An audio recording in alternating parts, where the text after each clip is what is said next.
trap, chat, then catch a slap, grip the bat, beat the rap, blue and black. Who would've knew I would've blue on rap? Now I know for a fact I'm the man of the match. I don't kick a football, but I'm playing attack. I fuck Paul over, I ain't playing back. Bad bitch want a bit, bitch lay on your back. I don't trap with a pack on my sack.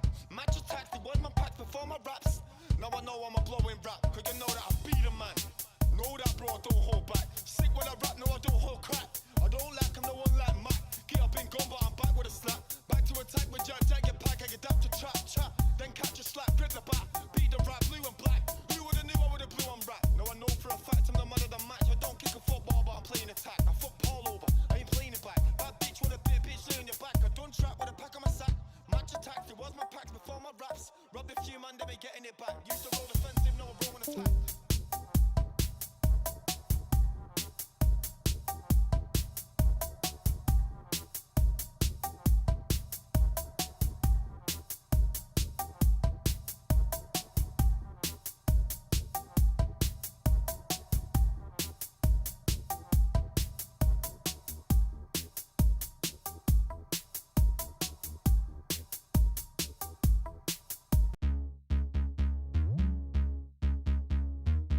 I traveled to LA, to LA, to LA. Venice down to the bay, to the bay, to the bay. I make that paper rain, paper rain, paper rain. Chanel and bathing A, bathing A, bathing A. I traveled to LA, to LA, to LA. Venice down to the bay, to the bay, to the bay. I make that paper rain, paper rain, paper rain. Chanel and bathing A, bathing A, bathing A.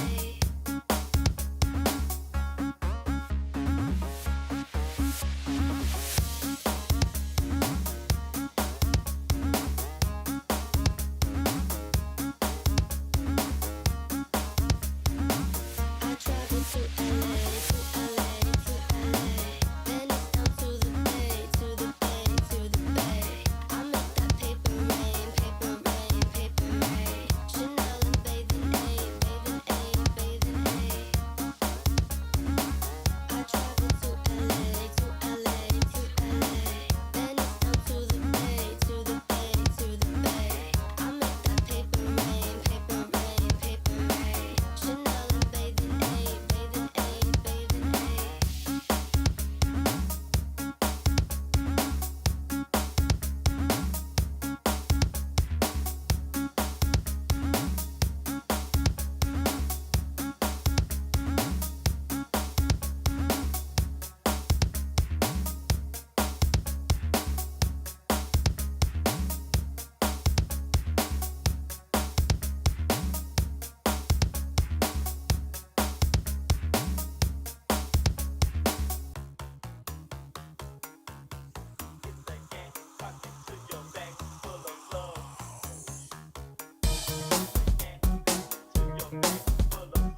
Uncle Coco run it up, get the button for the cup, carry down with the mob, get the cash, we at the top. Chopping cup, doing the measure like a prison. Every pop position, got them locked in my vision. Crafting good positions, ain't no time for decision. But the king do proper in theism.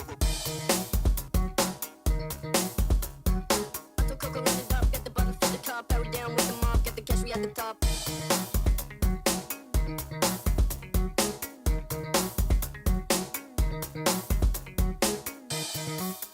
Gonna say that maybe I'm bad. If you wanna cry, I don't have time.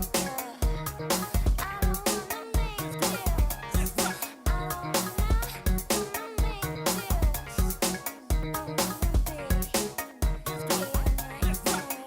I'm gonna ruin your plans. You're gonna say that maybe I'm bad. If you wanna cry, I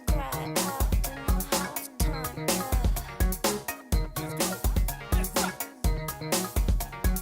time.不管我到哪里，我都想着你。我超想要每天都可以跟你在一起。你那美丽的眼神，那无邪的天真，一定是我上辈子修来最好的验证。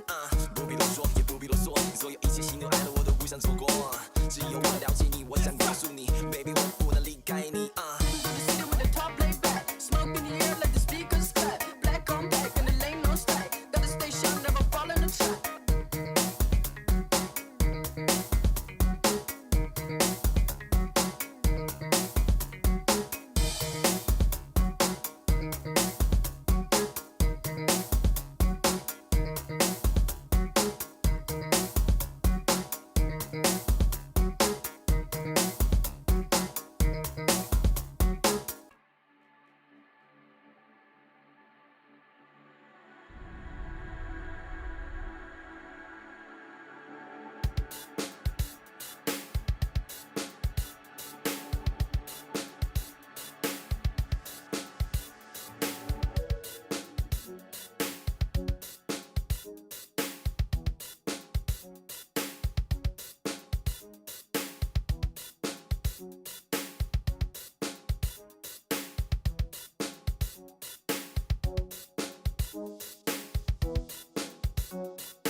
his arms around you and says, "Welcome home."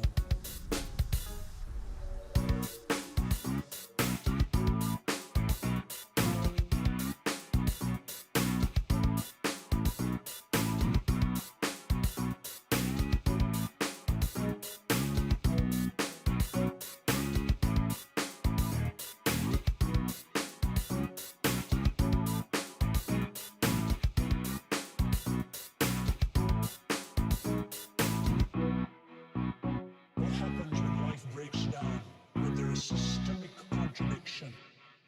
3, 2, 1.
I dream about things way beyond this atmosphere.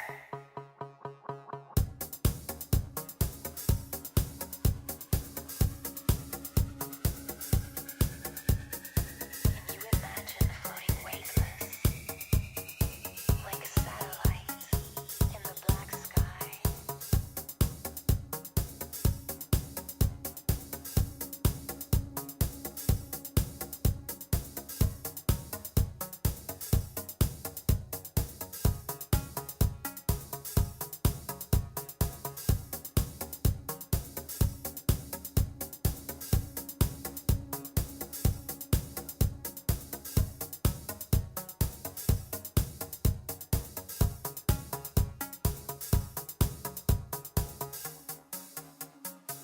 Somewhere, like a star. We got the beat and the sound. You know that you came to party. Put your hands up now, everybody. Hold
vibrate.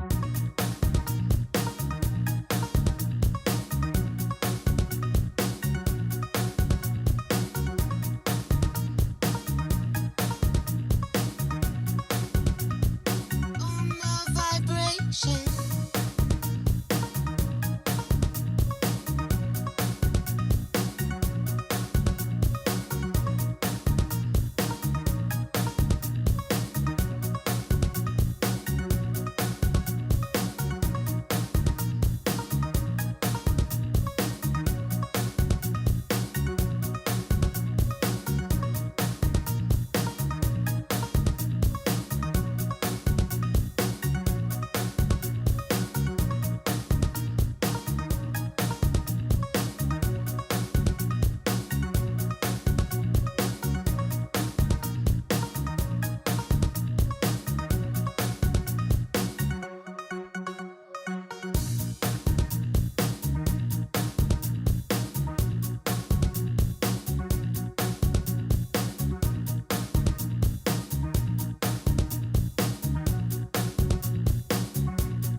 World strange and it stays in the state of decay, so I pray to the day that I parted.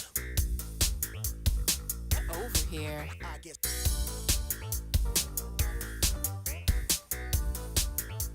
Oh, so you want to make a drum kit? Nigga acting tough, hit a rock and roll. Rap and bust, trust it, bust till I fade away. Just another day up in the game to play. Oh, so you want to make a drum kit? Why? Let's party all night. Over here. I guess.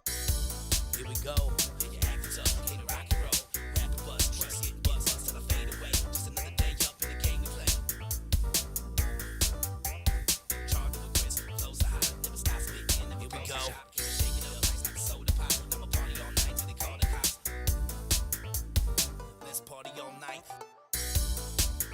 Ain't nobody with us. Charged with Chris, flows are hot, never stop spitting. Never close the shop. Shake it up, like a soda pop. I'ma party all night till they call the cops. Ain't nobody with us. Ain't nobody with us. Here we go. Yeah, you acting tough, clean a rock and roll. Rap and bust, trust it, bust till I fade away. Just another day up in the game to play.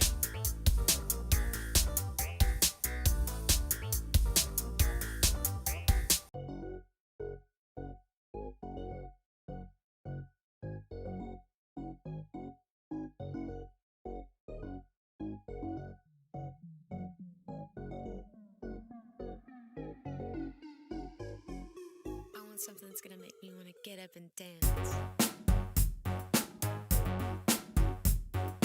Back and relax and enjoy yourself. It's a whole new world. I wanna take you there. You ain't gotta do a thing. Let me take control. I wanna blow your mind. Are you down the road?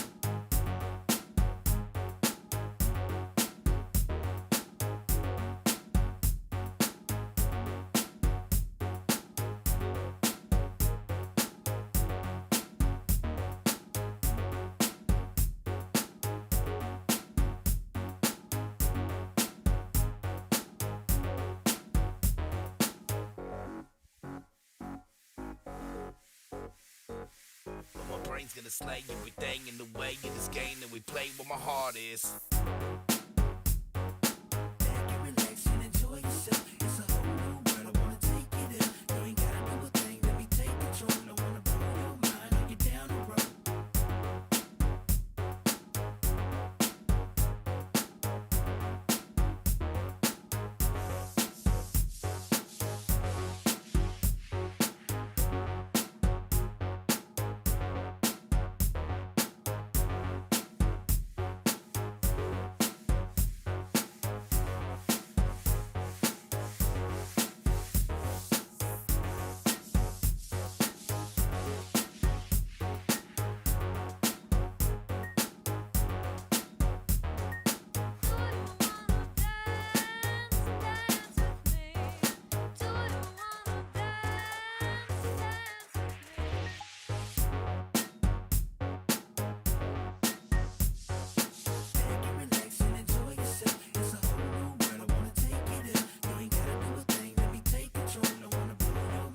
Pussycat Games.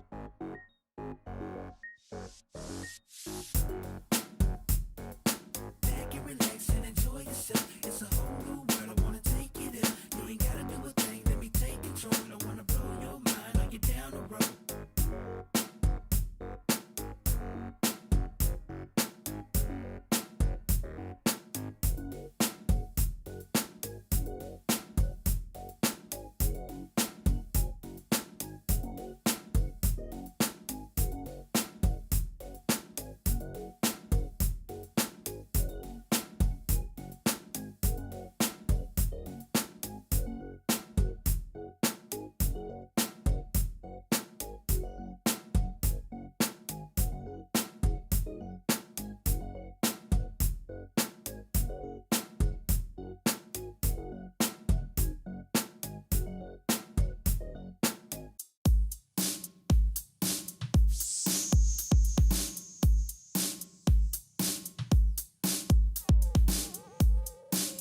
Yo, I go sick on the beat, man's ill. Key to key, G, man, know I got skill.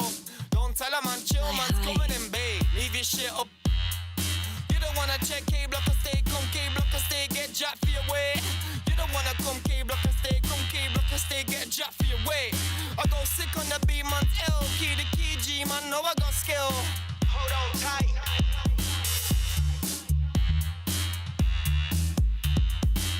I got money, money, money on my mind.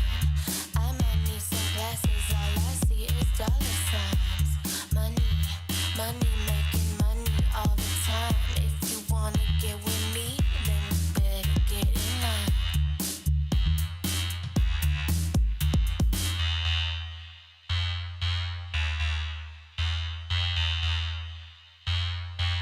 I got the sweets, I should open a store. I've had a little, now I want more. I got What? money, money. So, I've had a little, now I want more. I got the sweets, I should open a store. She sells seashells on the seashore. I know that there like I know I'm a tour. I don't see man bar and I see man score. Man, I'm calling for raw, calling for more. I'm at the door with a pure, I'm at the door with a cure. I don't wanna know no OP, I was OT on my O2, my chat bro, I had to go through. I'ma go far like Modi. Get to the top spots, what I'm gonna do. Yeah, I know this for a fact. K-double-E be the sickest to rap. Rubber man for me ain't getting it back. Used to roll defensive, now I'm rolling attack. I've had a little, but now I want more. I got the sweets, I should open a store. She sells seashells on the seashore. I know that there like I know I'm a tour. I don't see man bar and I see man score. Man, I'm calling for raw, calling for more. I'm at the door with a pure, I'm at the door with a cure. I don't wanna know no OP, I was OT on my O2. My shit up, bro, what to go through. I'ma go far, like Modu. Get to the top spot, now what I'm gonna do. From I know this for a fact. K-double-E be the sickest to rap. Rubber man family ain't getting it back. Used to roll defensive, now I'm rolling attack.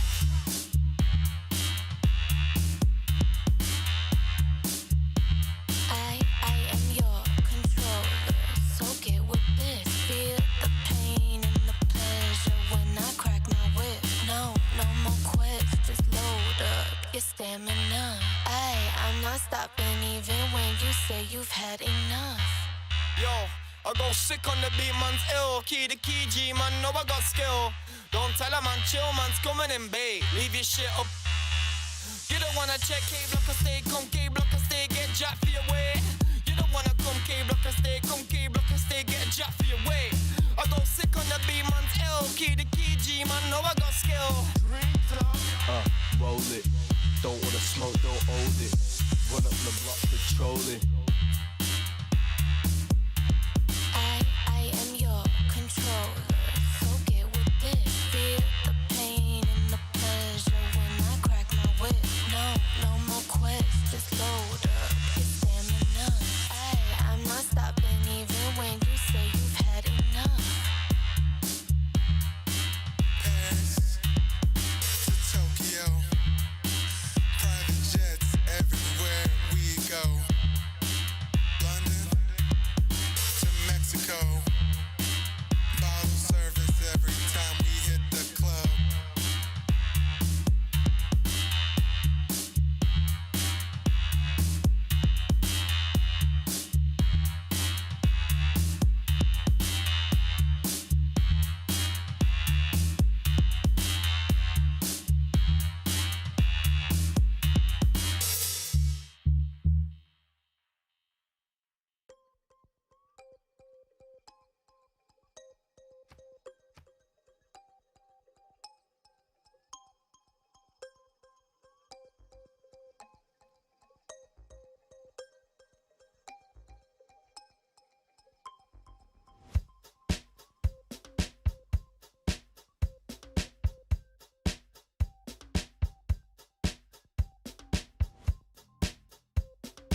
and good evening, everybody. Welcome back for some, this time, Civ6 session, but it's gonna be with a twist. We do have the Clan Championship Cups 15 actually started up tonight. They started up like, I don't know, 4 hours, 5 hours ago with different games. We are actually gonna stream a 2 versus 2 versus 2 versus 2 today. And I do want to put it up on the screen so you can actually see what's going on, because we do have the boys going through the ban phase here. It's gonna be done with our bot, and it's basically like splitting up the captains in, how to say, and they're gonna vote for what they want. It does seem like, wait, I think this is it with Legenda, SND, Hellstar, Legion, 444. I think this is the one that we're looking for. This one? Yeah, I think so. So what do we have here? We got, are they actually voting, or they put up a new vote? Oh, they put up a new vote. There we go. 2, 4, 6. Okay. Why are they 6 though? It should be 4, no? Let me see. 1, 2, 3, 4, 5, 6, 7, 8, and that's it. Yeah, they're only 18. Well, I guess it is what it is. They missed 2. It's fine. So let's see what. Actually, with 2, 4, yeah, 8. It's fine. They're all 8. Everybody's gonna vote here. So let's see. What do they vote? I mean, friendship and alliances is kind of the same. We do have the game duration that it's gonna be unlimited, probably. I'm pretty sure. And like nobody wants to actually go into those like last second over there, the chopping of wonders and everything for the last remaining points. That is usually very, very weird how it goes. Like those time games are very weird. We got a map. It looks like it's gonna be the rich slowlands being chosen for today. The sea level is gonna be low. Let's see, what do we have here? Barbarians. Oh, no barbs. They don't want barbs. I mean, I guess they are annoying, no? They're kind of annoying, the barbs. Yeah, they are. It is what it is. And the CC voting is gonna be no change. So yeah, turn 81 at the earliest, I guess, with all but one. Next up, what do we have? Just the normal ones. No Civ bans. What is the Civ ban? There's no Civ bans? No Civ bans. Oh, wait. They're actually gonna take out Tokugawa. Give me a second. My phone is screaming at me. I need to turn it off.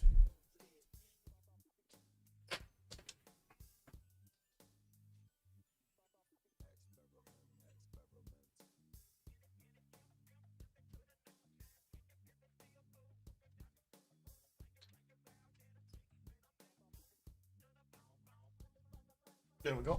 Sorry about that. So, there we go. They're starting to go through the pick and ban phase. Slowly getting the bans through. So what do we have? Tokugawa is going to be banned. Olympia is going to be banned. Persia and Nader Shah. I don't think there are any auto bans, to be honest. Really, I don't think there are any auto bans. So yeah, this is going to be it. Bam bam. Okay. Just 4 bans? It's amazing. Whoa. That's gonna be interesting. There are so many good saves. Like compared to the 4v4, look at this. Look at this. They're just banning 4 saves. Total 4 saves. In the 4v4, you're kind of like, you know, made to actually do a lot more. Like ban a lot more, I mean. Right? You need to ban like what? 14? 16 now? Is it? Yeah, 16. It should be 16. Oh, did they just... Oh my god. Did they just blurt out 2? Oh no. They read it up on the... you know, they did actually 2 votes over here. They read it up on the first one, and then they read it up on the second one. It's... I mean, sure. It is what it is. Let's see what they pick in the game. And we got Leech going for 3 on Detsen. Oh, well, the land military units trained in the city with an encampment and a worship building. Start with a promotion. That sounds really good. Also, the Artapa over there, the air ranged cavalry unit. Isn't that kind of like OP? That's what I heard, no? Artapa, it's very, very OP. So yeah, I guess Leech is making a good choice over here. Did he? Wow, did he actually got that in the draft? Oh my god, he actually got... Wait a second. Yeah, he actually has 3 Song Detsen in the draft. That is amazing. Wow. Well, I guess he also had Al Hassan over here. That's how it goes, right? The bot is just gonna split the civilizations up. But wait, they said to pick from the top one. And he's like, 3 Song Detsen is on the bottom one. No? Wait, either make top one or bottom one count or what? Nice. Go choose from first one. Wow. I guess they have a bit of a conundrum on their hands. No? Like, who's gonna wanna choose differently if they have three Sondets or some OP civilization in the draft, no? They're gonna be like, no, yeah, I don't know, man. Yeah, yeah, not as good as before. Not as good as before, you know. I saw that. I saw that. It's much better. No, this one not good. Nope, nope, nope.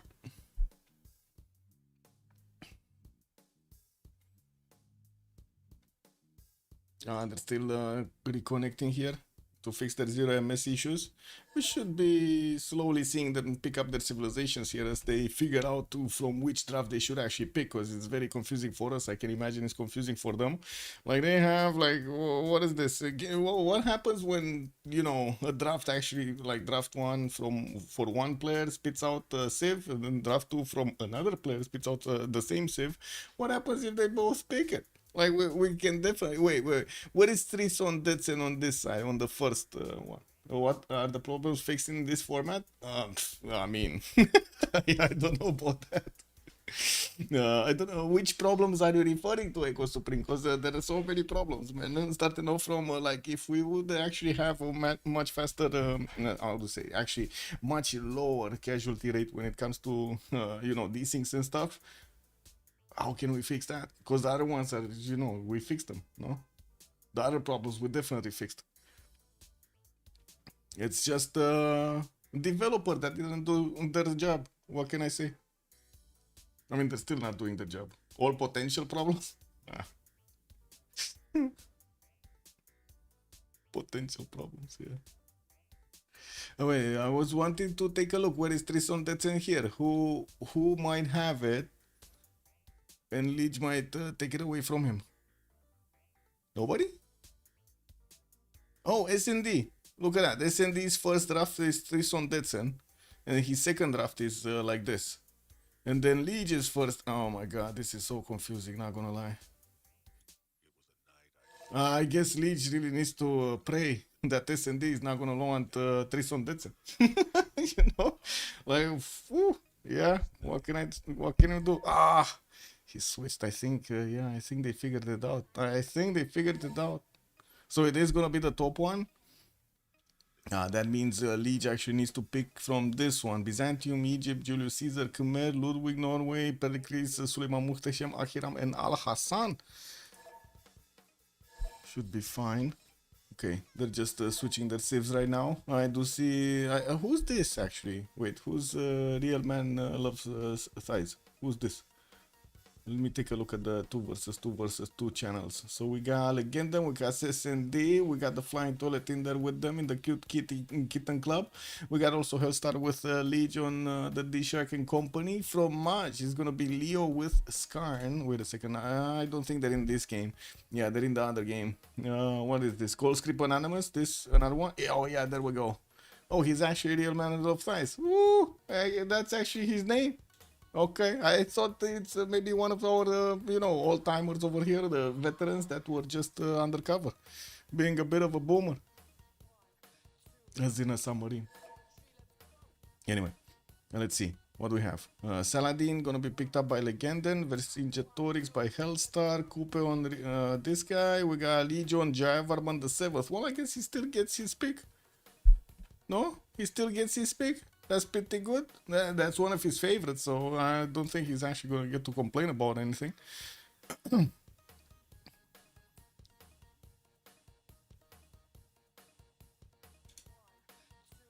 Good evening, Papas, also on YouTube. I do want to say, Supreme, hello there, sir, if I didn't say yet. Hello, sir, also good evening, sir, and welcome. Arbala Siracusa, hello there, sir.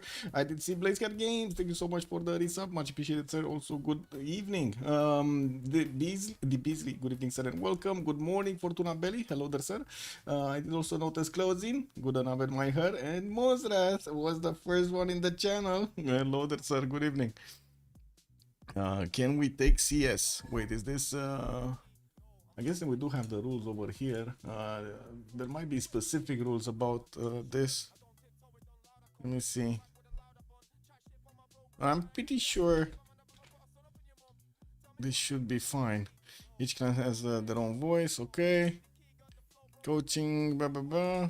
Okay. No show tokens, sure. Schedule, blah blah blah blah. Friendship alliances and trades are not allowed. Okay. All alliances are allowed between the teams, including military. Sure. It doesn't. Oh, it doesn't say anything about taking or not taking city states. To be honest. I mean, I don't know if anybody actually answered Leech, but it doesn't say anything in the rules if they should or not take city states. Maybe if we search for city state rule. That's true star location. And the second one, Defender of Faith. What is this? First clan is host. Oh, the duels, in the duels. I mean, that totally makes sense, right? Any states that are captured must be raised. That's in the duels. We've seen it before. We've casted a few duels. That's how it goes. It's a bit too much of an advantage when somebody actually takes, you know, one of those city states over there. Extra city, man, where you have like 4 and you get a 5th. That's amazing. Eric Coffin, good evening, sir, and welcome. And Broccoli, hello there, sir. Thank you so much for the raid. Good evening. Are you getting ready for the games or did you just play? Ooh, Dima is gonna go for Hammurabi. We do have also Victoria, Age of Steam. Now this is gonna be a Rich Highlands map, right? It's the Rich Puddle. Oh, Rich Puddles. It's actually the Rich Slowlands. Yeah, I mean, I don't know. It's gonna be just the same, just as big as we've seen in the 4v4s, because you know it's just 8 players. And we're just jumping into the first game. I don't think they're going to have a remap. As far as I know, they shouldn't have any remap tokens. That would be kind of weird, right? A lot of potential remaps that might come out of this. Of that open up. So let me actually switch the screen here. Or I should say right on the screen. Rich Slowlands. Yes, there we go. We got the Rich Slowlands. Okay, there we go. Click on that. We should be fine on this. Should be fine. Oh, almost sick.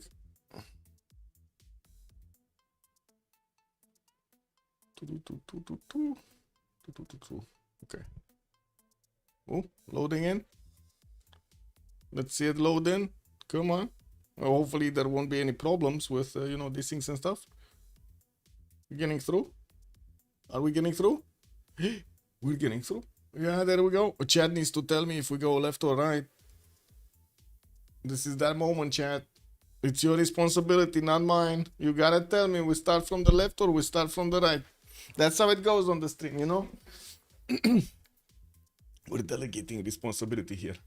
We do have Coupe on the left side, and it looks like just Dima is going to be Hammurabi on the right. Babylon. And, well, we go left. We go left. Oh, Luke Gang, thank you so much for the prime. Much appreciated, sir. Also, Ebon Rock, good evening, sir, and thank you for the answer. We go left. Where is Coupe? Where is the big guy? So this should be like Indonesia, okay, because, you know, the color.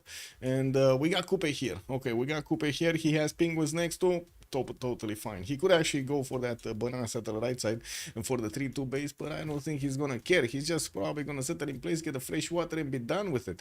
Has the eastern side that would actually give him more bonuses, you know, from his specific civilization bonus. That's extra production from actual features, because this style, I look at this, man, it's like devoid of feature. What is this march style, rice style, and stuff like that? This just doesn't count properly. Anyway. We do have him also with the northern coast that he could actually try to get to, but that's going to be Khmer in reach. Well, that's I would say this is a more than decent amount of a puddle of water for him to actually just keep going, no? Does he have anybody southeast? No, nobody. Like this is just all of his land, man. This is just all him. Okay, next up, we got Poundmaker. That's kind of... Whoa, it's not fortunate actually. I thought it might be fortunate that he might actually get here, but no, it's so far away, man. Like, he's so far away from his ally. They're gonna be 1-1 here. And they're still gonna get to trade resources, but they're not gonna get to trade with each other by the looks of it. Okchitao coming up in 4-10s. We got him with 1 deer, 1 pasture, and that's about it actually. And we got a drop. That's the first drop. Uh-oh. Yeah. Well, his Occhitao is coming up in 410s here. We got a Great Barrier Reef on the right side. Pretty good banana central there. 2 bananas. Not bad to actually get to chew on. And I do see he has a third one if he wants to. Oh my god, look at this settle, man. Pretty good. He disconnected. Wow. Wow. I guess it's the French internet. It's the French internet, guys. It's all good. It's coming back, hopefully. I think. Computer problem. Okay, well. Thankfully, it's not the game problem or something. Anyway, I guess we could keep going, no? Civ6 getting the benefits of an Iron Tile in the captain and also a horse tile in the second ring here. We do have him with a few more bashes in possible second settles, but I wouldn't really say he has, you know, that amazing, oh my god, 5-6 bashes / camps in the capital here for him to benefit from. Not as much gold as he would have wanted from those internal trade routes. Vercingetorix, where's the big guy? Where's the big guy? Oh, wait a second. Is this Mount Roraima? This is Mount Roraima next to Cree on the western side. Okay, it's not going to be close, but he's still going to get here. Okay. Well, Mount Roraima with a geothermal fissure. Well, that's pretty cool. Anyway, wow. That's a lot of mercury tiles. Where is Vercingetorix? Is this Vercingetorix? Wait. No, this is Arabia. Oh. Arabia versus Coupe. They're actually gonna get to split the land here. Oh, well, I guess this is gonna be his land, but we didn't see this. Arabia is gonna be here. But where is Vercingetorix? If we didn't see him here, where is he on the map? Venice, London. We got the Cree going on. We got Indonesia. Oh, there he is. Okay, there he is. Top right part of the map here. And it looks like he's going to have a pretty good papyrus settle on the left side there. He does have also the river giving him that adjacent, fresh water on the right side. And from what I do see, he's going to have pretty good oppidums, at least a +4 in the south. He does have a few stone tiles, wouldn't really say that many, but he does have quite a few strategics to work. That's pretty good for his Gallic bonuses.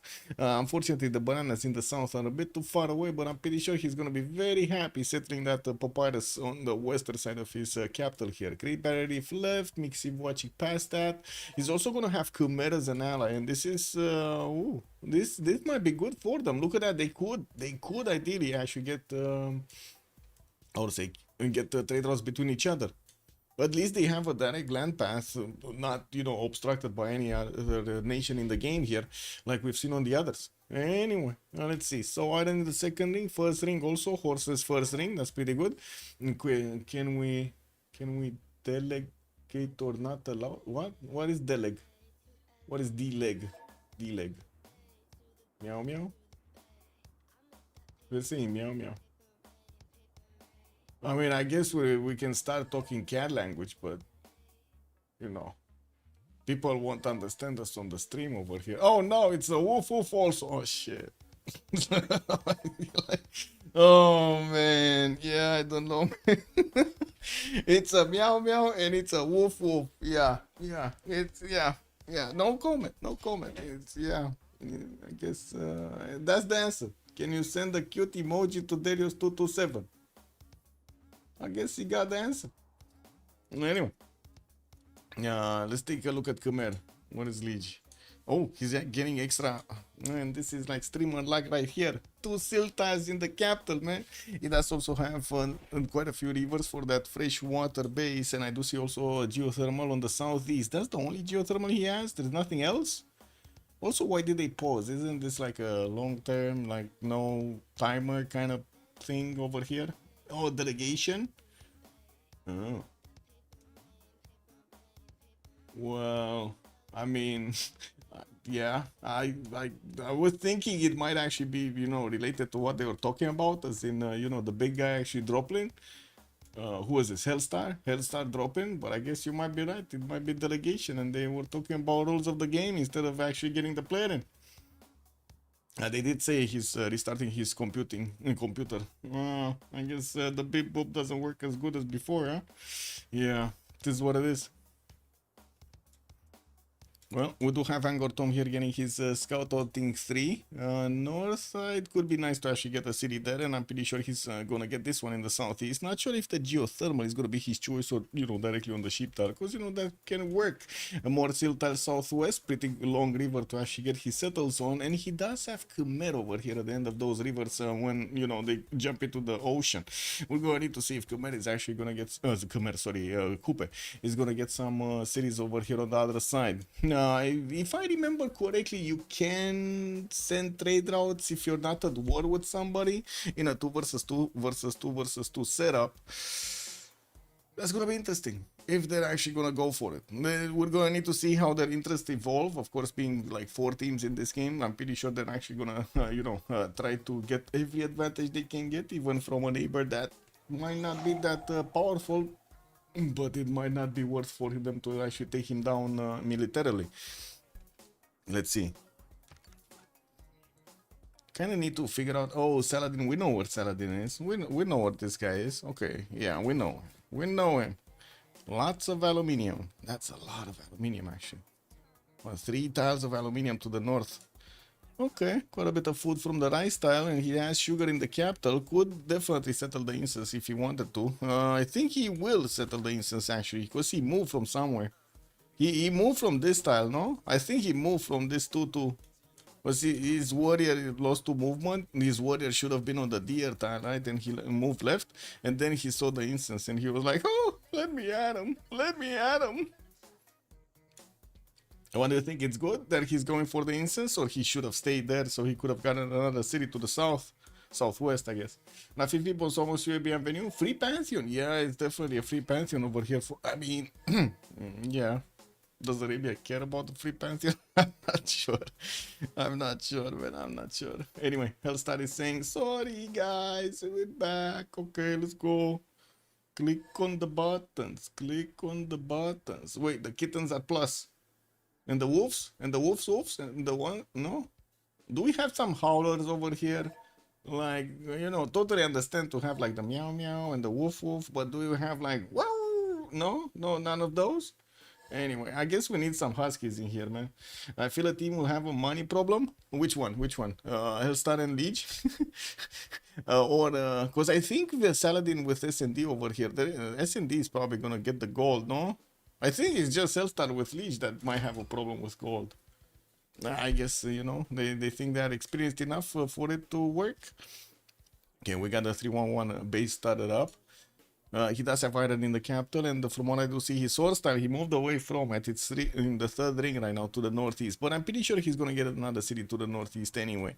As the geothermal fissures, continent split should be fine. Has access to another continent here, but I don't see actually easy amenities for him to get to.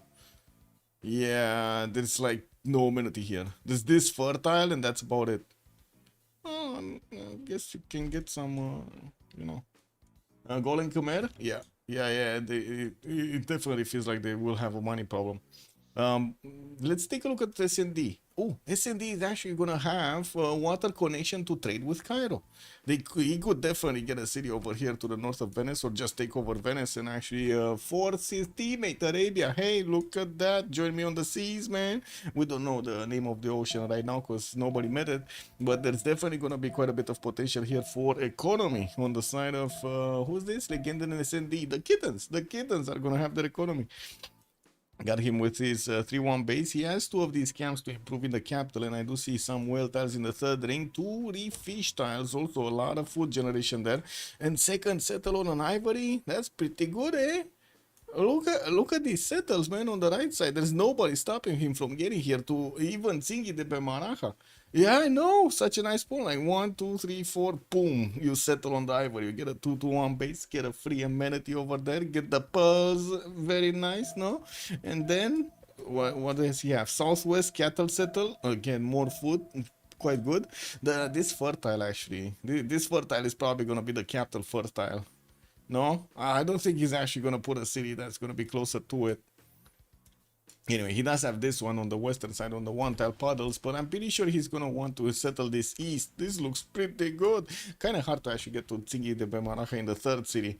I was thinking to say, you know, to follow up that he's actually gonna send a city there. I don't think so. Like, that kind of looks a bit too far away. He might actually send a city to the north where his warrior is, or that one to the south on the cattle tile. And then in the next wave of settlers, like the fourth and the fifth, he's actually gonna put his settle on the Tsingy de Bemaraja. Has access to iron tile in the first ring, access to horses in the second ring here on the western side, and we're gonna get to see next up. What do we have? Sewi 27, Mahapahit, the builder coming out next. We got him with some pigs in the capital, fish in the water, and the whales are on the shoreline. It looks like he's also gonna get his builder out first. Okay, well, I guess he does have a setter coming up in 6, and we do have him with spices in the capital. That's gonna be a 2-2-1, unfortunately. No extra food, no extra production. Yes, we were just getting to 60 Guitarja Flash Neo. Good evening, sir. Yeah, also, where's the bet? We don't have a bet yet. Finat Fin, good evening, sir. Good Abend, my head. We don't have a bet yet, my man. Yeah, we need to wait. We need to wait. We do have him with so many chops, actually. Look at the deers, man. Oh, my God. 1, 2, 3 tiles. That's 6 chops. 6 chops right there. Gamba! Rambling man, good evening, sir. Yes, where's the gamba? Gamba. You know what's funny? Because, you know, gamba actually in Romania means totally something else, totally. It means like the lower part of the foot, or I should say the lower part of the muscle part of the lower part of the leg. When you're saying gamba, I'm thinking feet. And I'm like, wow. Yes, gamba. Gibberish in English? Wait, really? Gamba is gibberish in English? Amazing. I didn't know that. That's pretty good. So, wait. When there was that competition, the Gumball, or I should say the Gumball 3000, is that like the, what is that? The gibberish event 2000? By the way, Indo got the settlement or not? Let's see. He got a God of the Sea. He's actually going to start improving his fish tile first. We got the whales there. We got him with like 5 resources, 6 resources in the capital. That's 6 extra production that he's getting from this. I mean, to be honest, it might actually be more worth, no? Because you get so much of an influx of tiles here, of production. Anyway, this should be good. Yes, it's like, woo, saying Gamba. Oh, I see. Yeah. Lich got the builder in the hut. Oh, he did? Yeah, but he's like, he cannot do anything with it, right? He just got his holy side. So this builder, he's just roaming around. This dude doesn't know how to do anything. Like, you know, he's just moving around over there in the forest. Yeah, choppy, yay. Doesn't even know what a hammer is. Anyway, let's take a look at the next one, right? Who's the last one? Just Dima? Just Dima should be Hammurabi. Hammurabi's here. I mean, we got some Babylon cuteness here. We got the culture started up in the capital city. We got a settler coming up next. It looks like he's also gonna get the 2-3-1 spy style. And from what I do see, he does have his iron in the second ring here, and also his horses are gonna be a bit too far away. Third ring. I'm pretty sure he's gonna get more settlers in the north, and since he does have quite a few rivers, well, Palgums are gonna be quite something. We do have him also with a 3-charge builder. Did he get it back from Bologna? Did he actually do the bad here? I don't see it. No, I don't see it. No. And it would have been actually, wait a second, it would have been way too far away to actually get it back to Babylon, right? It would just turn 9. Like that warrior just didn't have enough time. He probably popped it from a hut also. Has Gobustan western side to maybe get to, but I see Indonesia is there. Oh my god, beautiful, by the way. They have a path connection here on the coast. They will get to trade with each other. Look at that. Sewi and Just Dima. So, wait. What are we putting the Gamba on? What is this? What are we doing? Chat? What are we gambling on? Or I should say, what are we putting the vote for? Yes. You know, we gotta be politically correct. What are we putting the points for? Are we just putting for the teams, or are we putting for you know, a player doing something, or first city taking over, or you'll be the guest of actually, you know, having a bit of input on this? Coco Clasher also, good evening, sir. Bonsoir, monsieur, bienvenue. Let's get back to our eggs here. What do we have? Holy Sites, Angor Tome coming up in 4. Looks like he's eyeballing that papyrus settle in the north. Extra science point and also extra food. Didn't go for this one in the southeast. I don't think he actually sees the bananas. He didn't pick up that hunt. He doesn't know it, man. First to take out a city state. Mr. Breaking News, good evening, sir. Okay, that works. That works. Okay. Let me actually write it down here. I need to put the teams, not the players, no? Who will take out first? CS. And it's gonna be the Sharks. It's gonna be the Kittens. It's gonna be Sea Dogs. And the fourth team. Oh, I have a bit of a mind lag here. I think it's Gold Script Anonymous, right? Gold Script Anonymous. There we go. Gold Script Anonymous. Got it. Got it. And let's put it for like, I don't know, 10 minutes. 10 minutes. I think it should be fine. Kind of seems like they're not gonna get any city states. With 10, 12, it should be fine. Team labels. I mean, that's a lot of teams, man. I guess. Flash Neo. Good evening, sir. Okay, let me actually see if I can actually put up the team labels. What do we have? So I'm pretty sure team 1 is gonna be, we got team, that's team 4 actually, right? That's the Gold Script.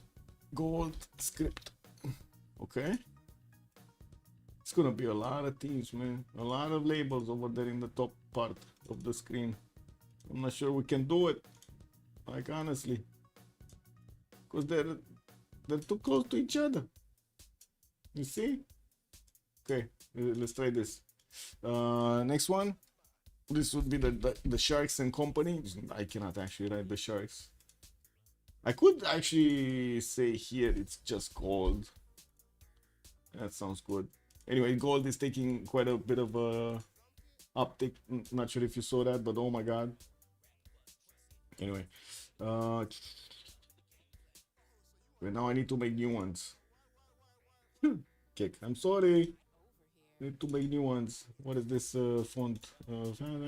Is this 36? Okay. Yeah. Let me switch the screen so you guys can take a look at something else. In the meantime, we got a meetup. We got goal with Indonesia meeting up, and it looks like Moscow just got placed down next to those banana points. Not bad. Did he just settle on a banana? I think he actually settled on a banana, right? If I remember correctly how the placement was. We got also Cree managing to get into the borders of goal here, and they are not allies.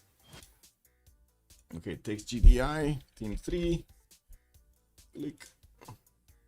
And oh, that's a big text. That is a big text. Give me a second. 30. There we go. Boom. And we got team 3 would be, wait, Kittens? That would be Kittens, no? Yeah. Okay, we got this. We got this, boys. One more. I got one more. Let's see. Team 4. I mean, we already know what to do. No, we click on this, we get this, bam. And then we click here like this. Boom. And the fourth team, it's gonna be the Sea Dogs. Oof. Okay, there we go. Now I just need to put it in the correct place.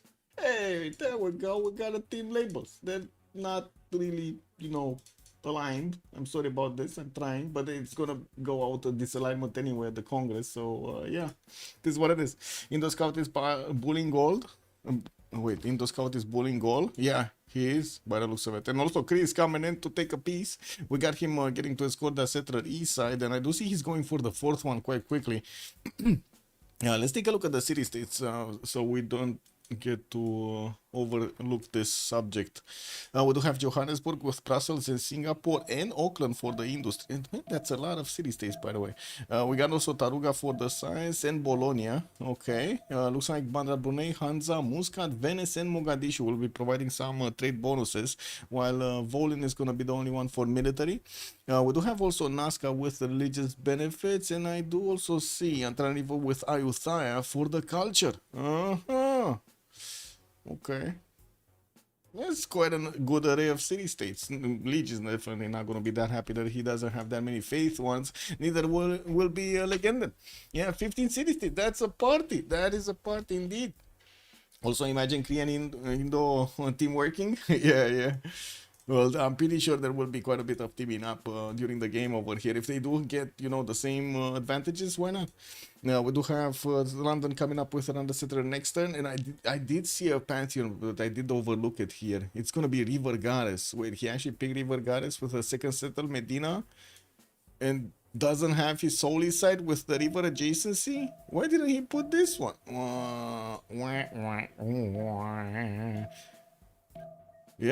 Yeah, I guess it is what it is, man. Well, he's gonna need to get chopped. Yeah, we got him with a setter coming up in 2 turns, and I'm pretty sure he's actually gonna send it northeast. There is a Maori scout in between them, and it does seem like he actually did get his warrior towards Maori. And then it's also Babylon here with a scout taking a look at what's going on in the Kupe cities. He came from the left side, and it looks like he actually is meeting a Maori's warrior here on his borders. Babylon is gonna get this settler towards the east of Magium, already improved 2 of his horse styles here. Well, we do have him also with a 4th city from his capital coming up in 5, and I do see, well, he's gonna need to jump into the water there for those whales. 444 Poundmaker actually did manage to get a relic. That's gonna be a free Pantheon for him. He does have a settle on Great Barrier Reef on the right side. Definitely can settle behind the mountains here, and I'm pretty sure he's gonna be happy putting down the campuses in between those mountain tiles so he can get the extra adjacency from. Looks like he's eyeballing the oil tile next as the next city.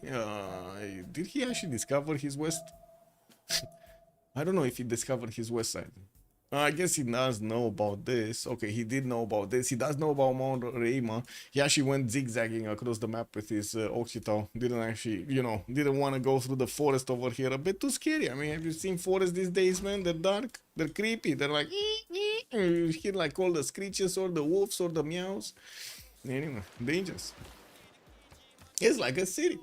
Smart people are not greedy for 3 scouts here. Yeah, looks like they're not. Babylon and Indo have a dream territory. But I mean, they're pretty sure they're gonna make a lot of gold. Not sure about that dream territory. It looks good. It looks good, I wouldn't go as far as the dream territory. There's always better. Like, literally, there's always better. Also, Lancer, good evening, sir, and welcome. Just give me a second so I can pop my stuff on the left screen here.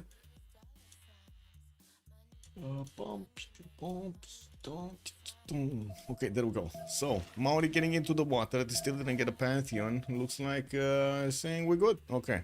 Well, I guess they're talking we can't ally or trade sus. Okay. DM me. Whoa. Yeah, I don't know about that DM, man. That sounds dangerous over there. Baby Scout? We got a Baby Scout? Uh-oh. Yeah, it's a Baby Scout, man. Yeah, little tiny one. Yeah, wait, did he just go back and what?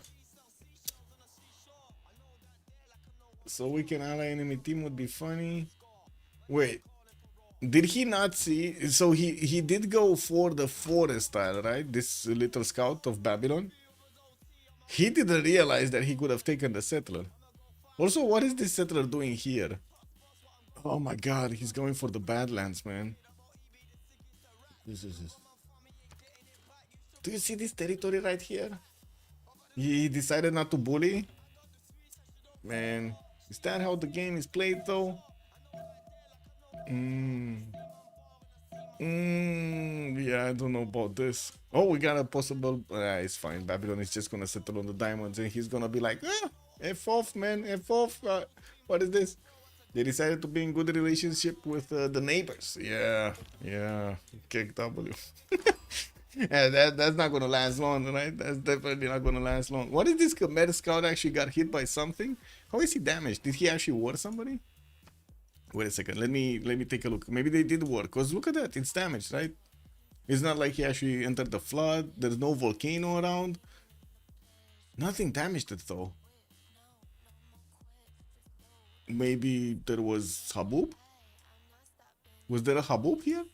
Because clearly this scout doesn't have its full health, no? Oh my god, he did it to him. No, that's not possible. What is it? What is this? This, no? World climate. Even there's nothing. What with the red CS? Oh. Wow. He actually took a builder from there? Okay. What is this? Volan? Yeah, he's at war with the war CS. Got it. So that's where the problems came out. I see. Volan. Naughty boy Volan. Well, we do have his trader coming up from Angor Tom. Looks like he almost won the turn. He has Moksha establishing 3 turns in the capital, and his third city is moving southeast. Gonna go for that settle next to the bananas. Well, that means he's gonna give up on the settle on the other side on the coast. We do have a war declaration being sent, actually. Wait, I didn't see who declared war on whom, though. Oh, man. Me and my right-clicking so fast, man. It wasn't me? What? I guess Coupe is at war with Indonesia and Babylon. Well, I mean, they're very close to each other. It kind of makes sense they're going to be at war at some point. We do have also, let me see, Indonesia. Where is Indonesia is kind of far away. I don't think he's actually going to interact with them. Indonesia is here. I guess with Kree, he could interact with Kree. Okay. I mean, this is the 1 versus 1, right? We got 2 1 versus 1s. Oh my God, Sewi's land over here. The water, I should say. The water is starting to be amazing. We do have him on 30 points of production. He's actually the most production in the game right now with 6 points of science and 4 points of culture. I do see his capital is 14 points of production. We got Badung on 6.4, and then Jambi is, what is this? 10.7. Oh!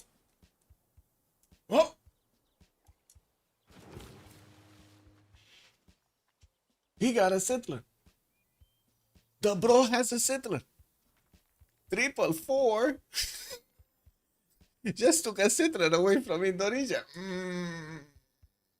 Yeah. And he's gonna get him back. Yeah. He's gonna get him back. You know what would be funny? Gold declaring war on the Occitan so he can take the settler, and Gold takes the settler and takes it back. That would be funny. No, it's just like, imagine these settlers. They're like, you go with these guys, and then you go with those guys, and you go with those other, other parties. Oh my God, you feel like back in the Phoenician days. Everybody's a mercenary. Let's see, what do we have here? We will find you. This sounds like this, those t-shirts from like 2000s were like, you'd hit him, we hit you, or something like that. This sounds exactly like that. Wow. Anyway, Kree, City Painting Goddess. Do we have Gold picking up something? No, he's just getting his 4th city moving north, and he's gonna tickle this Occitan. We're gonna need to see if it actually gets back home safely. What are these rollovers? Kind of feels like, oh, maybe it's the desync from the beginning. Anyway, maybe it's gonna get better. Roy Videocast coming out from SND. 4th city also from London in 2. Still has that settled to the south, but he did put Birmingham next to those 231 fertiles. And that means this settle is off limits. The cattle settle, man. He didn't like the cattle settle. It's too much food. Yeah, too much meat. And Occitan is also coming from the north towards that territory. Oh my God, wait a second. Okay, guys. London has a settler coming up in 2 turns. And I see this settler has 2 directions to go for. One in the south, one in the north. It's like a, what, 50-50 chance, no? Of going either north or south with this settler. If he goes north, Chris Occitan is coming through. We got him smelling the mercury in the air. We got him also getting the banana on the road. And there's no escort here right now for London. He does have his scouts on the right side, and I do see Indonesia does also have a scout there. Could have actually jumped into the water for the war chest builder. Wasn't worth, definitely. Also the Wonder Settle. Wait. Yeah, but that's kind of far away.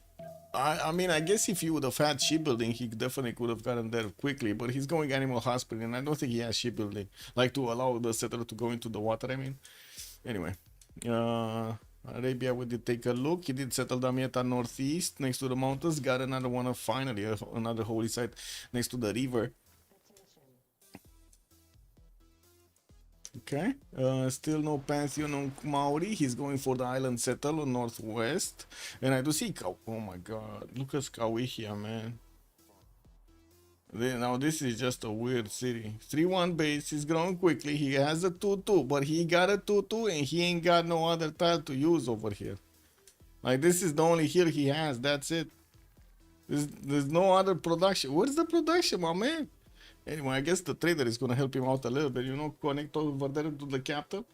Also, does he need it for the points? What? Does he need what? Sorry. Does he need what? For the points? The fourth city, the Wonder Settle? The Wonder Settle, you mean? He's not gonna get that regardless. Like, next turn he's gonna get it. That's turn 25. We got 6 more turns, and then it's gonna be like 1, 2, 3, 4, 5, 6, 7, and 8 to settle. That's not enough time, my man. MS Dol, good evening, sir, and welcome. Yeah, let's see where is he sending it. North or south?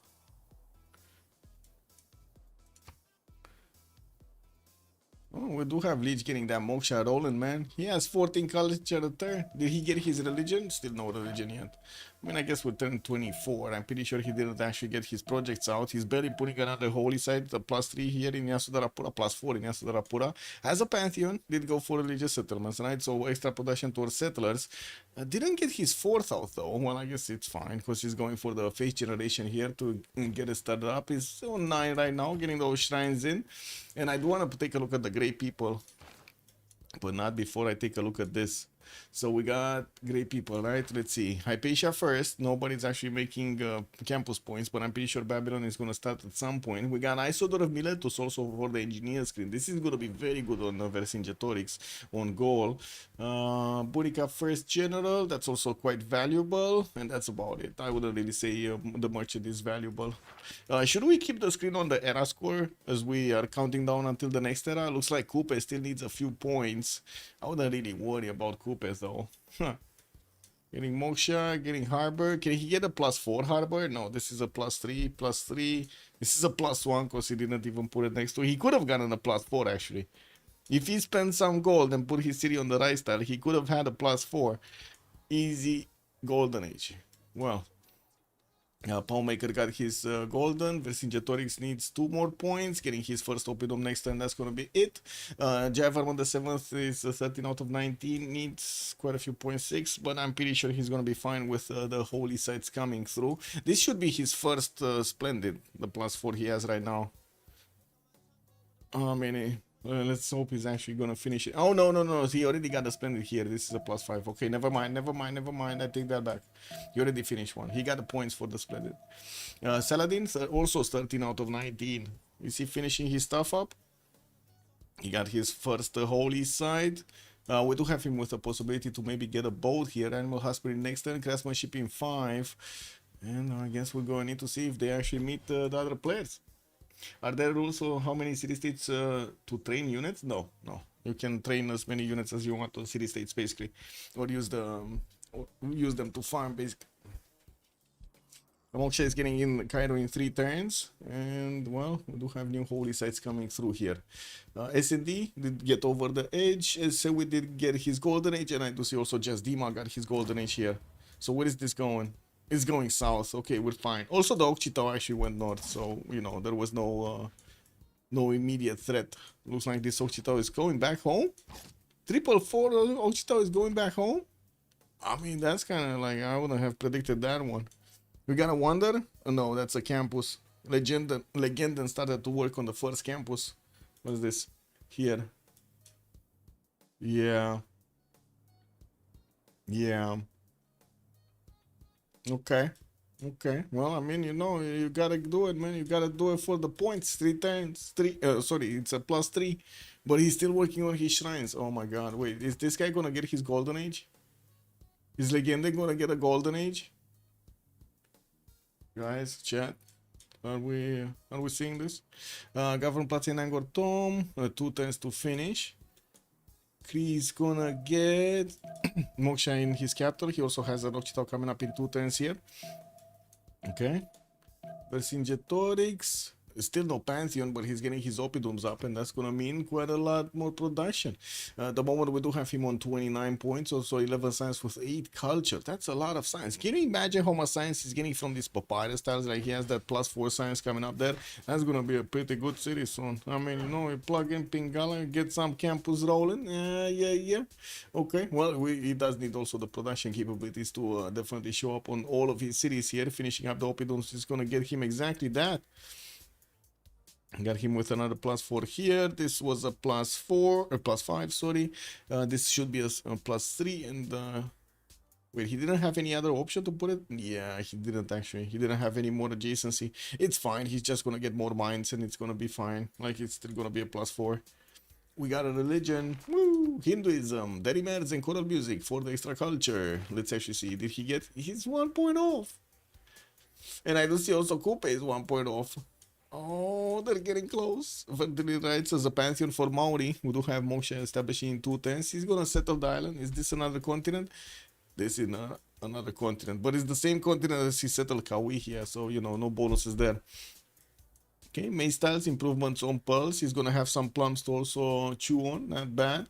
And I do see in the north we do have Khmer over here, just keep on building up his faith per turn. He's on 12, as you can see. Legendan is just on 11, and in the religious screen we still don't have Liege with enough points. He's 18 out of 30. He needs 4 more turns to actually get to recruit John, and that's exactly at the turn of the era. Is he gonna want to do that? Is he gonna want to get the points in the next era? He might. I mean, you know, he might. 4 more turns to wait. Babylon getting his commercials down. God of War and Plunder as a Pantheon. And I do see his 4th city is moving west side there. Got away from the Gallic Settler. Or I should say the Gallic Scout here. Just moving around his cities. Getting his Government Plaza, and I do see he's gonna beef up 2 of these commercials with that adjacency, and also improving his spy styles for that extra gold per turn. Magnus in the capital, that's gonna be a lot of chops for him. I do already see he has some deers and quite a few other forests. 1, 2, 3, 4, 5, 6, 7, 8, 9, 10 with the stone tile. Oh, that's a lot of potential settlers, man. He's gonna get all of them down. Yeah. A Divine Spark as a Pantheon here for England. We do have London moving down with a settler and also getting a builder out in 110. Getting a lighthouse from Birmingham in 6 for more extra trade routes. And of course he does know about Zingi. He has a scout there, but he didn't send the settler to settle it. Not yet, though. Babylon's touching that spawn as well. Yes. Babylon's using Bologna. BB? Let's see. Is he shooting? No, not yet. They do have one in there, just Dima and the other one, but that's it. They're not actually using it at the moment. Indonesia, finishing up his harbors. Has so much era score, by the way. That is so much era score. Did Krieg get back his settler?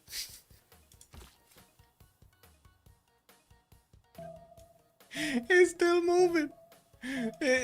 Krieg's settler is still moving. He got past that Gesate from goal. Wait a second, goal. Slam it. Goal. Declare war, my man. Do you see this, right? He can double tap the slinger. Like, he could have declared war and then, like, last move, first move.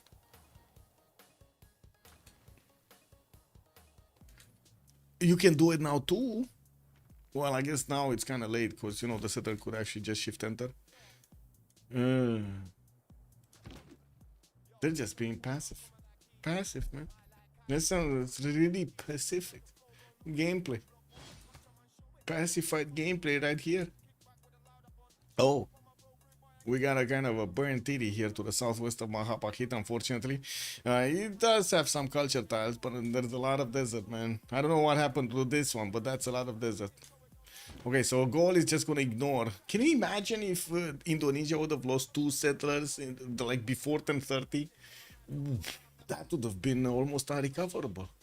We do have him with a fifth one actually moving from Jambi towards the north, and I do see he's probably gonna settle on the over there on the coast. Still has a few resources that he needs to improve. Yeah, we got some extra crabs here, at least 3 crab units that he could get. In the southern seas, he only has a single crab tile, and I do see the oil tile, and that's about it with resources. Okay. Divine Spark, we did see this. Lighthouse is coming around. England just getting going. We do have Arabia getting his campus out next time. He still needs the point. But he's gonna get this campus, right? This is a +3, so he's gonna get the campus. He should get a splendid bonus, and that's gonna be the points right there. And I do see also Coupe did manage to get his 21 out of 19.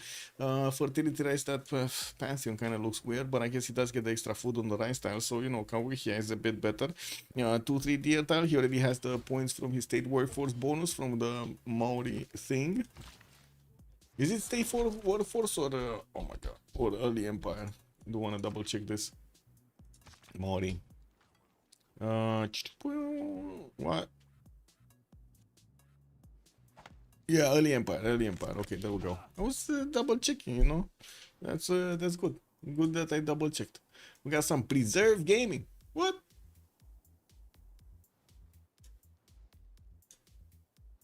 Okay. Is this gonna be a culture victory, or is he's trying to set up for a culture victory here? Anyway, Ancestral Hall coming up next turn from Angor Tom, and that's gonna allow him to actually get more production towards those settlers, get them fast out. He has a lot of territory to go and settle. Probably needs to stay away from the coast so he doesn't give you know, Coupe an idea.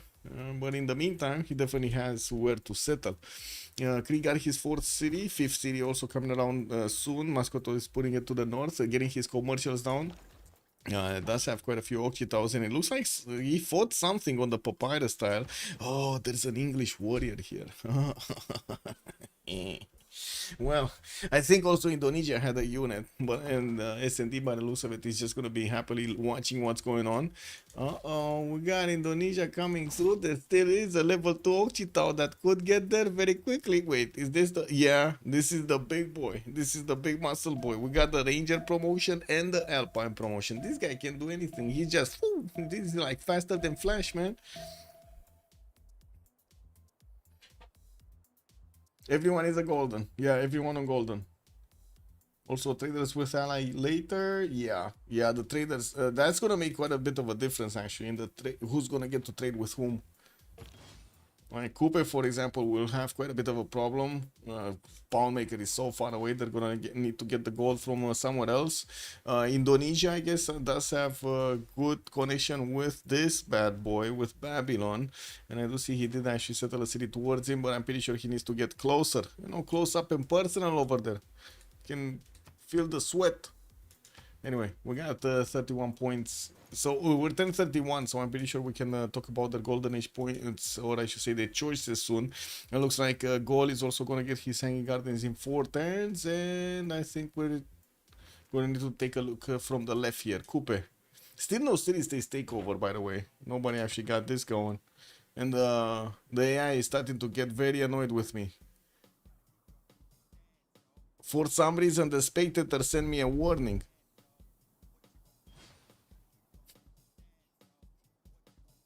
Two warnings. Oh man. Anyway, Real Man Love Lights did go for a Pembrasian Voice Golden. She's gonna get those bonus points from his districts here in the culture. I do see he did manage to plug in Moksha, and looking at the yields tab, he's on 9 science with 18 culture, 20 gold points a turn, also 48 points of production. Does look pretty good compared to others, even though we do have a few more points on the other civilizations here.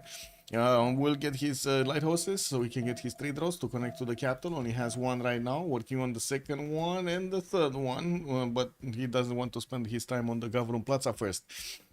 Also has very close proximity to Arabia on the right side. This might be a problem later on in the game. We'll see how things evolve. On Kree's side, we got him already on 5 cities. Looks like he's building up his market count and started actually rolling in the merchants, just as Babylon did. Babylon is on 7 points. We got Kree on only 1. Oh my god, that's so many points. Well, I guess God of War and Plunder on Babylon over there just showing up big. He might actually get to pick this one and do a project for the next one if it's gonna be a how to say, trade route 1. 444, 13 science points, 20 culture. He's on 48 points of production. We do have him with, how to say, that settler moving back. Oh my god, this actually, look at that, man. He went all the way around. There are a few Ochitos that are moving south. Not sure exactly what he's gonna do with them, but I think they're up for some bullying here. I think 444 is up for some more of these, like trader snatching, maybe some more pillaging, maybe some more settlers. I mean, don't mind if he does, no? If he finds one in the open air, why not? Vercingetorix, what do we have him? 17 science, 22 culture, Pembrush and voice coldenish, getting the hanging gardens in too, and started making 3 great engineer points, as also Age of Steam here is making 1. I saw that Miletus is going to be the first engineer, and I'm pretty sure it's going to be valuable to get him. We do have him improving some of his resources here, especially his ability, so he can get those extra happiness points. And I do see he did manage to get that production rolling. 56 points of production at the moment. He's not the biggest one though. We do have Sewi that lost a city and he's still bigger in production. Amazing. And also just Dima bigger in production. Amazing. How did they do it, man? How did they do it? A Legenda here, 11. Oh, sorry, Liege, right? We need to take a look at Liege. Still on 3 cities, getting his grove up in Lingapura. And I do see he's also working on his 4th city from Angkor. Tom didn't go for Magnus in the capital, but he does have it in Lingapura. And we're going to need to see if he's going to start choppy some of those settlers there. Because he did manage to go for Ancestral Hall. So, you know, quite a few advantages. Oh, he's chopping the groves, man. He just chopped the stones for the groves and got that extra culture and the faith going. Ooh, beautiful. 14 science, 28 culture, 60 points of faith. 60 points of faith, man. 47 points of production also with his prasats not even built. He's getting them right now. Didn't even finish his 3rd shrine in Yasudarapura. That's pretty good faith per turn. We got him getting his builders out, and also he's making 19 points of gold. Did get the religion, that's Judaism, for feed the world with tithe. So he's getting the food from the shrines and temples, and he's also getting the gold from the converted cities. That's not bad. Not bad at all. Okay, Legenden, 11 science and 12 culture. He didn't activate his Moksha or something, because he does have it in Cairo, but I don't see him actually benefiting from the extra culture point from population. Anyway, we do have him only on 29 faith points. He's in a monumentality golden age, just as well as Liege was, so they can buy out the traders and the builders, and also settlers. And I do see Arabia is starting to improve quite a few of his styles. Got that extra JCC on his rivers on the holy sites from the rivers. And he's also getting his 5th city out from Medina. Moving west, he's going to get closer to Mauri. That's dangerous, man. He's going into the jaws of a crocodile here. I don't know, man. He might need to turtle up so he doesn't get eaten by Mauri. Anyway, yeah. He's... 37 points of production doesn't really put him up there. We're going to need to see how he's going to increase all of his points here, but at the moment it kind of seems dangerous. The Citos are already 90 GBD. Yes, they're going heavy. They're going heavy from the beginning here. Did they get? They didn't even get. They got so much gold they didn't even get trade routes in between them. Wow. Okay, let's take a look at SND first. SND, Divine Spark. Got that city leads, has an Indonesian scout just moving around, and I do see he got minus in the cap. I'm sorry for the wee-woo. It's just wee-woo bad. Yeah. For some reason, it is what it is. We're getting disturbed. Keosum, Guranabel Maiher, wasted Governor Plaza on Legenden. This should be the campus gets better GCC from Holy Size than the Governor Plaza. You're talking about this, right? He's gonna put the campus. Oh, wait, he didn't put the campus there. He's gonna put it from the capital, I think. In the middle. Where is this campus? Oh, here. Here, yeah, that's +3. And I'm pretty sure he's gonna chop the forest. I guess you could be right. The Governor Plaza could have been in between with no problems. Yeah. Anyway, coming back to SND. So 56 points of production here, getting his ancestral holding his guy from Plaza. We do have him with some geothermal fissures, and that's a pretty good campus here. That's a +4 in between the Rift and the geothermal. Traders coming around so he can connect to the capital, and well, in the meantime, we don't have him actually sending a city to the east, but he's training one from Sheffield. It's coming up in 2 turns, and I'm pretty sure it's directly gonna go for Tsingy de Bebanaha. Sewi, 13 science, 24 culture. 2, 4, 5 cities. This would have been his 6th. Kyosun, look at this, man. He lost a city to Kree. Oh, I mean, you know, he could always do some more damage if he wanted to. He's trying to get more experience on his Zochitaus from bonking into the Indonesian scouts. You hear a lot of meow meows and a lot of woof woofs, but yeah. Did Legenda miss a golden? No, he didn't. He went for what was it, the choral one? The choral music with Derry Mers. I don't know, man. This culture looks very suspicious. He didn't even, I mean, he did open up with Moksha and went for that. I guess he just didn't get his state workforce or something. He didn't get something. Wait, he went Magnus second and still no culture? He wants to thread lightly, man. This is how he does know. Yeah, the question will be, does he rage in the fight so both are in, or did he choose to sim? Yeah, that's a good question. At the moment, looks like Sewi is kind of choosing to sim here, getting his campuses up. Got a +5 in Jambi. Looks like Mahapaki does need to actually grow a bit, and he's getting his lighthouse up for some more housing, not to mention also the trade route possibility.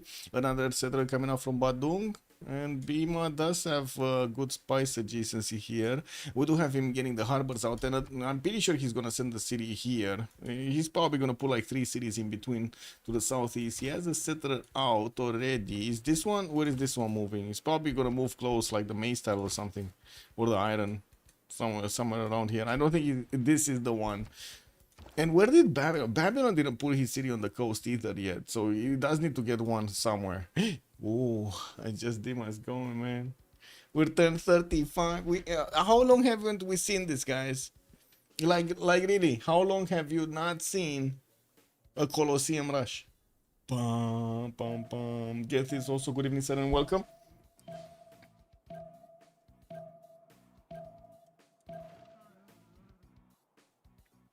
Okay, Cedric coming up in 7 turns here from Ishuna. We do have Durmuti working for 1, and Audience Chamber is going to finish in 2 turns. Just Dima does have 2 more chops, 3 more chops. I guess he does have more chops for the Colosseum. Not sure if he has the time to get to chop. He does have this builder that is going to take a bit too much. Yeah, there we go. He's moving it there. Doesn't have monumentality, so doesn't have the extra move. It is what it is. He's going to need to chop it next turn, but that's going to be pretty good. That's going to be a pretty good Colosseum here. A lot of amenities. Getting also commercial hub investment projects. Wait a second. What are they fighting for? I'm pretty sure they're not fighting for Coleus. Did he just recruit Coleus with a project? Wow. Wow. Okay, sure. He's getting a free luxury. We do have Infal on the next one. And I do see Cree on 4.6 points at 10. Babylon is on 10. Wait. He's going to get it passively faster than Cree. He's gonna get passive points faster than Kree. He's gonna make his own points, and he's halfway there anyway. Wait a second. Did you speak about the fact that S&D and Legendan can directly trade? Yes, I did. Also, Sewi and Jasdima, they have the same perk here. This is gonna be really good for them.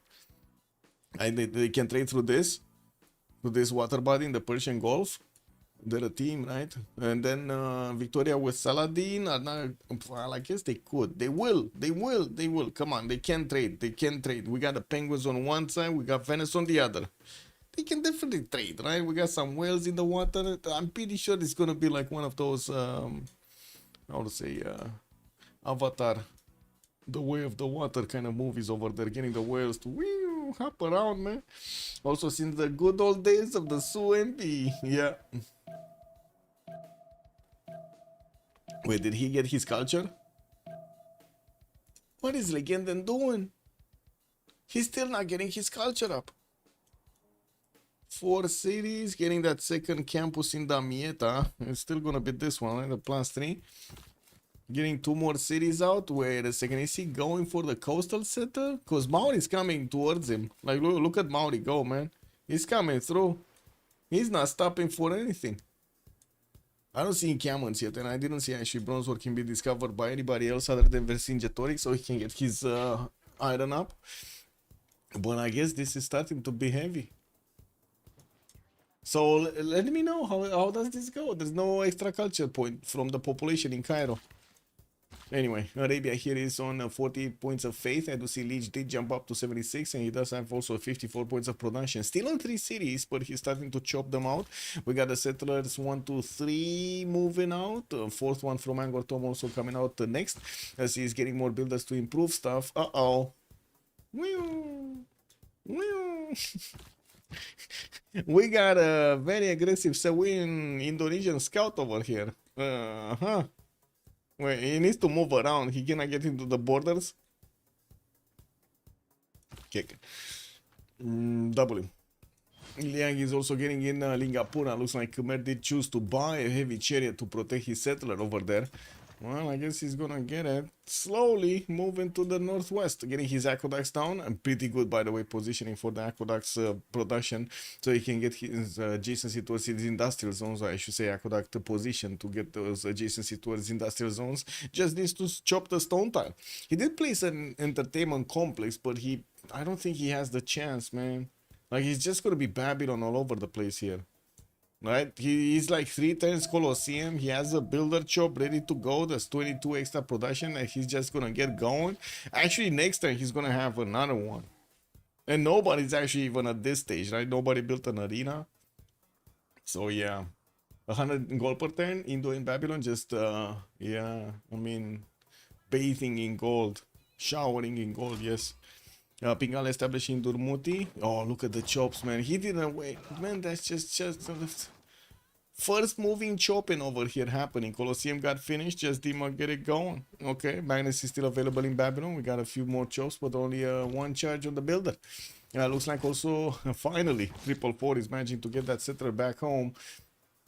We do have him still trying to push into his opponent here, getting a few of these Okchitaus. No Indonesian classical unit. I don't see him either having some archers. Like, usually you want to have like some slingers that you turn into archers later on, from the beginning. So you get to push back these annoying, very pesky scouts. They're very quick, man. But those archers actually are very, very good of taking them down.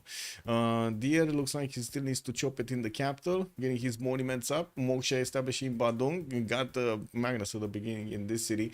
But he's already on 22 science and 32 culture, and looks like about to hit 100 points of production, just as just Dima is gonna go. What is this? Bit chill. Oh, Sewi. Liege is showing him the finger over here. You know, like, no, you be chill next to me, man. You don't want to anger the big boy. Well, I think Indonesia is not going to take that lightly, man. He's far away, though. I don't think he's going to do anything about it. What's this? Man, I know so many players that would have taken that settler like 4 times. Anyway, we do have Cairo still needing to get that extra population. We got a campus research project coming up from Medina, and it looks like Hypatia is still available in the scientist screen. He's making 4.6 points a turn, and that campus project is going to finish in 3 unless he actually chops it out. We'll see if he chops it out. Hard building builders when you're in a monumentality golden age kind of feels like that, no? So dirty, so dirty. How do you do that? It's like, wow. Anyway. Yeah, it's like, yeah, it is what it is. Also, easy clap. Easy clap on what? Anyway, oh, there we go. Say we got over 100 production. He's on 102. While we still don't have Khmer. Where is the city going, man? Is he gonna put it down on the citrus tile? I would have expected him to actually get it next to the sill, but it looks like he's just sending another wave. Okay, so citrus is gonna be the settle north. We got this one on the west side, and looks like he's gonna go for the tutu base, not on the citrus. We got also pyramids being placed down by somebody, but I didn't see who is this. Not here. Who has desert, guys? Who's in the desert? I'm pretty sure I saw a notification for somebody placing down the pyramids. Who has desert? Stonehenge got finished here on the side of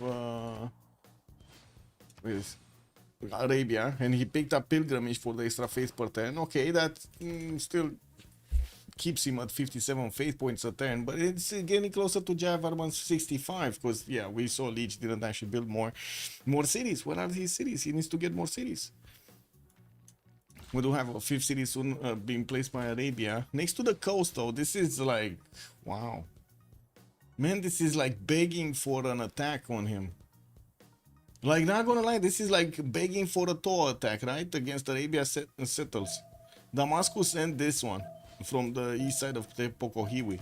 We got Real Man Thighs over here sending another settler. He's getting his Pingala in Wakara Warawa, and I do see he's also getting the Wallows Throne, man. This guy knows. This guy knows. He's getting his Wallows Throne in 3 turns. Well, let's actually see if he's gonna get those going. I do see a Fuzz Warrior is coming up from Kawihia. Let's get those Toas, man. He does need construction. It shouldn't be that far away for him. He's already, well, he's on 13 science and 32 culture. And I do see he's getting his writing in 2, also feudalism in 4. As he's connecting his cities while he's getting his trade routes going. I'm pretty sure the production capabilities are gonna rise up higher. There's a lot more science on Legendary. He's on 28 and 29. Now he did jump up. He got that Governor Moksha promotion, getting his temples up. And I do see also Manish is starting to actually give him the points from the chops here. Really needs to get that chop, man, on the rainforest, because the volcano is gonna get it. You don't want to let the volcano do your stuff, no? You don't want to do it, let him do his thing there. Looks like also SND starting to actually get his cities out, going for that Tinghe de Bemaraja with his eastern settle.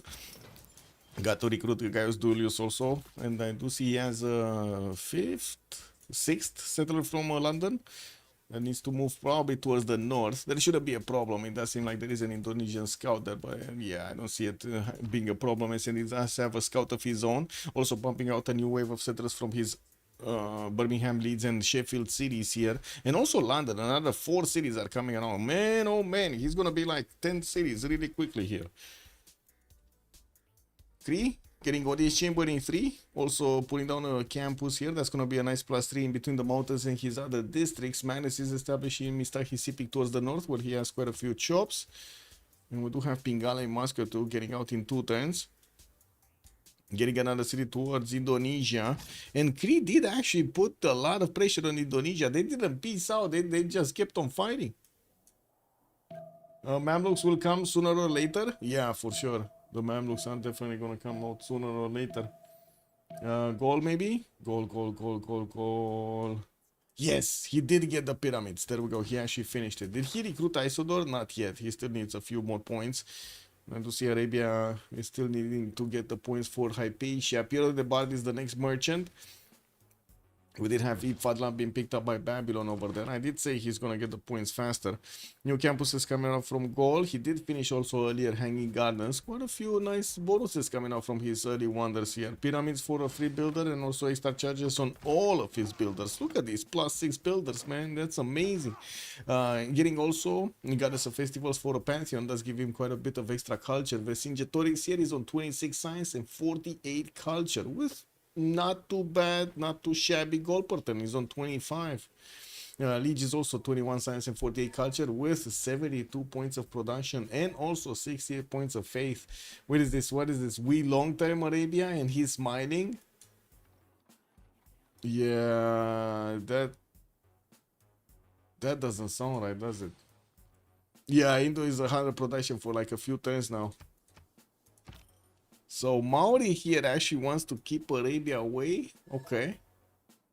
Well, let's see what the Legendary is gonna do, because usually Legendary is quite aggressive. I would imagine he's gonna be today as well. We got a +7 campus coming up from Cairo, and well, I do see another setter from Damietta is getting out. He's gonna take the 6 cities, getting a granary from Medina, so that city keeps on growing, and did get to improve his horse tiles here. I see at least one got down.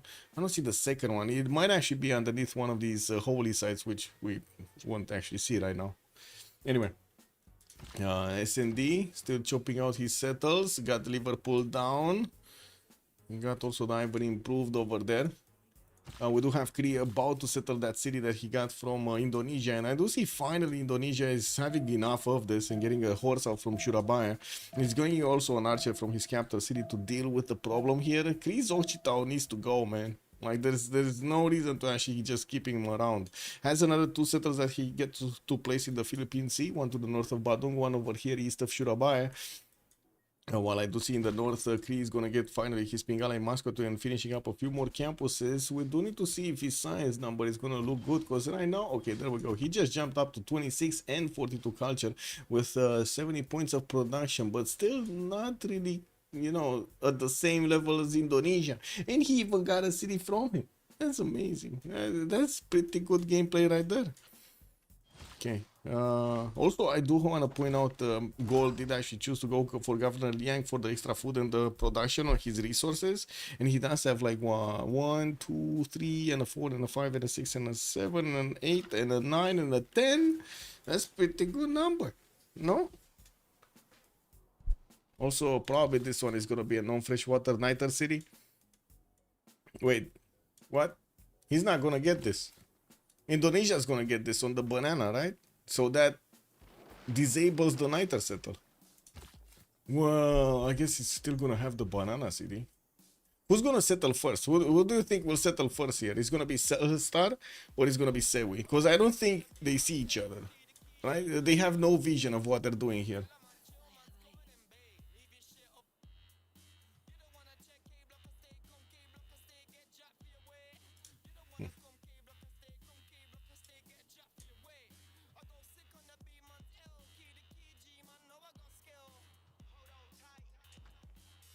Oh, settlers finally coming out also from Cree. He's gonna get them towards the south. I guess he does need to actually defend himself against a possible Indonesian attack, so getting those units out is gonna be nice.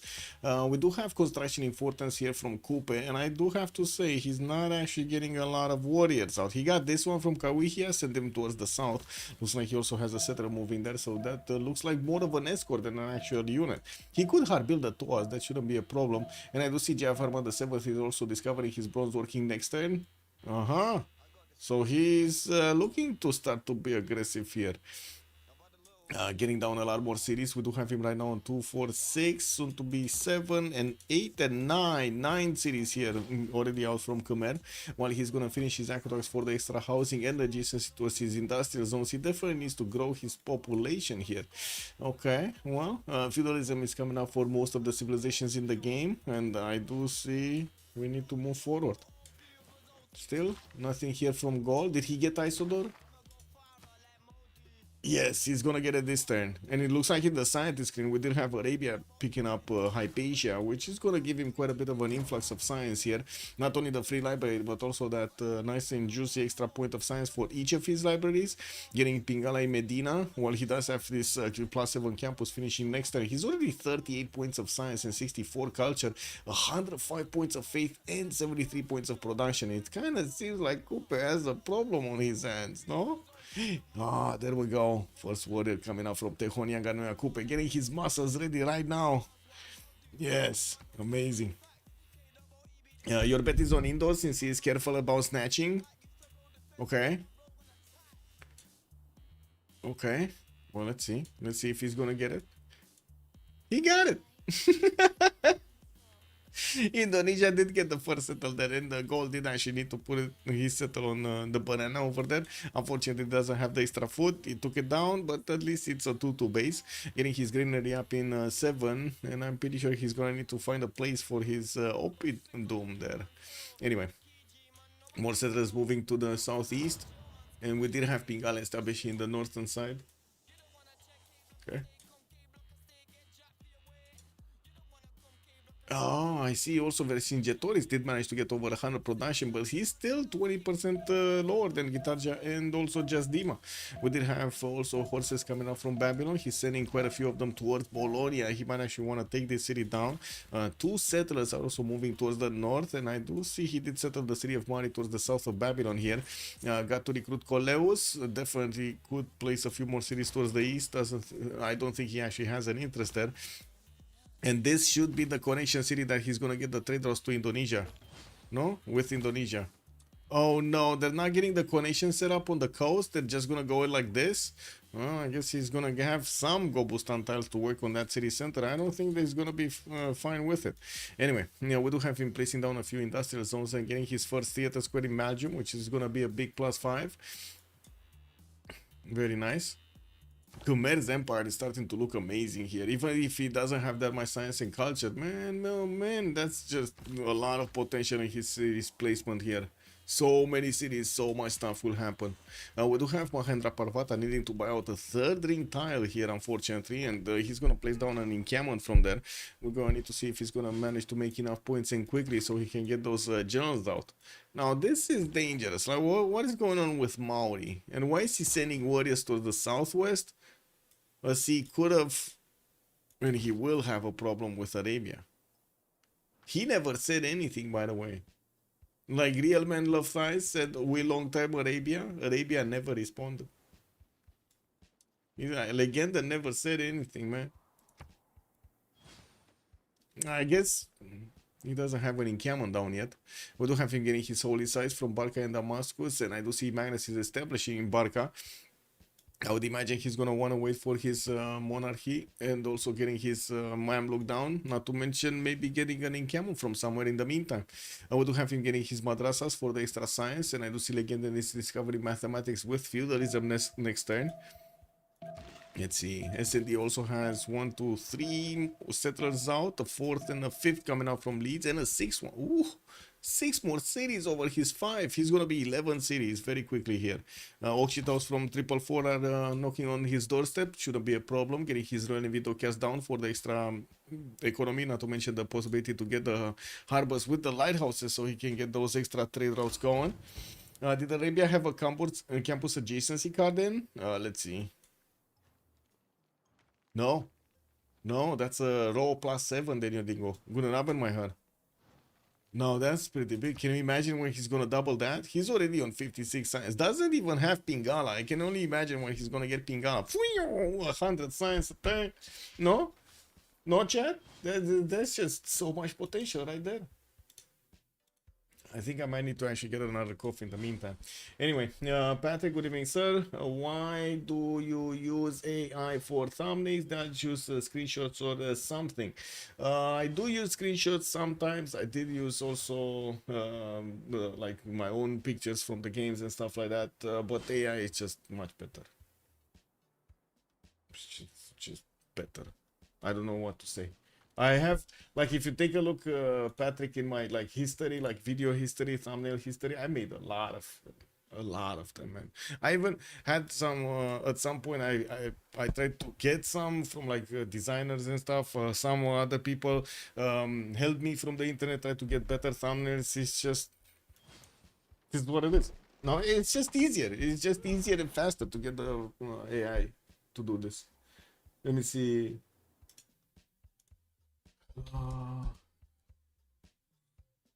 I don't think I have them on this computer because I'm pretty sure I mean it's on this computer, on the other one, but on the previous thumbnails. But let me actually take a look if I can take a quick peek at my content and show you.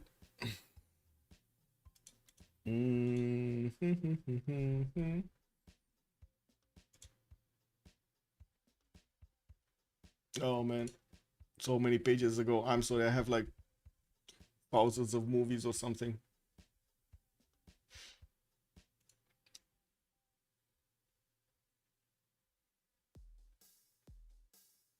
So let me see. This wasn't like this. This was a picture on the background. These also weren't done with AI. You know, just normal ones with some backgrounds behind them. This was a picture. So I don't know what you're talking about, honestly. This is a picture. This is not AI. Yeah, the new ones, sure, but I mean, it's much easier. What do you want me to do? Well, I need to change them up sometimes. Well, you know. And it's not like I have like infinite funds to actually get to pay, you know, everything else. I barely have enough funds to pay myself. What do you mean? Hello, Alfredo Sharnado. Good evening, sir, and welcome. Yeah, you see Coupe is dead anyways. Well, I mean, he's trying to get some defense up, and we do have some warriors coming through. Sora 2 seems better than reality. Yeah, man. Yeah, that's gonna be fun. I saw the cat videos with that one. Justice for my... nah, hashtag. This is what it is, man. Damage is done. Not much I can do right now. Let's see. Watermills, we got some amphitheaters coming through, and I do see the holy sites are getting finished from Jayavarman the 7th. Didn't get his 121 points of production, but I do see he kind of stagnated in the faith per turn. We do have also Sewi, Indonesia, managing to get Temple of Artemis finished in the capital city. That's pretty pog, and we do have him also getting another wave of feudalism builders going. Also commercial here from Jambi. He's worried he might not actually get his golden age. 57 points after 61. We had 8 turns away, so I don't think he should actually worry about this. First in Camel coming out also from Cree, from the city of Moscow in the north. We got Victor establishing Pasca Vashik. We'll see what things evolve there.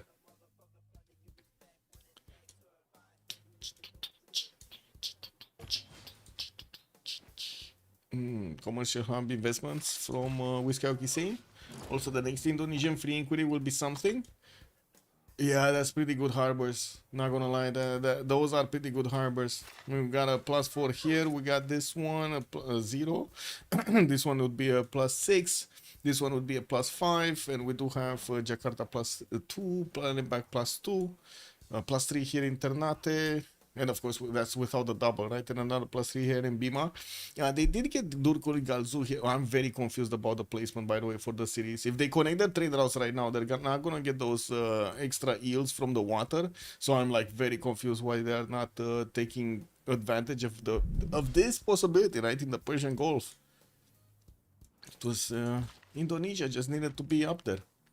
Indo's paddle is beautiful. Yeah, the Philippine Sea is looking amazing. Man, if only he could have gotten some polders there. That would have been a little bit better, no? So Isodor of Miletus did get recruited here by Gaul. We did have also Cree managing to get Irene of Athens, and a third religion, Indonesia, did get Prophet. Wait a second. Zen Meditation and Defender of the Faith. He went for the extra defense, and we do have him for the extra amenity. Okay. Still no units up from Arabia. And I do see he's getting a wave of temples and his madrasas. Definitely he's jumping up in the science and in the culture, but losing the gold. He's 63 and 70, but then he's -3 on the gold per 10. We do have S&D making 56 on their team, and they're both 90 points of production. Definitely, of course, Arabia is going to have the advantage of him actually managing to buy some stuff with faith, while S&D is going to need to hard build it. We got some like a horse coming up from Arabia's eastern city, Damietta, and I do see he has 2 more of these settlers moving around. Wait a second. Babylon. Oh, Bologna has been defeated. We got a first city state being taken out. So that's Babylon. That's Babylon. That's just Dima. That's the Sea Dogs. The Sea Dogs managed to get this. Managed to get the points. Yeah, guys, you need to tell me the new prediction. Because this one is going through. Sea Dogs, 70%. Oh my god, man. You guys correctly predicted this one. You gotta give me a new one. You gotta give me new ideas here. What are we putting in?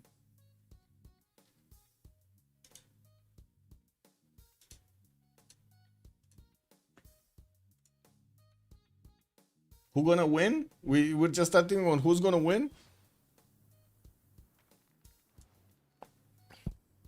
Or maybe we go for who's gonna lose first. We haven't seen that one. Oh, Reina actually did get established in Eshuna. I just saw Babylon is getting those extra yields from... Well, is he getting any extra yields? Is this external? No, this is internal. So yeah, no extra yields right now. There's also Reina and Bima established for Indonesia for those upcoming trade routes. Yeah, who's gonna lose is pretty spicy. Yeah, I was thinking, no, who's gonna lose first? Because it's gonna be a long one for the other stuff, no? For the who's gonna win. We got actually quite a few warriors from Maori. He's also preparing to get his religion here from Wakera Warawa. When I do see him establishing another city of Pango towards the southwest of Hawaii, yeah, he sent a few of these warriors, you know, that can turn into Toas. Who's gonna second? man.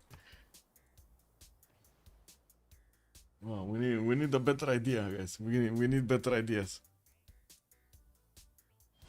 And that's 3 turns for GMC to come out for Khmer. We do have them starting to actually acquire the points for the Golden Age. We're still 6 turns away. Looks like Coupe has quite a few problems. He's 39 out of 43. That's a lot of points that he needs to acquire. Getting Campus out. Wait, is this a +3? This is a +3. Okay, he's gonna get a splendid bonus from that. He has his Toa, his +4, and also a Religion. He should be fine. Poundmaker 41 points out of 46. Now Poundmaker might be a different beast though. He's getting his horses out, has a possibility to get a boat. Okay. Campus, I think he already got this as a +3. Industrial Zone, this is a +2. I guess it will turn into a +3. No, never mind. He actually chopped it. KW, man. He chopped the quarry away. We got some markets coming around also from the southeastern cities. Now this might be a problem for Poundmaker. I'm not sure if he will get his Golden Age or not. And I'm pretty sure he actually placed his Mickey up somewhere. Like that's his unique improvement. It must be somewhere. Wait, why is there no Mickey Wap? Make a wap. He doesn't have a Mickey Wap down. I mean, that's good. That's extra 4 points, no? But why doesn't he have a Mickey Wap down? Oh, there we go. There we go. He put it down. It's fine. He just put it down. It's kind of a weak Mickey Wap, but I guess, you know, what can you do? It is what it is. So he's getting the gold from the seal tile. This one on the uranium would have been much better. Like 2 bonus resources and a silt, you get the extra food and you get the extra gold. But anyway, this is what it is. Who's judging? We might see him just chop those out. He does have a pretty good campus spot over there. Anyway, getting some walls up in Mixivochi. So Real Man Thighs did get his 43 points. He's finishing up his campuses. He's on 35 science and 59 culture. But then we see Legenda here with double the amount of science and, well, a bit more culture. Significantly more faith a turn, 154. But then we do have Legion, 170 points of production on his side. Well. Kree only, Coupe only managed to make 121. Madrasas are finishing, and Legenda here will need to double his campus with the card. He's still not using the double card. Why no wonder settle on Kree, the +4 campus, plus the Golden Age? The Grey Barrier Reef settle? Yeah, I don't know. It's a good question. I don't know. And he did have this settle, by the way. Bashka Vashik was a settle that came all the way around from Indonesia. That's the dude, the settle that he actually stole from Indonesia. So he could have definitely gotten it over there. But anyway, he didn't. So it is what it is. Still needs 9 points to get his Golden Age. I do see Leech did manage to secure his. Vercingetorix secured his. Legenden still needs 3. Shouldn't be a problem, actually. I don't think it should be it will be a problem. We do have him losing gold percent though. That is a problem. And I do see S&D is trying to give him as much gold as possible. I don't see any commercial anytime soon from Arabia. Do you guys see any commercial or harbor coming off soon from him? I don't think so. Yeah, I don't know, man. Legenden over here, what is he doing? S&D getting his stirrups in 4. He did manage to get 2, 4, 6, 8 cities and 9 cities actually. And we do have him with quite a few aqueducts. He started chopping everything in his territory, getting his industrial zones up from London. While he still needs 2 more points. This industrial zone is a +4, so it's going to be a splendid one. It's going to give him the points necessary to go over the Golden Age. Sewi secured his golden, and Just Demon is like well over, like 71 points out of 54. 2, 4, 6, 8, 9 cities. Oracle getting finished in Durmut in 2 turns. Still have a few horses towards the north. Could try to do something against gold, because, you know, I mean, it's free cities. If you get some courses through and the Pelstar is not going to be, you know, available to actually trade punches, this is what it is, no? Golden is a mythical thing in Arabia. Wait, do you think he's actually going to want to go dark? I don't think he's going to want to go dark, man. Like, yeah, he's already normal, no? So, yeah. But it is what it is. Maybe I didn't get the punch line or the, you know, the joke. It's fine. I do also jokes, quite a few jokes that have no punchline. Mamluks maybe? On Arabia? Yeah, I guess. He's getting a heavy chariot from Cairo and Medina. Whoa. Are we actually gonna see an attack on poor Maori here? Maori, stop building units. We got some settlers coming around. He's trying to expand his reach here. Well, he did get a decent defense, or I guess 3 warriors and 2 scouts. This is not a decent defense. I'm sorry. Excuse me. This is not a decent defense. GMC coming up also in 6 from Cairo. And we do have him jumping up in the science to almost 100. He's the first one. He might be the first one to go over 100 in science. He has also 85 culture in a monumentality. So both of these stats are actually going to remain. That's an insane amount of culture that he's getting, by the way. Hellstar has Antananarivo. That's going to be Vercingetorix, and Iotha is on Liege. So he's not actually getting points. He's not getting culture points from having any of these city-states. Okay. I think somebody settled Eye of the Sahara. Khmer got the city east. No, he's still actually getting everything up, but he did manage to get to 200 points of production. Him, Hellstar, and just Dima managed to get over 200 points of production. Actually, funny enough, Indonesia slowed down. He's getting his army up in the northwest, and well, it looks like he's trying to bunker down, also spreading out his religion as much as possible. Well, he did manage to get Mausoleum at Halicarnassus in his capital city, getting finished next turn. No, sorry, I'd finished already. I don't know why I said finish next turn. But anyway, 200 production, 350. Yeah. Yeah, they didn't lose any time. Extra trader here on England. We did have also Zankian being picked up by Babylon for an extra $3 capacity, and Cree did get the internal one. Your traders to your cities to gain the +1 gold of Raja Todarmal. Not bad, not bad. And oh my god, look at these styles, man. These are just look insane for Indonesia. He's still on 70 science and 95 culture. He's still in that Pembrush and Voice golden age. And I do see Sewi got a relic here. Okay, well, I mean, he does have 74 faith a turn. That's pretty good, and also has a religion. And what is this? Legendan going in education. He's moving his heavy chariots, still building some heavy chariots in Damascus. Oh, Maori. Okay, Mausoleum on Indo. Yeah, what does Taruga give to Hellstar? He's getting the 5% science in all cities for each different improved resource type. That's not bad. He already has 80 points, no? Oh. I think I have idea for a prediction. Will Coupe receive some surprise?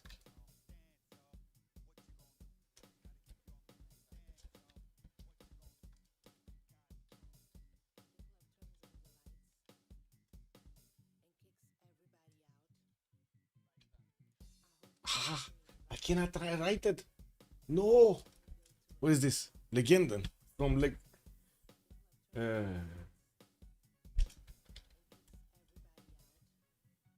Okay, there we go.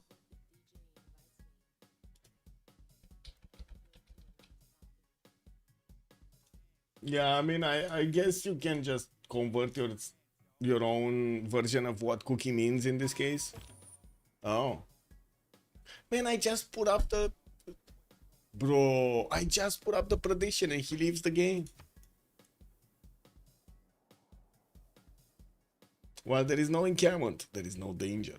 Yeah, I guess. Yeah, there's no break. There's no danger.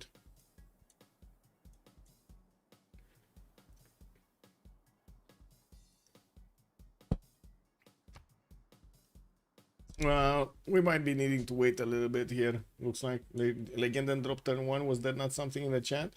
He didn't drop down turn... Wait, he dropped down turn 1? It was Hellstar that dropped down turn 1. Yeah, Hellstar did, not Legendan. Legendan is new in the dropping scene. He's a new guy on the block.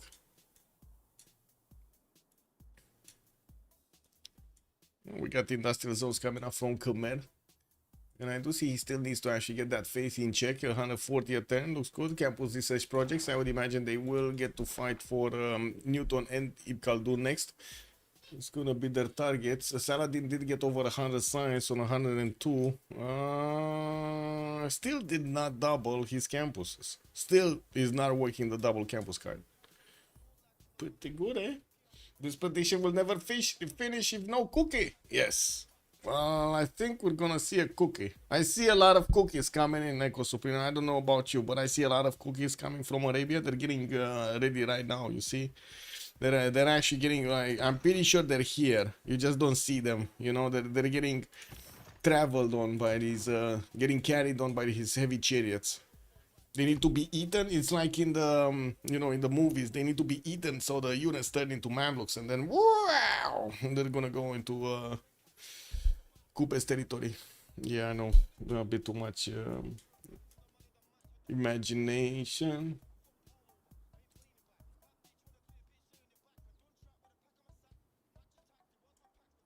I mean, he's saying meow. Do we hear a wolf?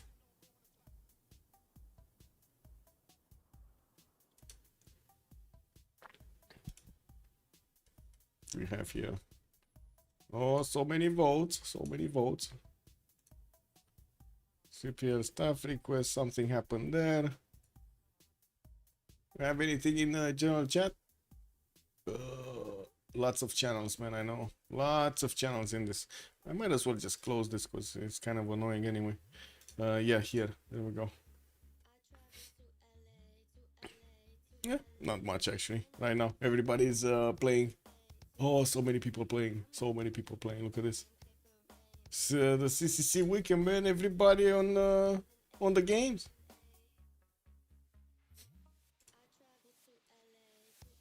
Anyway, let me go to the toilet. Be right back.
Oh, he back.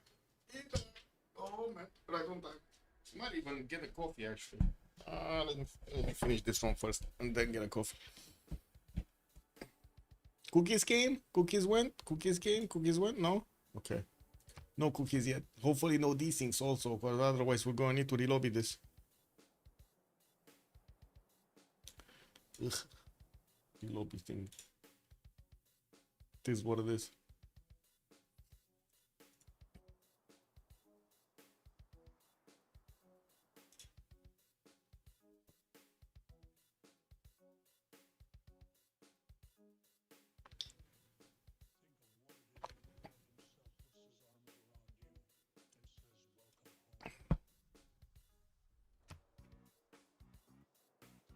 Okay.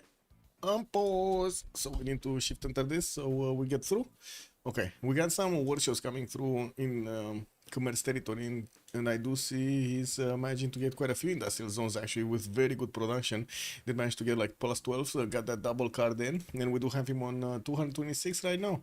I do see also Just Dima is managing to get to his 225, getting also more aqueducts to slowly beef up that adjacency, not to mention the extra monuments coming through. I do see at the moment that he doesn't actually have an army deployed towards Gaul, neither does Gaul, so you know, no one is actually in danger. Put his sources towards the north of Bologna and just got to sit them there. What is this Bibrac city? So far away from everything. Is this just for amenities? But I mean, no. It's such a far away city. I guess he does have a +4 Opidum, but does that actually... Wait, is this what's this? Oh, the scout cats. Oh, I see.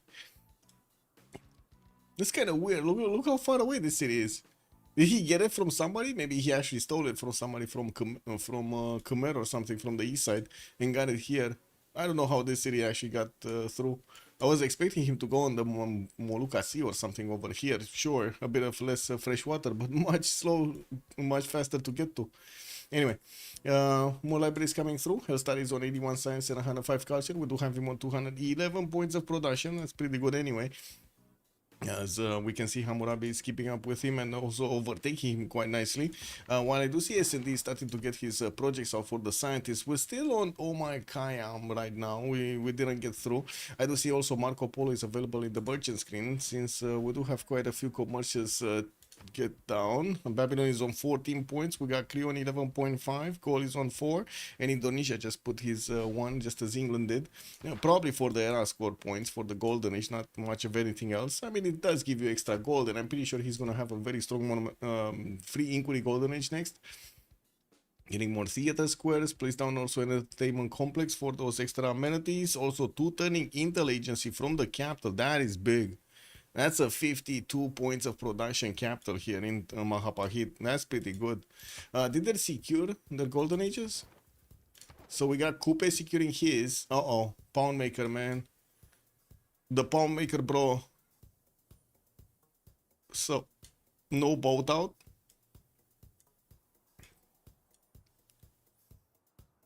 No settle on the Great Barrier Reef. And not enough great people, I'm pretty sure.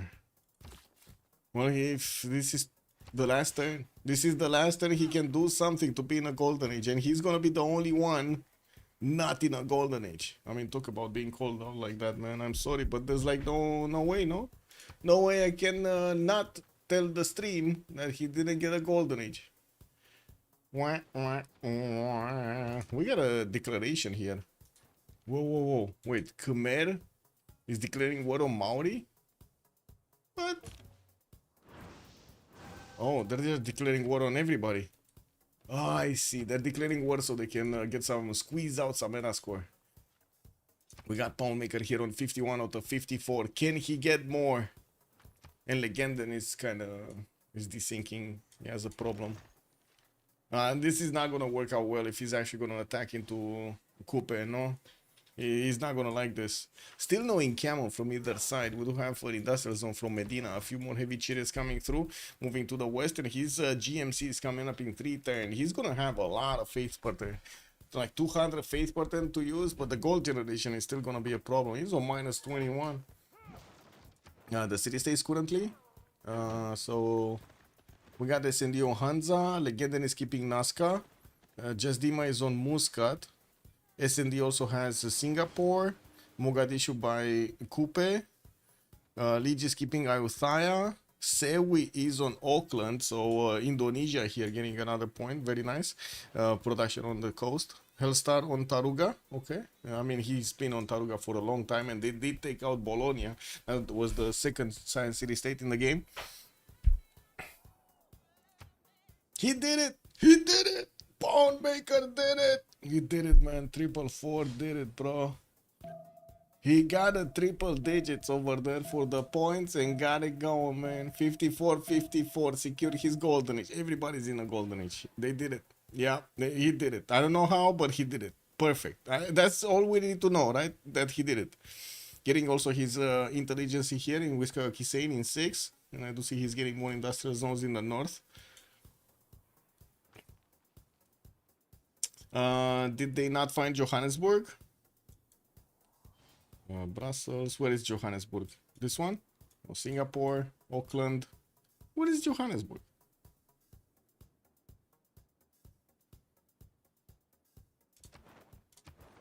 Oh, here. I see. Oh, I cannot see it on the map, man. Oh, yeah, they didn't find it.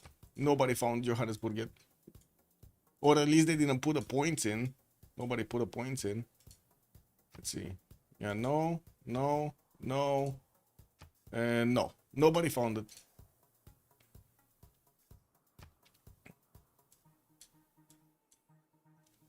Okay, we're getting into the next era.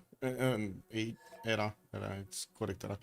Spine in Babylon coming up in 210s, and I do see a few more horses are also getting trained. Finally, one actually arrived in Tutul for some extra defense. One I also noticed goal is starting off on his campus research projects. We're gonna have a re-lobby here before the Congress, so we don't actually get into the Congress with, problems. Figures, the best CS is not available. Yes, true.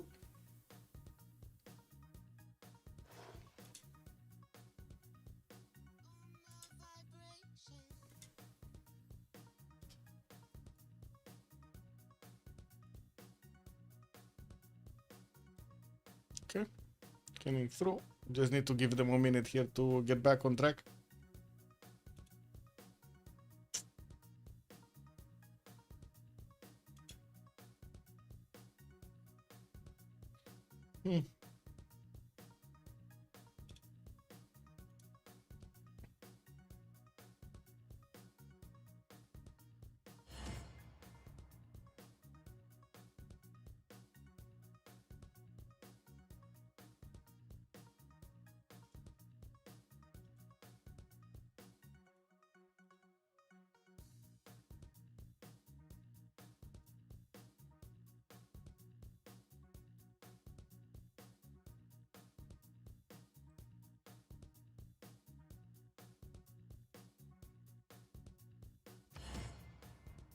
We're probably gonna need to wait for a few more to join so I can check the 0MS. Hopefully, unless they're not ready up as quick.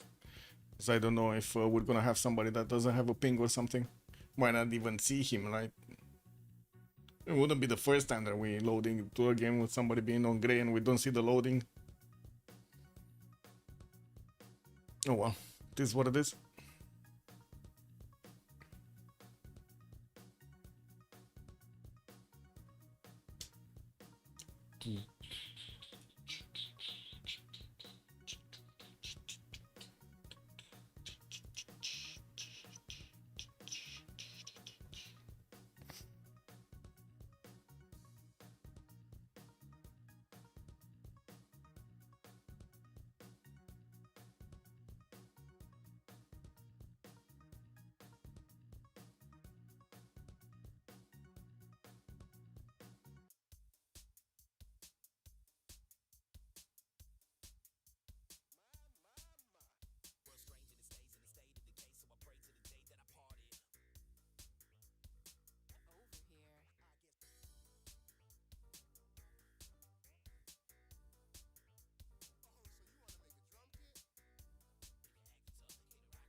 Are thighs trending with real men? No idea. I still like boobs over thighs, but sure.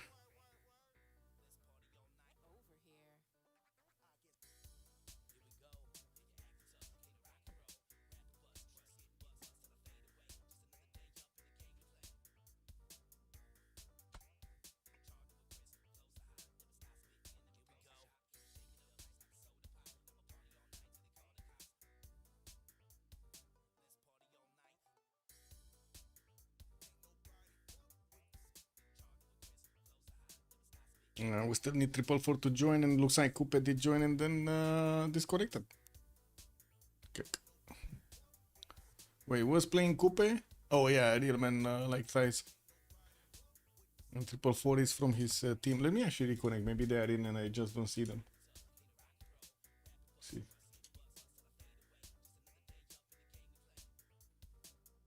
Yeah, okay, we got one going through.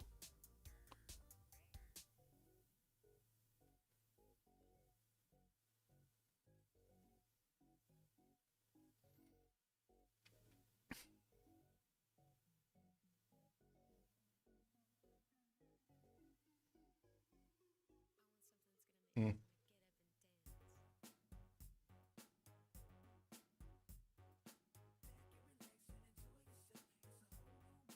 Okay, they're just fixing their 0ms problems. We should be fine to ready up. Fine. Hey, what happened with Civ7 since we're at the moment here? Not good.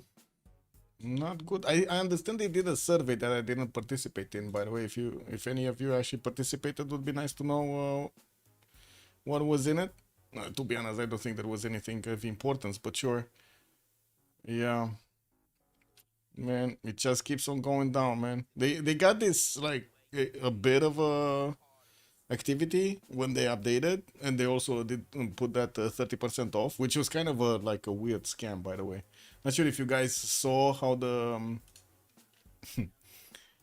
how to say how the promotion was, but it kind of felt like a scam. I mean, it's still something, but as a discount, but it kind of felt weird. Give me a second. So in the store page, ugh, not this.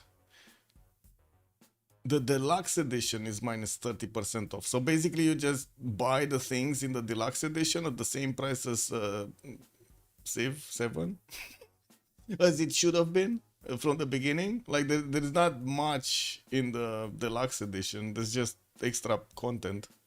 Kick W, like compare editions. What's this? You get what? Tecumseh and Shoni pack, leader personas. The cosmetic packs, the for profile customization, this like nobody cares, and the crossword of the world, the leaders, right? You get Ada Lovelace, Simon Bolivar, Great Britain, Carthage, Bulgaria, Nepal, 4 wonders, and 1 badge cosmetic bonus. Also, is it just me or this is like weirdly pixelated picture? Anyway, always $72 is yeah. I mean, it is what it is, man.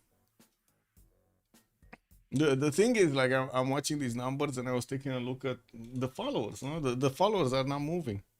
Like they did all of this, but look at this. No, there's like this has been an ongoing campaign for like at least the last week, and they didn't even get 1,000 more followers. It's like 200 followers in a week. That's like 200 sales in a week, guys. It's just wow. Yeah, well, I think that some would call it unsustainable. The only thing interesting is the Settler edition. The third edition, yeah, I guess.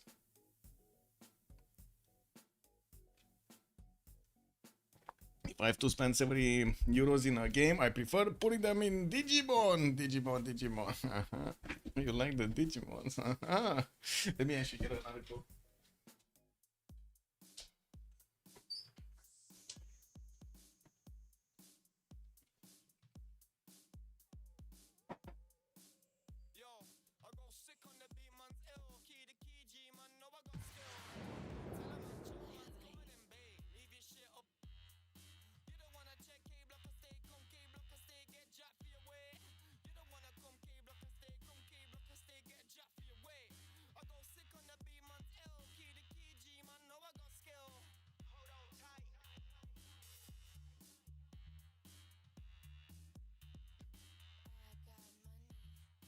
Loading through. Come on. Load in, load in, load in. Click, click, click, clack, clack, clack.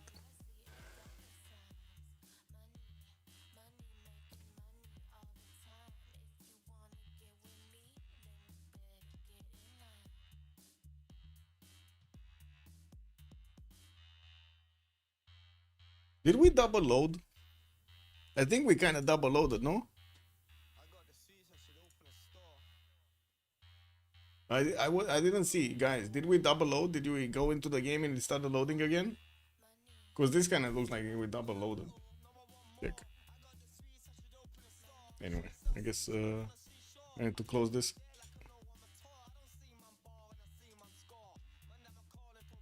Wow. If it's closing. Yeah. Close the program.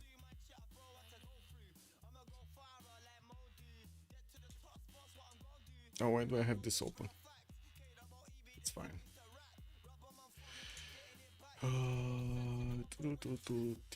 Top. Okay. Unfortunate. Man.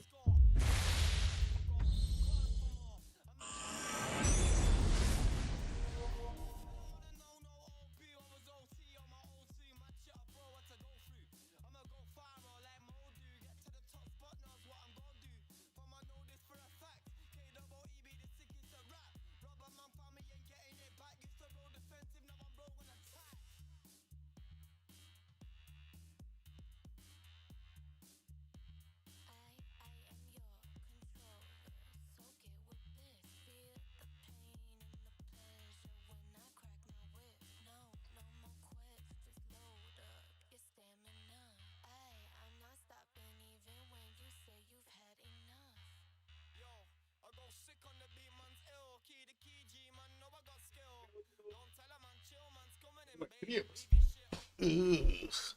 Is this a new lobby or is this no? It's still ongoing, no? Yeah, it's still ongoing. Let me actually back out and rejoin so I can fix any possible 0ms issues.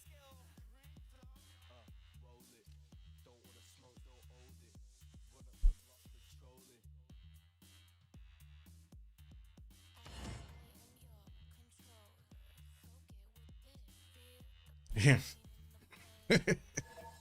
Game looks stable. Yeah. I guess this is the problems we were talking about, right? These problems cannot be solved by the players. These are developer problems. And unfortunately, the developers, you see what they're spending their money on. Nothing. Ugh. It is what it is.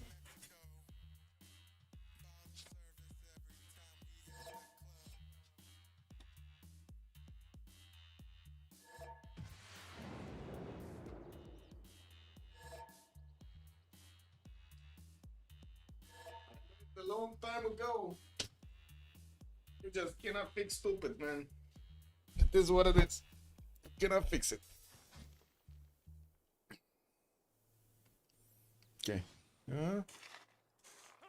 Yeah, F the cast. Who's the cast? Whatever. Okay, let's go. Let's see. What do we have? Arabia was getting ready, no? He was getting ready to pounce. Is Legend actually gonna get his encampment down, or are we just gonna be talking about Mamluks without a general here? Or is he just gonna buy a general? Because I mean, these generals are very cheap right now, right? They're 450 points. He could just buy one. Bam. Click general, buy general. We do have him placing down a commercial, and we're gonna have also the Congress session coming up next turn. Gonna see what kind of options they're gonna have there. Campus research projects coming out from Khmer, also getting himself a spy. We did have a spy that was getting trained in Arabia's territory, no? Or was that Babylon? I think that was Babylon actually. Yeah, Babylon got a spy for himself. He's getting a great writer also. And from what I do see, we do have Indonesia also playing finally Pinggala in the city of Jambi. He did jump up with the most science in the game, 172, since he did switch into a Flinkuri Golden Age. And we're going to talk about these options as we are getting over the Congress, because otherwise it's not that much.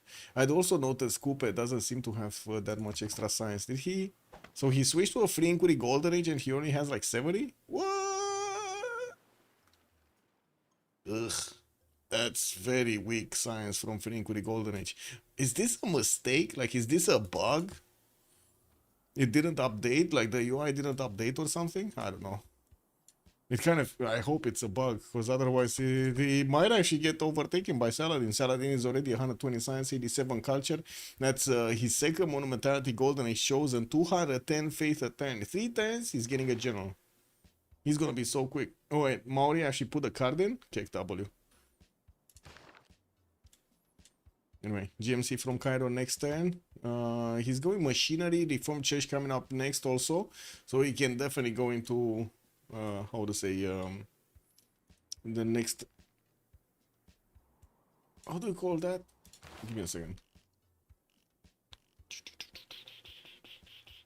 This theocracy, man, theocracy. The word just escaped my mind. Comedian projects, Spy coming out, Cree also kind of stagnated. He's 80 science and 84 culture, 163 points of production. He was very aggressive with Indonesia. Did manage to actually get a settle from him. Now he actually has 2 more cities coming around. At least he did manage to get his golden age. That's pretty good. The intelligence is still getting built in with Kisane.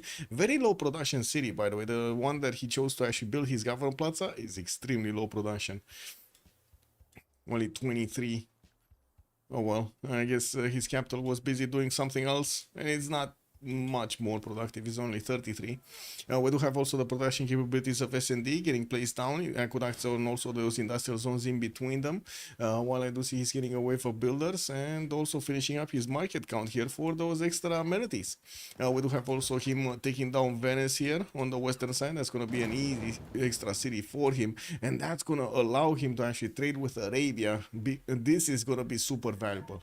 Now this is going to be the way Arabia is going to get his gold per turn. We got a commercial coming up from Damietta, but it's only a +2 here next to the river. That's about it. And what's with the scientist? Oh, they're passing the scientist, guys. So many of them are passing the scientist. Omar Khayyam is just not loved. Ooh. Yeah, it is what it is, man. Digital, and boom.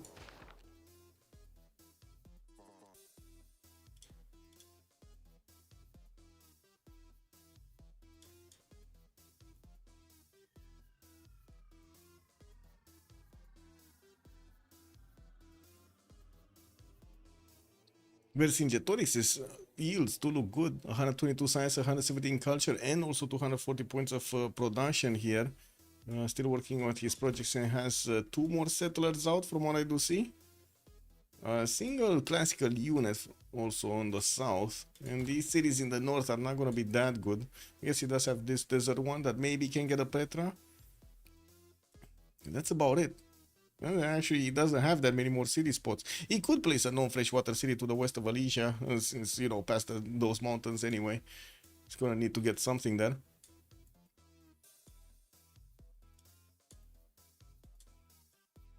This is going to be where the next action is, I'm pretty sure. So we do need to see if Arabia is going to get that sit-ups going, and also if he's going to switch to theocracy. That's going to mean cheaper buys with faith. He's also going to have his GMC up, so yeah, pretty good. Also, wasn't CSS supposed to be raised? No, that's only in the duels. That's only the duels. Wait, we gotta drop another. We got another drop here. Legenden, come back, Legenden. Maybe we switch host or something. That might be a bit of an issue. Oh well.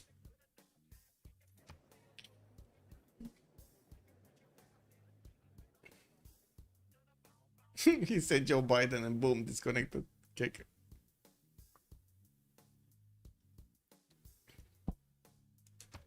Oh, printing also coming up in 2 for Saladin, and he did actually get his 150 science and 130 culture. Monumentality golden in science and culture. And he's, wait a second, he's positive in the gold per turn. He's actually 12 gold a turn. That's amazing. Usually we don't see Arabia positive in the gold per turn. He's getting more markets out, and he's definitely going to plug in Reina in the city of Raqqa, so he can connect with England. S&D will need to get the harbor out from Venice, and I'm pretty sure that's the first thing that he's gonna do when he's gonna get his next turn. We do have him with a 2-charge builder also getting caught up here in Venice. Guys, the Babylon has Kumasi, by the way. Maybe take... There is no There's no Kumasi in the game. Cake W.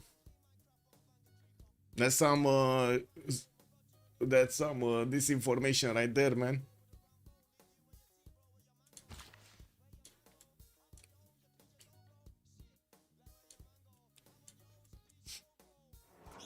Hey, Echo, by the way, did you see the paper that came out from on Archive?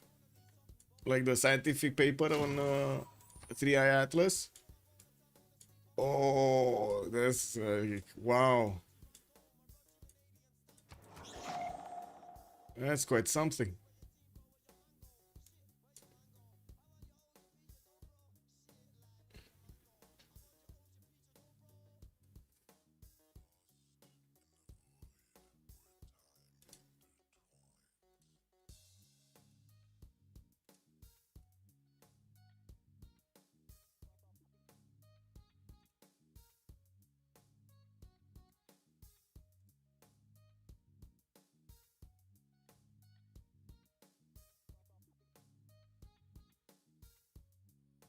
Well, we'll see if we do have any these things. Too many AI papers? Yeah, clearly. What was it? Archive. Let me see if I have it. That's actually a good question if it's generated by AI or not. I don't have it here at hand. Archive 3i Atlas paper. Paper. Okay. This one from Cornell University. Recently discovered interstellar interloper displayed on various anomalous actually characteristics. Yeah, I don't know, man. Yeah, I don't know. What will happen then? I mean, you know, it is what it is. We're still gonna be fighting about politics and who's getting what funds while the aliens are gonna come invade us. Like, I'm pretty sure. Like, we cannot fix these guys. Can you fix these guys? I don't think we can fix these guys. Like, maybe you think. I don't think. Is this a thing in Eastern Europe? Raw cold soup?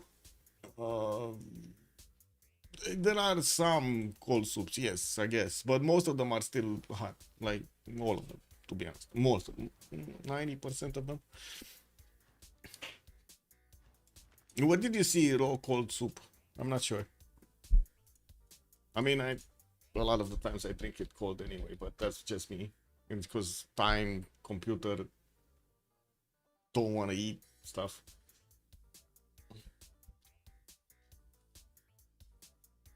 Oh, there are quite a few of them. Yeah. No, in Lithuania. Okay. I don't know. I don't know. I think they have a bit of a different cuisine than we have. Coupe, Frincuri Golden Age, still 70 size. Man, that is actually his Golden Age. And he has 50 culture points. That's a problem. I would say that is a big problem. There is also a possibility for one of his settlers to be taken by Arabia here. Do you see this scout? He's just sniffing around the settler from Maori. And we do have also Maori with 136 points of production.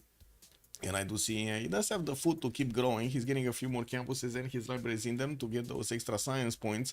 While I do notice he didn't actually get onto the other side, on the Khmer's thing. He did recruit a general. Wow.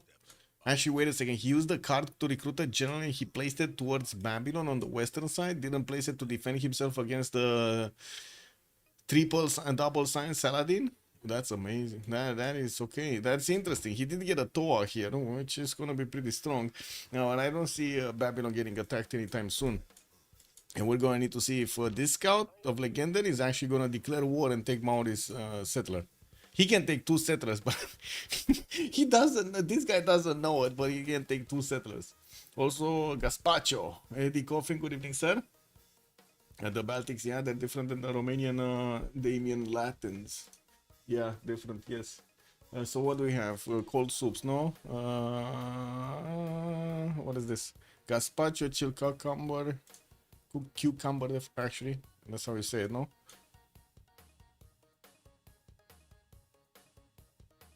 What is this? Easy gazpacho, green gazpacho, watermelon. I'm not gonna eat this, man. Chill cucumber creamy roasted. I guess this might be okay. This no. How can you make a cucumber soup, man? That just doesn't sound right. Ugh. Where's the meat, man? Where's the meat? Anyway, next up, 444, 88 science, 87 culture. We do have him getting a few more settlers out, 2 more. He did recruit the Abuk Al Qasim, and I do see the next one in the center screen is gonna be Hildegard of Bingen. We don't have anybody yet making projects for Marco Polo. A lot of them are making projects for the scientist screen. Looks like also Khmer with Kree are starting to get those general points going from their encampments. We'll soon see who's gonna get the one. While I do see also Intel Agency is gonna finish in 2 turns here from 444. He's gonna get to plug in Reina in the city of Pitohan. P-Win. Not really trading with anybody anyway. On the east side, he has Vercingetorix, and his ally is very far away. Very far away. That's Coupe. He's not gonna get here. Oh man. Arabia Scout, man, is still next to Maori settlers. And Maori's not doing anything. Wow. They're even, like, he could just take them in one single swoop.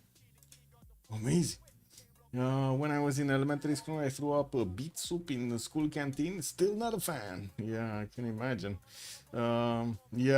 Yeah, I can imagine, man. We just eat fruit or cucumber or cold noodles in the summer, not cold soup. I mean, yeah, cucumbers. I don't know how to say it actually. Marinated? No, it's not marinated. I don't know how to say it. Like the. I don't like the normal cucumber, but I like the one that's put into that special blend of whatever sauces there or liquids. I think Arabia is prioritizing peace. Cake W. Yeah, he's prioritizing peace, guys. Pickled? That's how we call it? Pickled? Okay. Yeah. Ebon, good evening, sir, and thank you. Hellstar, 140 science, 120 culture on Vercingetorix. We do have him also getting a lot of these campus research projects, sending more settlers towards the north, and from what I do see, also finishing up more campuses. We don't have him with a standing military, but I'm pretty sure he's gonna need one against both Babylon and also Indonesia. It does seem like both of these neighbors are gonna be quite a problem. 250 points of production, still not actually the top one in the production screen. We got Liege with 300 and also Just Dima with 287. And talking about Leech here, he's on a 94 science and 170 culture. Did switch to a Pembrokeshire Voice Golden Age, getting his GMC up next turn, and still building up more settlers. We do have him also finishing up his workshops in his industrial zones and going for stirrups next turn. While he's gonna finish a few more harbors out for the extra gold, he's also gonna get the extra trade routes. I do see him also getting quite a few of these libraries in his newly built campuses. We're gonna need to see if he does have a chance of actually recruiting one of these good scientists here.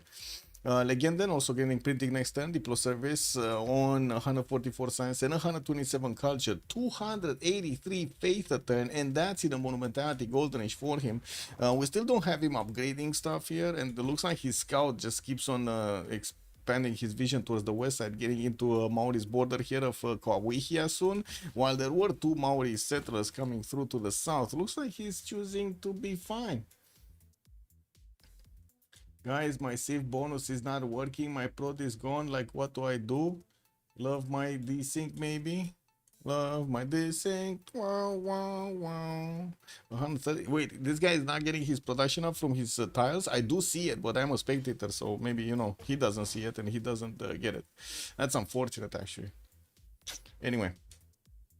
Legenden, 170 science, 130 culture, and well, we do have him finally getting those positive goal points a turn. He was building some crossbows, but looks like he actually stopped to build one in Barca here, while he did plug in Governor Pingala in Medina. I do see also Magnus is getting plugged in Aden, getting a few more settlers out, gonna keep on expanding, getting more and more cities supposed to build campuses from. And holy sites. SND, 170 science, 60 culture. Looks like he switched fully to a free inquiry golden age and not getting that much culture anymore from his Pembrokeshire voice.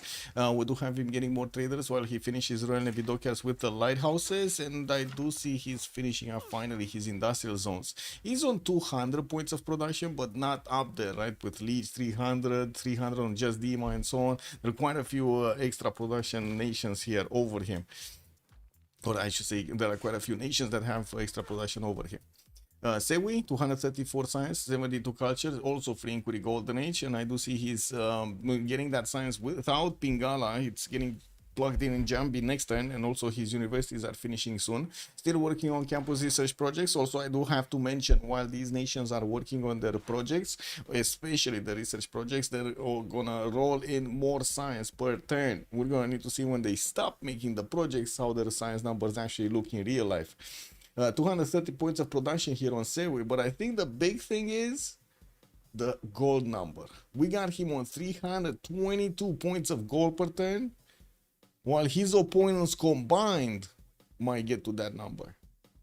No, that's a problem, no? I would say that is a problem, because it looks like also just Dima is on 186 gold points a turn. This is just amazing gold generation from both of them. Oh, Ip Khaldun is the next one. Did they pick Newton? They did. It was England. SND that picked Newton. And who's going to get this guy? It's probably going to go Gol or Khmer. Wait, it was Indonesia making projects? He's getting he's getting 2 projects next turn. So I think quite a few of them are actually going to have potential points. Khmer not finishing. Khmer is actually giving it up. He was making projects, but he's giving it up. He's not making it. Goal, maybe? 1, 2. How many points does he have? He needs like 3 projects. And he's finishing 2. Not gonna have enough points. Getting spied on by Indonesia. I still don't have him with a big military here.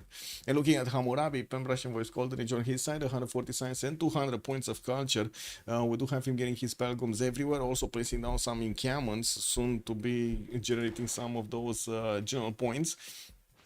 We do have him also getting more harbors out for the extra gold generation. As we've seen, he has the second most gold generation in the game here. Pretty good, and also the second best, or no, now it's the best. Now it is the best production by 1 point. The best production, 323 points versus the 322 of Jayavarman the 7th. Why didn't Maori settle north coast of his capital? I think it's because of Khmer. I think it's because of Khmer. He just didn't want to give Khmer the opportunity to actually get one of his cities, you know, from across the seas that he couldn't reinforce that well. Oh well. I do see he also did place 2 of these non-freshwater cities, which again is kind of weird because he definitely could have placed them in the Gulf of Aqaba here. No? It kind of feels he could have easily gotten next to the penguins, getting Kuchi Kuchi with them, another one on the freshwater river in the south. It is what it is.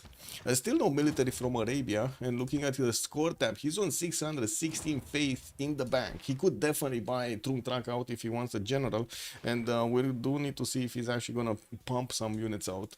Military tactics coming out next turn, humanism also in 2. And in the Congress, what do we have? Gains a wildcard policy slot. That's going to be theocracy. So we got like 2 nations that will benefit from this. That's going to be Khmer and Arabia. That's it.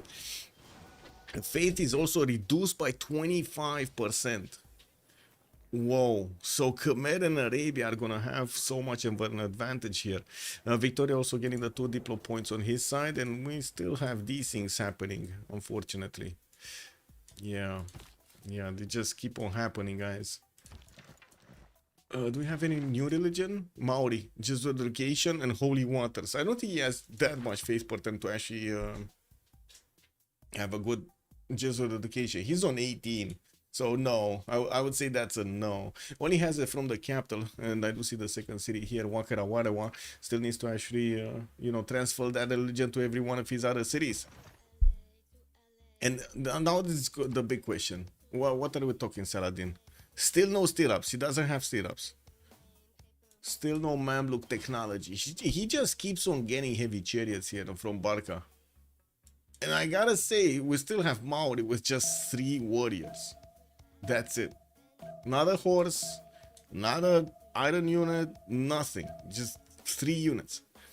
We do have him getting castles out next turn, but again, no horse, right? No horse pre-build. If he discovers castles, he's gonna need to hard build coursers, which are kind of expensive in production, and we do have him only on 150. How is Maori Soidel? That's a good one. Also, Blazecat Games was saying we like pickled chilies or tofu in lots of spicy chili oil. Yeah, I can imagine. Yeah, get all of those spices going, man. So Khaldun did get picked up. And it was Indonesia that got it. Okay, so he's gonna get the campus thing going, and I do see him also going for Colossus for an extra trade out capacity here from Jambi, while he's going for the industrial zone logistic projects next. Looks like it's B Sheng. I'm pretty sure he's gonna be looking to get another one. England is on 113 points. We got goal on 106. Looks like Babylon in Indonesia are starting to actually catch up quite quickly. We do have also Marco Polo still available in the merchant screen, but he's 300 points. This bad boy is kind of expensive here.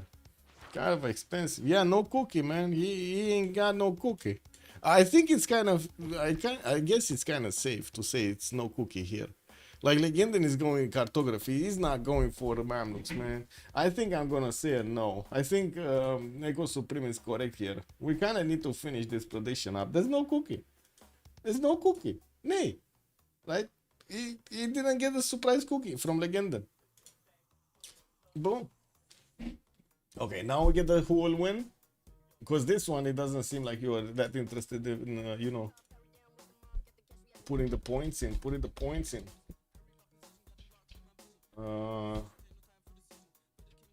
Sea Dogs.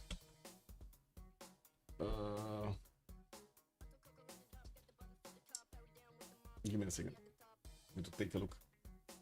Okay, the gold and the kittens. The dogs, the sharks, the gold, and the kittens. That's perfect, no? Okay. We got it. More markets. Finally a market actually coming up from Arabia. While he did finish new campuses, he's on 200 science next to Coopes 93. Not to mention also 444 over there has major problems actually getting his points up. I do have to say this is majorly because of city count. He's on 2, 4, 6, 8 cities, while most of everybody else has more, right? Let's see. Era score. So we got him on 8 cities. We got 9 on Vercingetorix. Javerman is 12. SND is 12. 9 on Sewi. 9 on just Dima. Definitely needs more cities, man. And they're also getting more cities. Like this is not the final form. A bit surprising that he's barely now getting settled towards Mount Roraima. Definitely could have settled it a lot earlier. And we do have also an Indonesian scout in between him and Mount Roraima. Maybe he's gonna pick it up. We don't know. I mean, Indonesia's a neighbor, so, and they have been fighting from the. Wait, is this the return of the king? Because you know Indonesia lost a settler at the beginning of the game to one of the Kri Okchitaus. Is this gonna be the revenge? Because this kind of looks like the revenge, no? This is the 30-second prediction. Uh-oh. Oh no, I did it again. Delete. Oh my god, man. Hate this. Who will win? The shark, gold, dogs, and the kittens. There we go. And let's put it for 30 minutes, and 20 minutes. I'm sorry, I need to scroll down. Thank you, Lancer, for pointing out, but this is annoying because I need to scroll down every time and I just forget to scroll down. Ooh, 444 is gonna try to get that settler back. Check this out. He is actually gonna shift that to the back. Okay, still no units upgraded from Legend, and definitely has a lot more than his opponent here. And with GMC, he can every turn buy one. He did spend his faith? He did, but I don't know on what, because he didn't take a general. I don't know what he spent it on. Oh, apostles. He got 2 apostles, Damieta. I see. Well, he's gonna finish his religion. Okay. Getting to plug in Reina and Raka, and also fixing slowly his goal per 10. Victoria is on 120. They have quite a good amount of goal per 10 there. And I do see SND is starting to move all of his traders in the city of Venice so he can connect to the economy of Arabia. Also plugging in Reina in that city. Both of them are doing it. Okay, is this happening? No. Kri did manage to get the Okchitau going. So Indonesia couldn't get his revenge. Or at least not now, because he definitely has much more potential than his neighbor in the science screen. He's 250 science, also significantly more production and faith per turn. Let's see. Scientist screen. We did have James of St. George being picked up by Khmer, and also Babylon did get B Sheng. Imhotep is going to be the next engineer. It's only 60 points. One of them does need to pick it up right now. And that was Vercingetorix. He's going to get the easy production on one of his wonders. Also building up the foreign ministry in Bibracte, his capital city, got the great library from Novio Dunum and putting down a few more of these commercials. The economy is not that bad if you take into account, you know, the gold from both of them. 41 gold Eternal Hellstar. We got Legion 73. They do have, I think they have the second most production in the game, right? Yeah, it's the second most production because Babylon is 400, we got Legion 339, and then Sew with 327 versus Hellstars 295. So they are the second one there. Don't think it can expand. Actually, it can if it goes directly. Yeah, it went directly top right and it escaped, yes. Intelligence from SND in the capital city of London. We do have quite a few workshops also for the extra production for S&D. He's lagging behind in the science, and of course, yeah, he definitely needs a lot more production there. While Legendin is also discovering his cartography. I do see Coupe is going for his cartography in 210s here also. We still don't have the upgrade button on Legendin's units on the heavy chariots to turn into Mamluks. And I do see he's finally getting a spy from Medina. No spy yet from Mauri to actually get into the cities of Arabia. While I do also notice Babylon did send a few spies to Mauri city of Kawihia. They cannot really do much to the city center, to be honest. Well, this city now with Governor Liang with extra production and also with quite a few farms does look good. That's a lot of culture, man. That is a lot of culture. He got that theater square going, he got the mother in, and he got the culture everywhere. Culture is not going to save his science though. He's on 110 science. Well, again, the next to him is 211. So we're going to have better units from Saladin and also the ability to core up units much faster on Saladin. Now, I think the question will be if Saladin is actually going to move. No, he needs to move his fingers all over the map, man, all over the mouse, so he can get this going.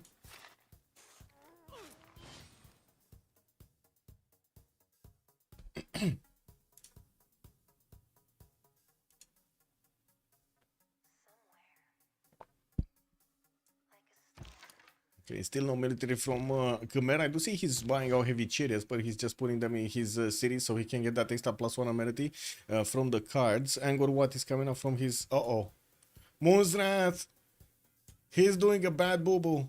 He's getting Angor Wat in the city of Angor Tom instead of building it in the city of Angor Wat.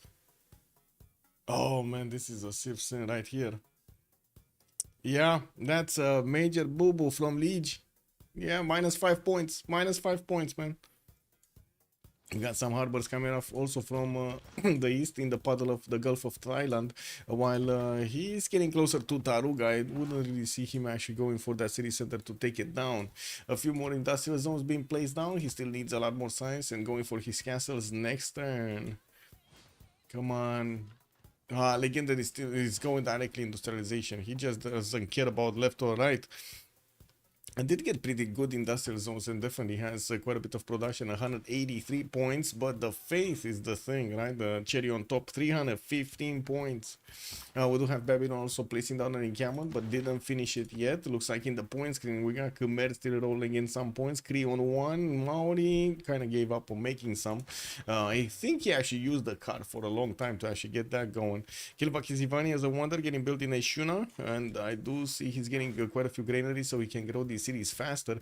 God also preserved next to Gobustan, made these tiles amazing. He has 6 culture from each of these 2 tiles. Pretty good, eh? Pretty good.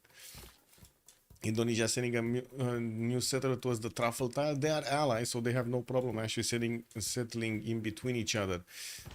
Filippo Brunelleschi also did get recruited by Mahapahit here in Indonesia. He's going to finish his Colossus next turn with just the raw production. We'll see what kind of wonder is he going to get here otherwise. Man, these whale tiles are looking amazing.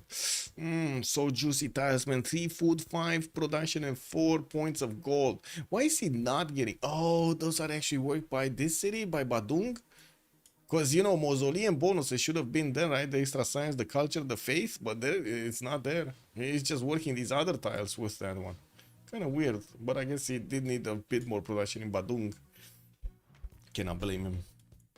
Kree also working a few many times, getting his aqueducts down, and I do see he's moving that set to the west side towards Mount Lorema, while we do have him with the industrial zones also being placed. Slowly he's getting those production numbers up. Definitely got a lot more than Coupe. He's on 210. Okay, Coupe, show us what you're doing here.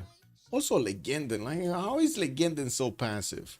Maybe it's the goal pattern. Maybe he just knows that he cannot upkeep an army and they just don't want to put, you know, pressure on their economy when they don't need to.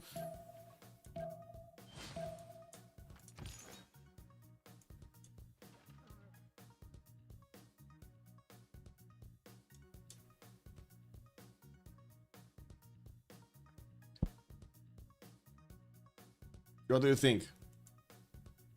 Is Coupe gonna be surprised by Legenden, or is Legenden just gonna be passively going towards the space victory or something? It's definitely not moving anytime soon, no? _GG has joined the round table. Hey, Bear GG, thank you so much for the follow. Much appreciated, sir. Anybody with an opinion here? Are we gonna see Legenden actually do some boom boom against Coupe, or is he just gonna ignore him? Cause the thing is, I see him placing down encampments, I see him getting some heavy chariots. So I'm thinking, is this gonna be cuirassiers? Industrialization into cuirassiers? This kind of looks like what it is, no? And in the meantime, just get a bit more economy going. It's getting the connections on the trade routes on the seas with England and started rolling in the dough. Look at that, 43 gold in points at 10, while it's in the zone 177. Well, they don't have that much in the bank. That would have been a problem if he actually needed to upgrade stuff. I have to agree with that one. Also, encampment or not, he's getting the encampment. Look at that, in Barca. He's getting it next turn.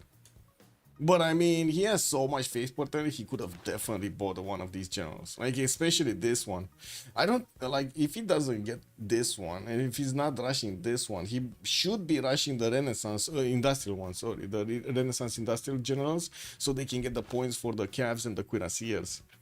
Kind of sad that he didn't use his Mamluks. He got scared of Coupe's stores. Man. Anyway. Few more settlers from Indonesia moving, and while he's getting his universities up everywhere, I do see Vercingetorix is also not going to be that far away from getting his industrialization. He's getting his cartography, square rigging next turn, while Liege is also on cartography in 2 turns. We got Sewi discovering his painting on the bottom tree. No more commercials coming around here from Hellstar, while he does only have 43. Oh my god, I cannot believe this. It's actually Arabia making more gold points than Vercingetorix right now. Wow. Yeah, that's I would call that a wee-woo problem. Anyway, we do need to see if we're gonna have another city here from Khmer on this river with the pomegranate, so he can connect his economy with gold, because right now they cannot connect to each other. They're so far away. They could trade to city states like Mogadishu, like Muscat, for example, maybe use some more money in there, but still, man, gold from trading to each other, much better. Much better. Got some Babylonian horses also starting to sniff around the cities of gold here. Wait, he's trying to build a Kilvaki Sivani? Wasn't this being built somewhere? I'm pretty sure I saw it being built in 4 turns or something. Really quick, let me see. Wasn't it here? Isn't this? Yeah, it's this.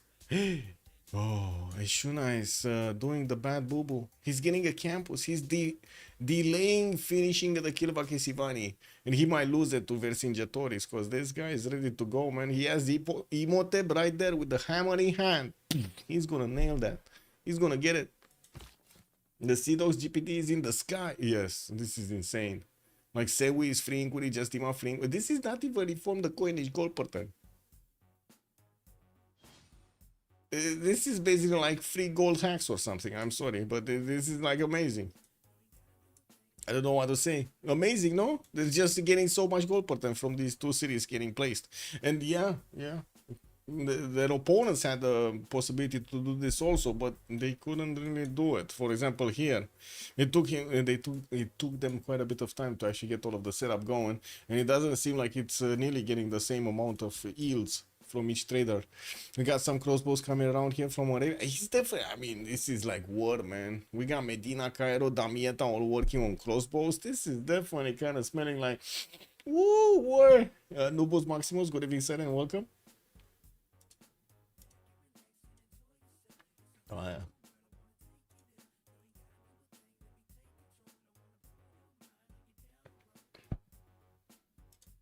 Check. I'm actually curious if he's gonna get his immediately general projects in the encampment, or is he gonna wanna go quick and boom boom here's the opponent. Mercenary is also just finished, I think. Industrialization next turn for Vercingetorix, and I do see also 444 with Liege are gonna get that cartography next. Anything else happen in the screen? Legende Banda, SND Hansa, Legende Nazca, Just the Mines on Muscat, also Legion Brussels, we got SND on Singapore, as well as Hansa, Realman Love Thighs on Mogadishu, Hellstar on Antananarivo, Legion on Ayutthaya, Sewi on Auckland, and then Hellstar on Taruga. It's kind of the same. Nobody took away Taruga from Hellstar, and that's also gonna give Legion the ability to actually plug in some envoys in there, and I'm pretty sure he did. He must have done it. Taruga actually sold off all of his army. Oh, excuse me. He did. Look at that. There's no more military in Taruga. It was full. It was like one tile, like one unit on each tile, and it's not there anymore. Wait, let me see. So SND has 4, Liege is 3, Legendary is 3. They didn't declare war. They could declare war to actually fight for this. Like keep away SND and Legenden from actually having the points. Well, I guess they don't care right now. Taruga is kind of far away actually from Arabia to do some damage. Yeah. They could definitely defend it. I'm pretty sure. I trust.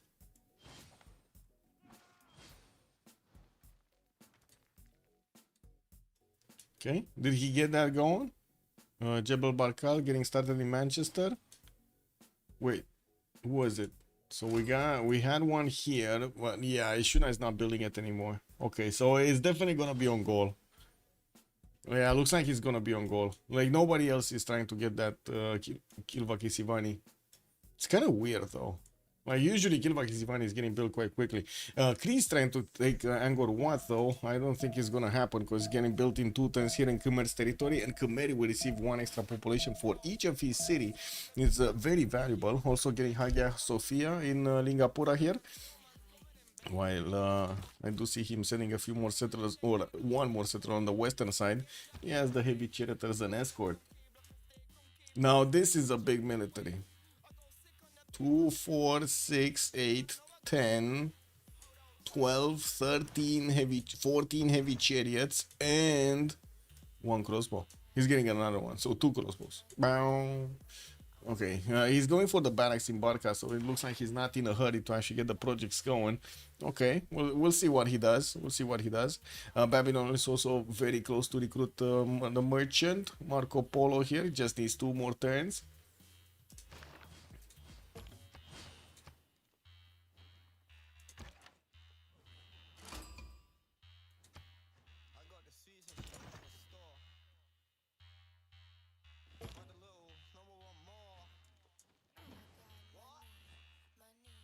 Ah, finally, Arabia actually plugged in a spy in the cities of Maori.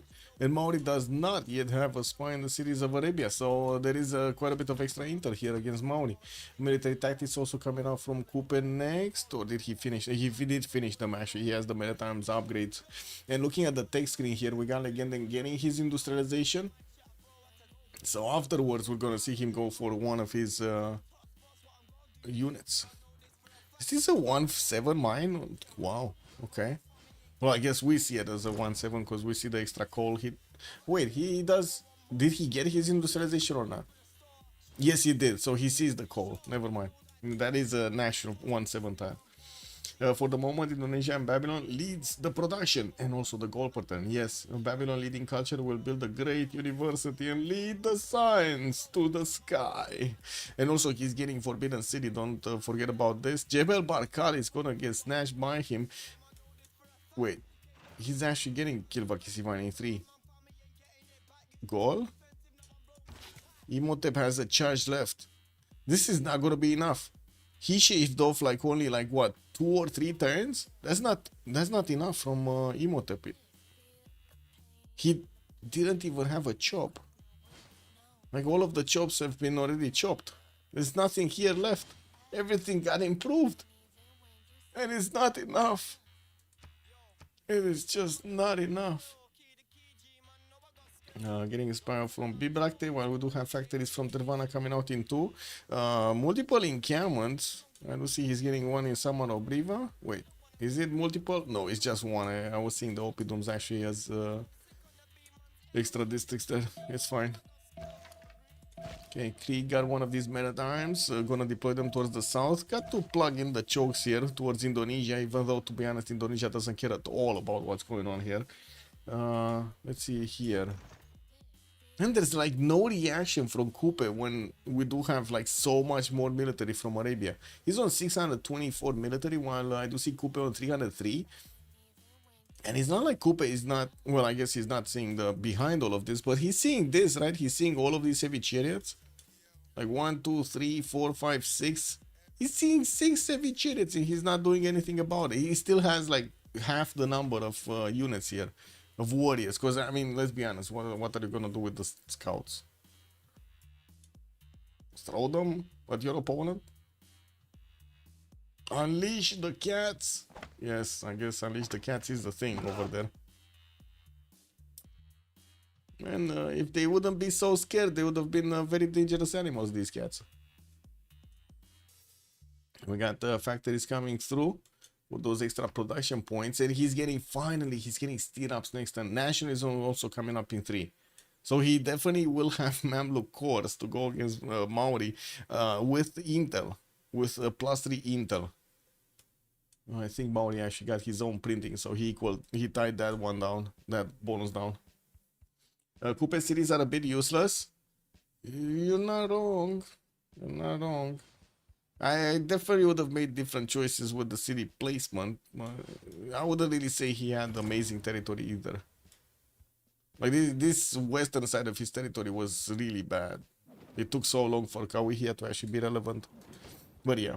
Anyway, Justima got the Forbidden City on Babylon.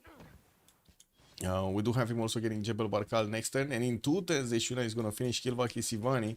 Let's actually see if we do have Imhotep here giving enough. I don't know. So he's 5 turns from producing it, and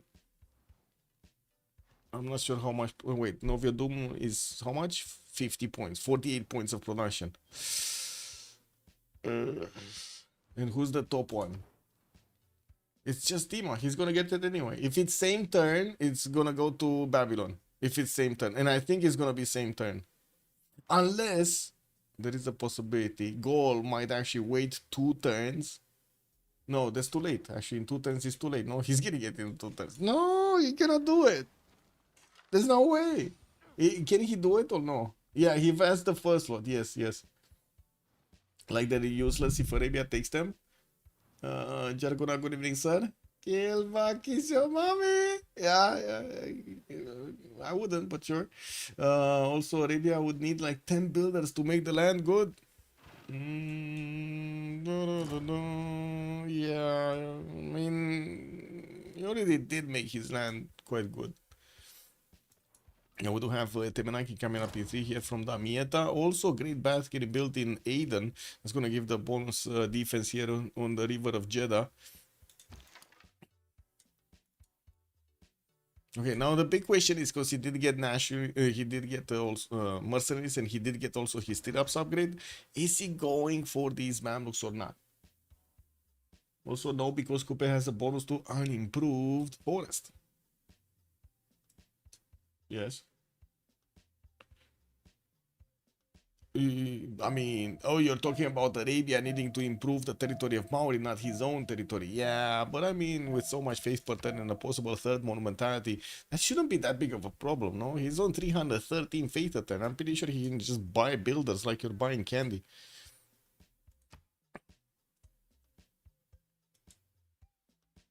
Okay, Filippo Brunelleschi is on Indonesia's territory, but still no wonder built by him or started up by him. We do have an ironclad. I'm pretty sure he recruited Isun Sin and turned it into an ironclad. While the factories are getting built, he is on 500 points of production. Definitely up there with just Dima on 479 and also SND on 479. Finally, SND is actually starting to catch up. Leech is also 364. Unfortunately, he didn't manage to make more than 200 faith per turn. He's on 186. While I do have him getting his stupas out, this is a big question. So we got, oh my god.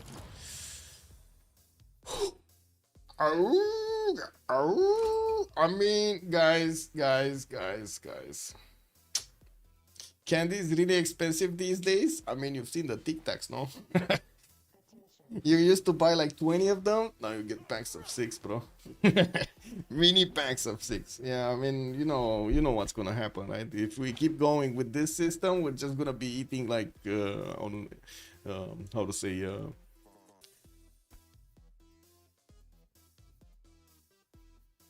how do you call the medicine? The pills, 3 pills a day, you know, or stuff like that. 1 in the morning, 1 in the evening, 1 in the middle of the day, and that's it. That's the food. 3 pills. This is what it is. If he bought like 10 builders now, it would be worth it. Kick double. Man, did you see Crusade? Because I was doing that kick. I was doing that kick double, man. Bugs will be eating bugs. What, we're turning into Thailand? I hope not. Who sniped my Liang? What? Oh, he lost his Liang from somewhere. I guess Kawihi has Liang. Yeah, Kawihi has Liang. Meta Engineering was Saladin. Nationalism also finishing next turn, getting his armory in Barca. Still did not get projects out. We're still making, like, we're barely seeing him on 3 regional points a turn. And I do see he did actually build a second encampment here from Damietta. We still have him going for his Etemenanki and his Great Path, while there's a lot of traders here coming from England towards his territory. They did manage to jump up significantly in the goal per turn. SN is on 250. We got Legenda here also on 71. I'm pretty sure he can upkeep an army right now, an upgraded army. While we do have him getting his coal power plants for those extra production points, he did get to 350 and 320 faith. I don't think he has a problem in that department. Also, Kill Cree government, he is the dog. How did that? No, that's not true. Well, I guess that's his allies, so, you know, they're kind of allowed to make fun of each other.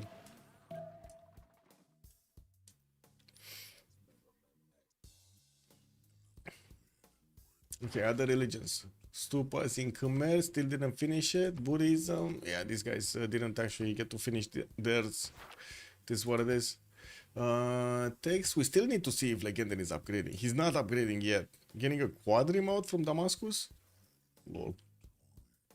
I guess he did. He really doesn't realize the extent of Maori's military.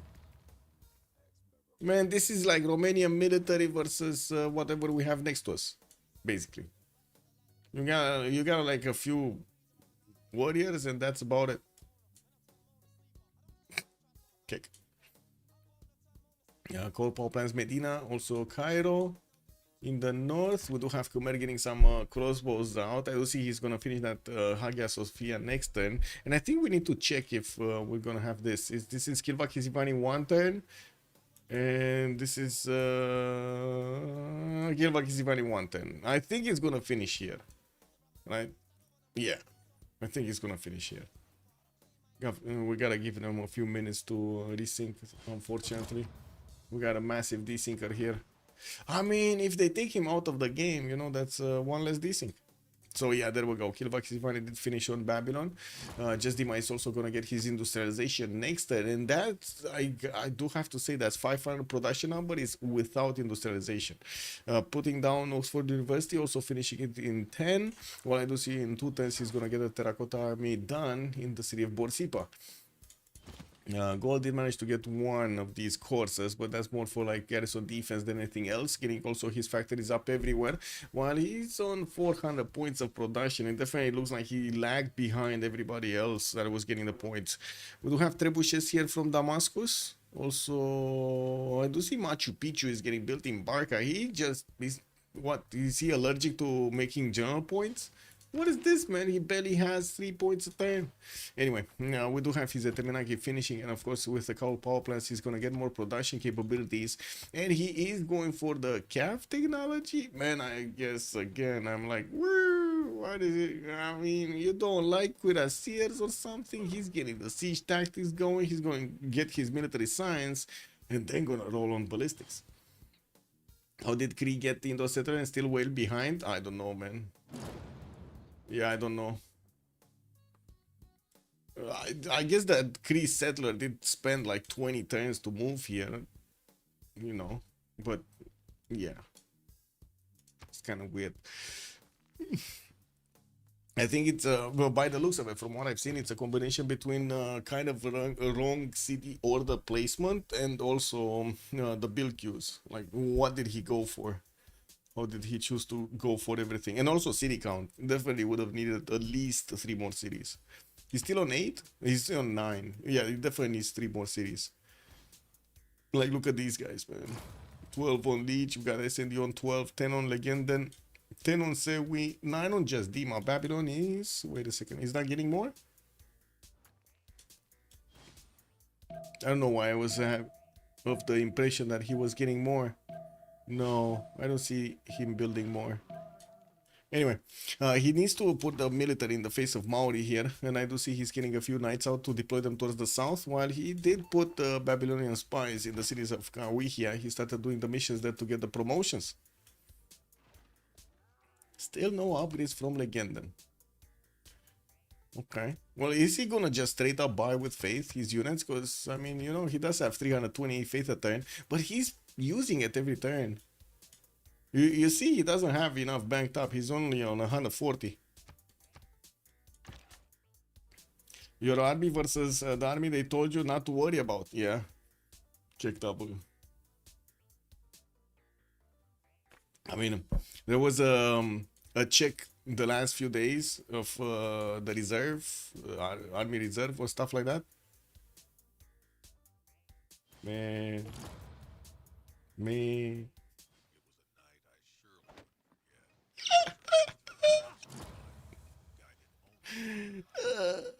Yeah, I don't know about that one, man. The Taj Mahal getting built in Indonesia's territory still has Filippo with 3 charges. Could definitely work on that one. Not sure if he's gonna choose to do it. We'll see. Did manage to get his production capabilities higher to 614. Not the highest in the lobby, because it looks like SND right now is actually getting more, 671, and still has the coal power plants to get out. Got his Sea Dog, and I do see he's building up more campuses here for that extra science per turn. He's just barely on 260 and 118 culture. Isn't Romania with NATO? I mean, yeah. And we should actually have a budget for the military, okay-ish one. There's so many questions, man. There's like, when it comes down to optimizing costs, when it comes down to the military and also efficiency, I have questions about almost everybody in Europe, wow, and America. Kick. This is what it is.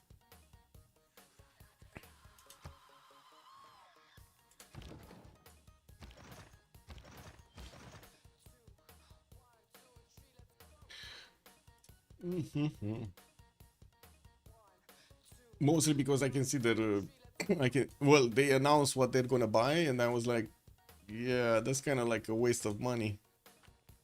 So yeah. Oh, 710 Oxford University, Neshuna coming up. And wait, did we see? Oh, there was no conversion of the cities at the moment of Maori from the region of Arabia. He needs to convert these cities to get crusade on him. And I do see Maori is starting to actually get a few more settlers. He definitely needs to start putting down more forest everywhere. And while he's getting his theater square in the city of Kauai, in Tekoniaga Noia Kupe, that's a very late theater square, by the way, to get all of the points of culture and faith on them. Why is Indo settling new cities? Why not? It's always good to settle new cities, no? Or he's not settling new cities? Because he's not really settling new cities. Yeah, he's not settling any new cities. Or are you asking why is he not settling new cities, Lancer? Which one is it? Does Romania have a lot of organized crime? Yes. Yes. Yes, it's like everywhere. I mean, you gotta understand we're kind of on the border in between like four something powers, converging powers, or mafia powers, I should say. But yeah, and not only that, but they're not. Yes, I'm from Romania. Good evening, Ghana Nasik. Hello there, sir.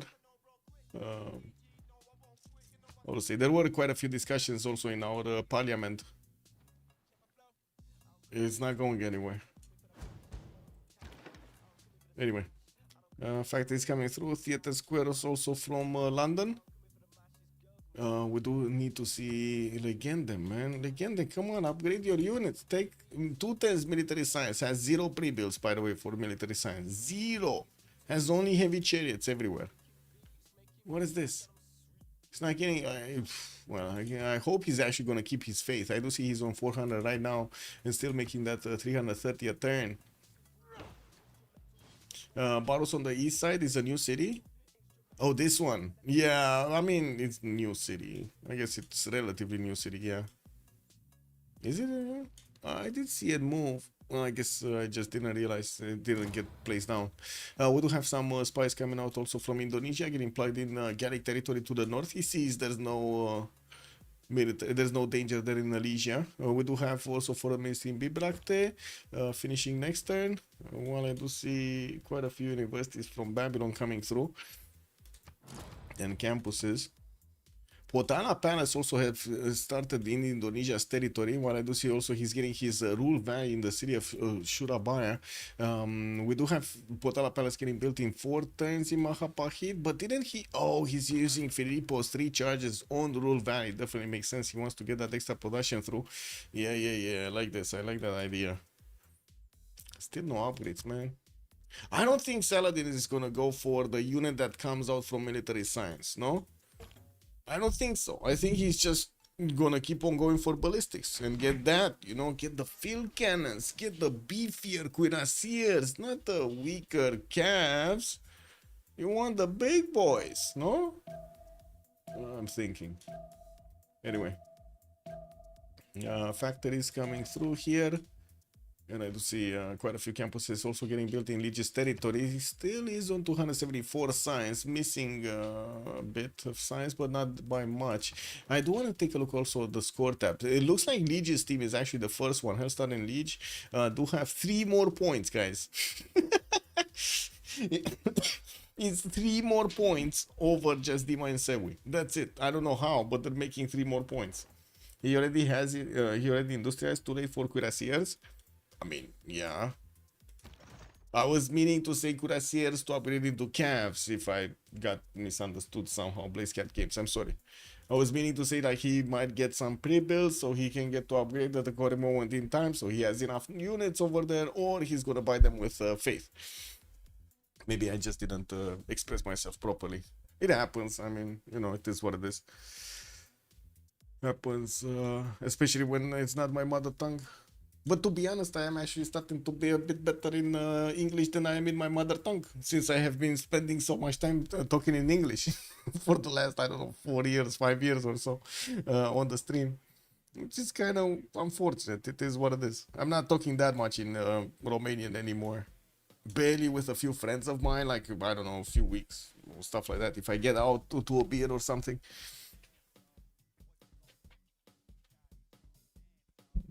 My father is forcing me also to talk with a psychologist, a psychiatrist, or whatever she is. It's kind of annoying. I never understood, by the way, the idea of making somebody relive experiences just so you can get some money out of it. Do you guys understand that? I don't understand that. It is what it is.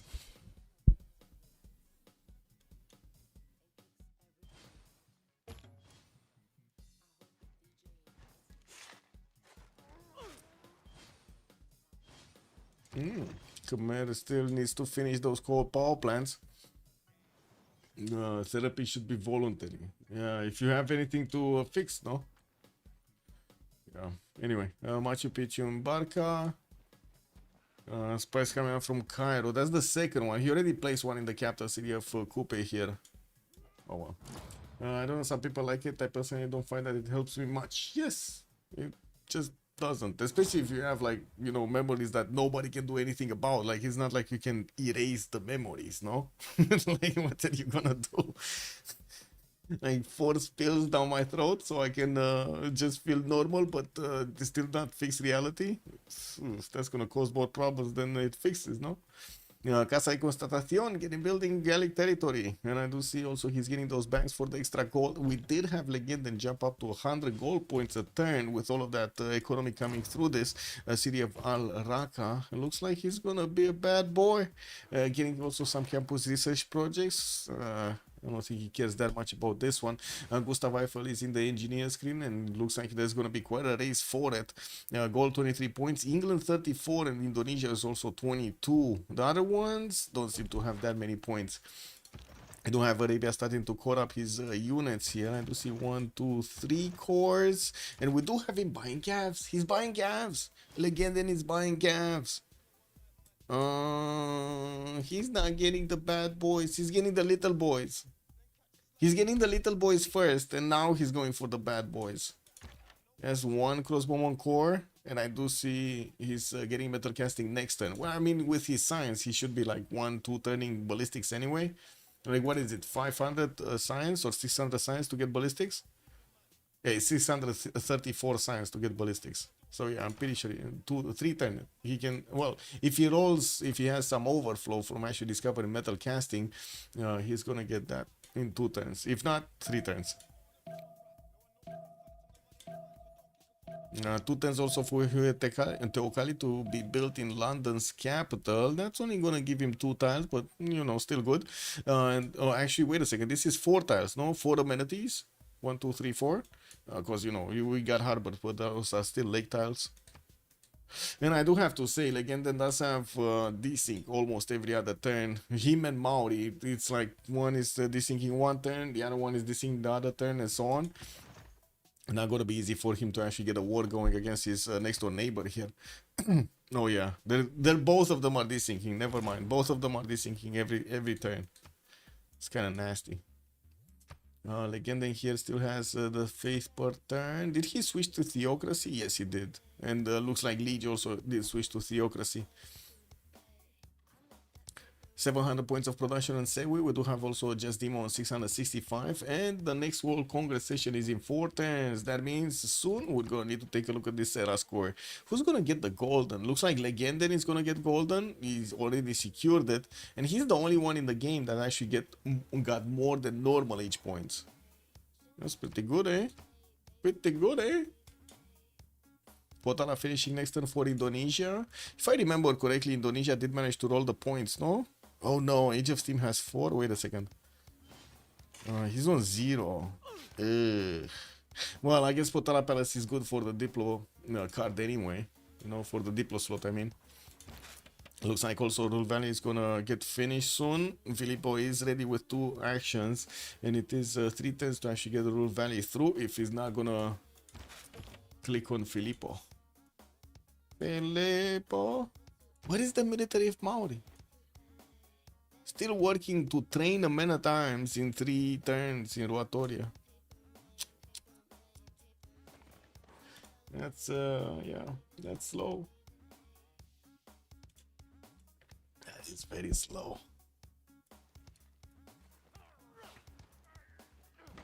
Okay. He did finish Taj Mahal, also Great Bath, Temenanki. And I do see he's going for more these campus research projects. We'll see what he's going to want to pick from the next ones.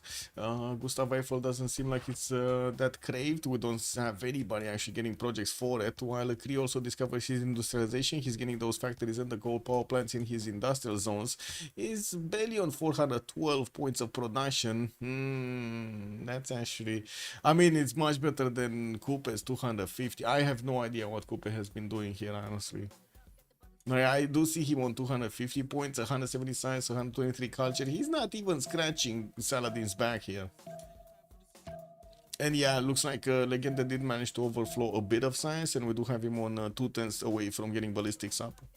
This is gonna be big. When he's gonna get ballistics, he's gonna get that Cuirassier core technology. Ooh, and the field cannon core technology. And he's just gonna stomp his opponent. I mean, to be honest, at this point, if he only had skirmishers, he would have still killed Maori. With what kind of military Maori has. Like, only skirmishers everywhere. 20 skirmishers, it would have killed Maori. Wait, they cannot take cities. Shit. They needed something stronger. It is what it is. Something with a melee attack, you know?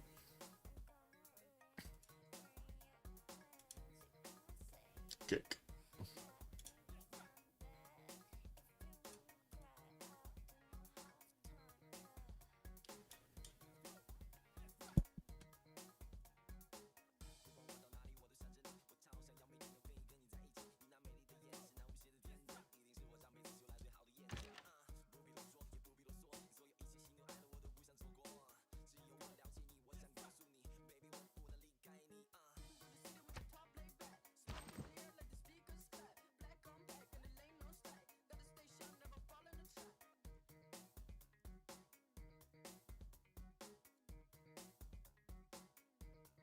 Coal power plants, compounds 5.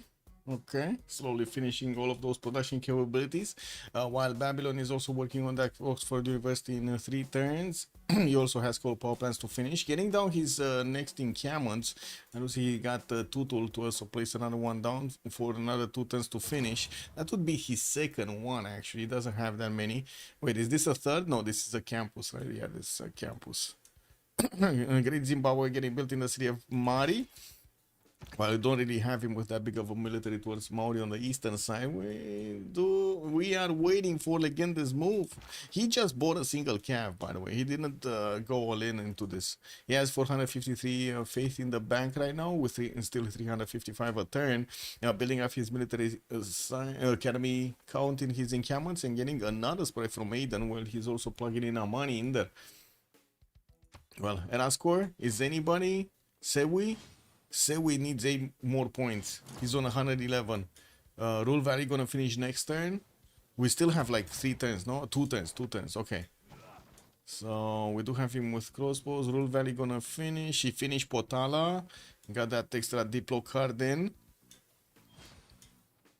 He's 115 out of 119, and he still didn't finish Rule Valley. I think he finished. I think he gets his golden.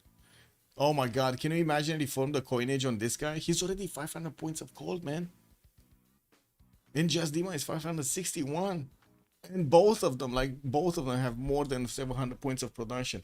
We do see S&D did manage to get to 845. And I do see Just Dima and Sewi did manage to overtake Legion Hellstar in the point screen here.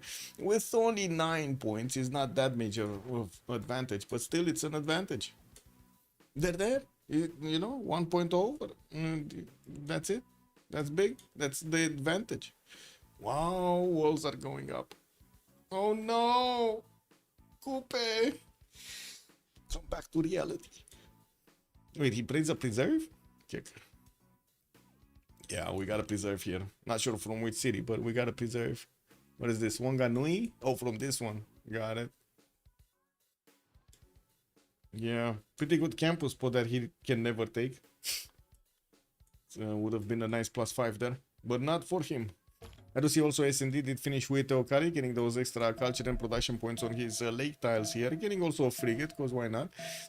Got his Sea Dog Armada here with all of the bonus points from his admirals. Well, I do see also Indonesia starting to place down a few encampments. We'll see if he's actually going to follow up with some military units. I also don't think Legend, I hope actually Legend is not going to wait for tanks, because there's no reason for him to actually wait for tanks, right? Coupe is right for the taking. I think he should go now. Next time we get to see some action, no?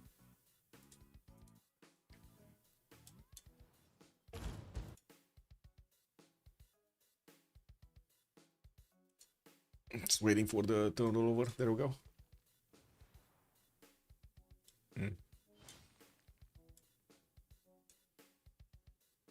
Wait, so yeah, there we go. So we did finish his won the Rule Valley and got the points. SND is also 6 points off. Can he get it? I don't think he can get it. I mean, I don't know. Okay, 4 points off. 95, 99. Come on, SND. Can he get it? 97. Needs 2 more points. He's getting it. Check this out. He's actually doing the points.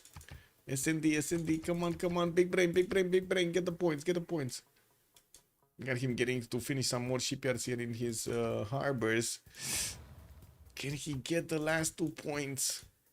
Plays down Alhambra from Sheffield, but that's 4 turns away. That's too late. Too late to finish it in this. I don't know. Maybe a city-state. Maybe a city-state getting pieced or something. Anyway. Let's see. Zeus coming through. Casa de Constatacion gonna finish here in Gallic territory.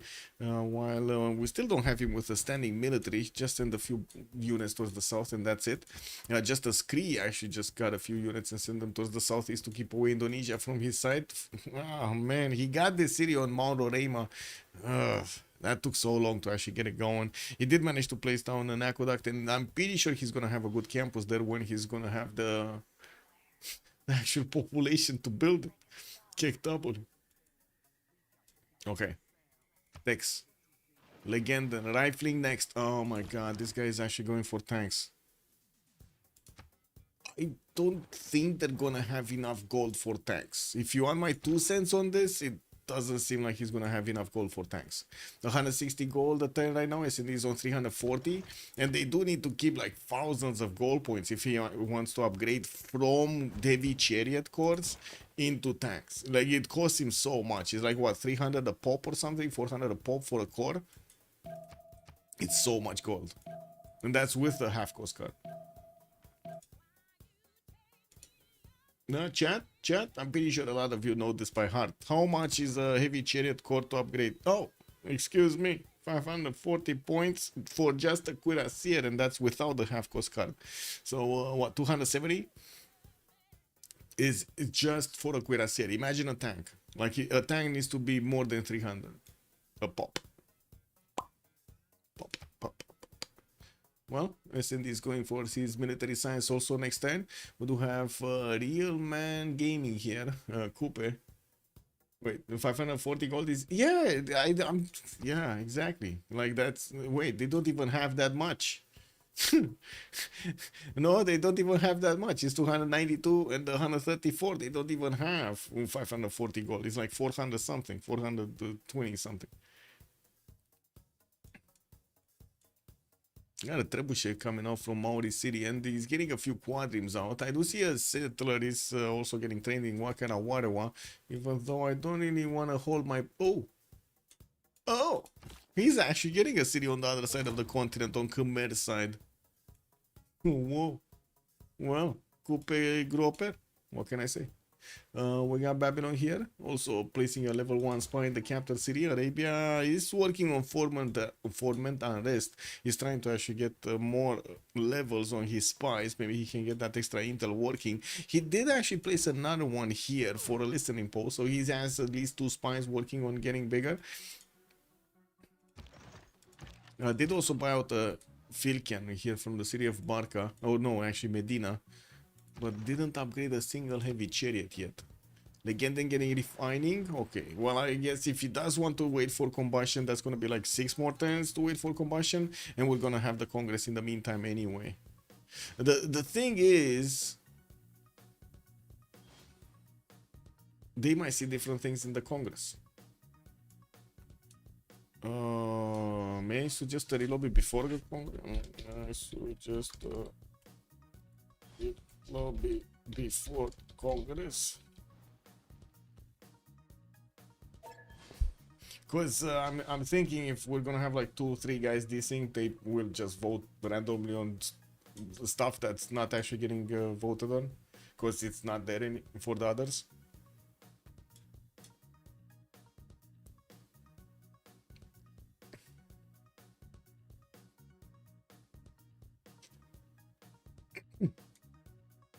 I don't know if they want to do it or not. It's on their side, you know, their game.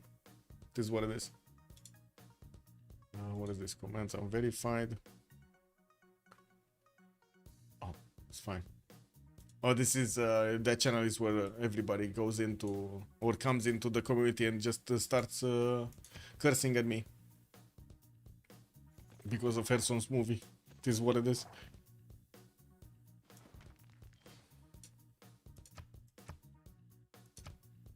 Oh, aerodromes, air flight. We got flight on Indonesia. Woo! Okay.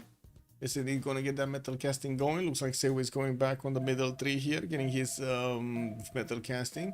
Also, did finish Urabaya's Rural Valley. That allowed him to actually get that city to 122 points of production, while his capital is 135. Pretty good, eh? Pretty good, eh? Okay, so they didn't get this, so we're gonna get this, and we're gonna have a pause of 2 minutes, and we're gonna come back to see if they're, you know, if SMT is gonna get to slap it. We gotta see the slapping happening, man.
Oh yeah, there we go. Different Congress. Oh, that wasn't predictable at all. That it would have been a different Congress. Yeah, I don't know, man. I kind of suggested that. This is like classic mode, bro. This is like Farax's classic mode all over again.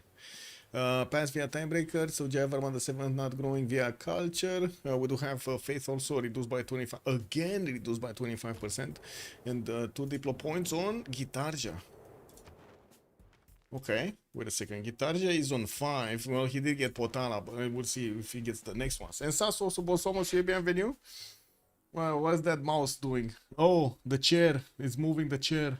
Give it another year, people will start to forget about the Herson drama.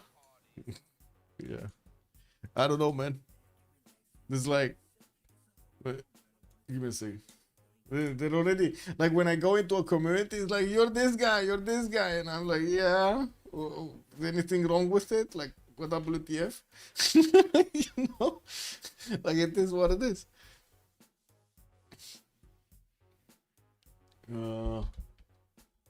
Mentions.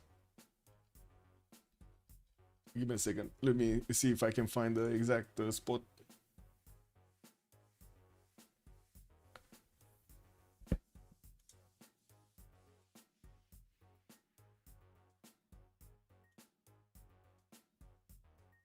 Ah, it's been quite some time since I've seen that. No.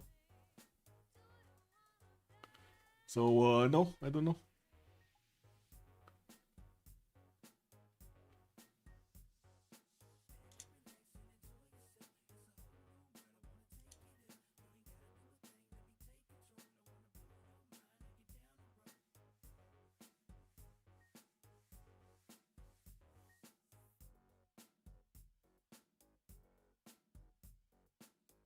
Yeah, I'm not sure. Like it was a few weeks ago. I went into the Beyond Horizon community and they were like, "Oh, you're this guy," and I was like, "Yeah, what's up with that, man?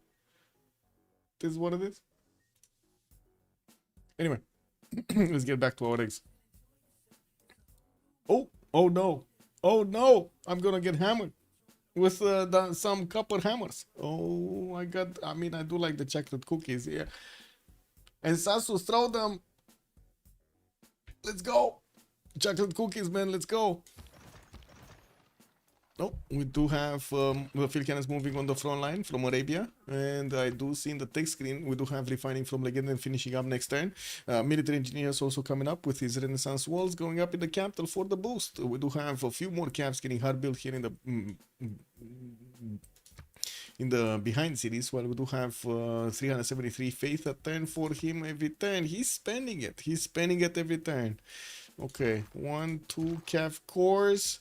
1, 2, 3, 4, 5, 6 cuirassier cores. Okay, not bad. That's a big military. We do have Maori settler also going somewhere. I don't know where this guy is going on the right side. Going kind of far away, I would say, from his territory. Also, it looks like he's gonna send one of his settlers here. What is this? On the land of Khmer? I mean, Khmer is already getting his calves out. He's ready to pounce. Like, I would imagine he's gonna slap this settler out of the sky here. He could even take it this time. Like, no? He could take it this time. There's like, I don't think there's any allyship right between them. If I remember correctly, you cannot even make an ally with each other. You can trade if you can reach, but you cannot actually make allies. More gammas coming out from goal. In the point screen, the Great People point screen, we do have Arabia on 16 great general points a turn, and I do see John Dark is the next general for the army. I do see also Chris making barely 3, and it cost them 120 to actually pick this next one up. It's gonna be a Renaissance Industrial, but I mean, if he's going for tanks, he needs a modern one, and that's another one of the slowdowns here. Leech move warrior in England. What is Leech doing? Oh, this one. I see. Also, Alhambra is finishing next turn in Sheffield. We do need to see the golden ages. So Saladin did go for 2 arms. That's pretty good. He has 380 science and 170 culture, 500 points of production, and also almost 400 points of faith per turn. He started upgrading his bombards here, and we will see him getting steel walls and also combustion very quickly with that science number 380 per turn. We also do have S&D, his ally, managing to get the gold points per turn, 453 points. Unfortunately, couldn't get his golden. He's still in normal age. Kree did go dark. Coupe went dark. Looks like Vercingetorix went dark. Javarman the 7th went dark. Sewi did get his golden age. He's on a reform the coinage, and he's 748 gold points a turn. Oh my, they're making so much gold. 800 points of production also. Still not the best one. It's S&D that has 953, but man, he's up there. And also, did Vicky hit golden? If he could get the reform, it's gonna be massive. No, he didn't get golden. He's still in a normal age. He missed it by what, 2 points, I think? That's unfortunate. Anyway, it looks like a third calf core is coming through from Arabia. Fourth, actually. Fourth. 1, 2, 3, 4. But still no general for them. And I do see also Just Dima did get a Dark Age with 818 points of production here. Getting more banks out. More gold per 10. Getting some more knights out. And also putting down his swords in his cities to get the extra housing. The amenities. Great Zimbabwe is also getting built in Mari in 5 turns. While he's starting to place down aerodromes here. He's going to be faster on these than his opponent. Or I should say his neighbors. Like Gaul is not there yet on aerodromes. We do have him placing a few encampments down. And I do see Gaul is getting his replacement parts in 2 turns, with mobilization also finishing next. University of Sankor in Aduatuca getting finished in 2 turns. He did get Bagakum in the north in that desert tile I was talking about, but no Petra yet. He does have 2 aluminium tiles that we will get to improve later on. And I do see he just popped a spy from his capital. Okay, is this the big moment? At least I do see them starting to acquire more gold, like keeping gold, right? We got Legend in 230 and the S&D 666. I wouldn't really call that much of a gold coffer to make this. But anyway, Imagine ending an age, then keep playing the same Civ. Oh my god, that's like, bro, and Sasu, you're talking like alien science fiction right there, man. What is that knowledge coming from? Is that coming from the comet that's just passing through the solar system? Man, I don't know, man. That sounds like some next level intelligence.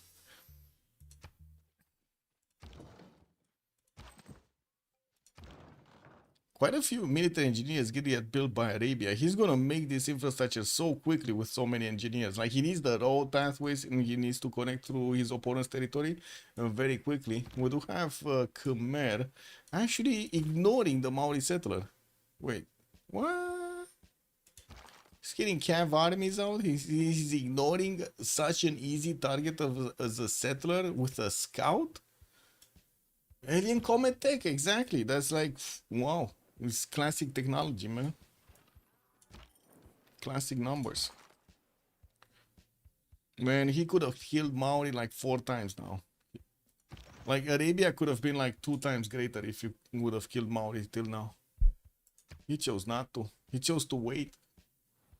Yeah, this is a 2 versus 2 versus 2 versus 2. We got like 4 teams going. They're kind of like, give me a second to realign them. Because whenever there's an extra, how do you call it? There we go. Whenever there's the Congress, the first Congress, everything gets disaligned to the right. Also 1200 GPT. Yeah, on Sewi and Just Dima, they have so much gold per turn, man. Even more, they even have more than 1200. They're like what, 1400 GPT? Kick W. S&D is making 436 gold a turn, and I'm pretty sure Legendin is going to receive the majority of it when he's going to need it. But they keep spending gold. S&D just spent 300 gold. S&D spent a tank worth of gold on something that I'm pretty sure he doesn't need right now. But anyway, I guess it's fine. No, Coupe is going to still get it. It's fine. We got some line infanteries coming through, also new universities from S&D, trying to get that science bigger, 351 points right now. In the Great People screen, looks like it's still Charles Darwin here, Robert Goddard in the engineers, so let's see who's gonna go for those space projects. While I don't see anybody picking up John Dark yet, Arabia is getting very close to getting it, like 2 turns away from getting it. They have more GPT than ChatGPT, yeah. I mean, with the new infinite money glitch on ChatGPT, I think it's gonna have more money than everybody, including the multi-trillionaires. It's just gonna take a little time, like 5 years, and boom, nobody's gonna have money anymore. Have you seen that triangle of doom they're making right now? Just extracting money and putting it on the side. It's just like cancer, basically. I mean, killing Coupe is not a priority. His land has almost no improvements and he's not a contender. But yeah, but you do get more cities and you get access to his districts over there, not to mention his resources. Where Arabia don't just faith by tanks, it's just 1,000 faith per tank armada. Just 1,000 faith. Yeah. Well, 3 turns and he's getting a tank armada, I guess. Goal, you like Irel land? What is this? Just skip. I don't know. Maybe they were looking at something here. Scientist or something. I don't know. Like one great person.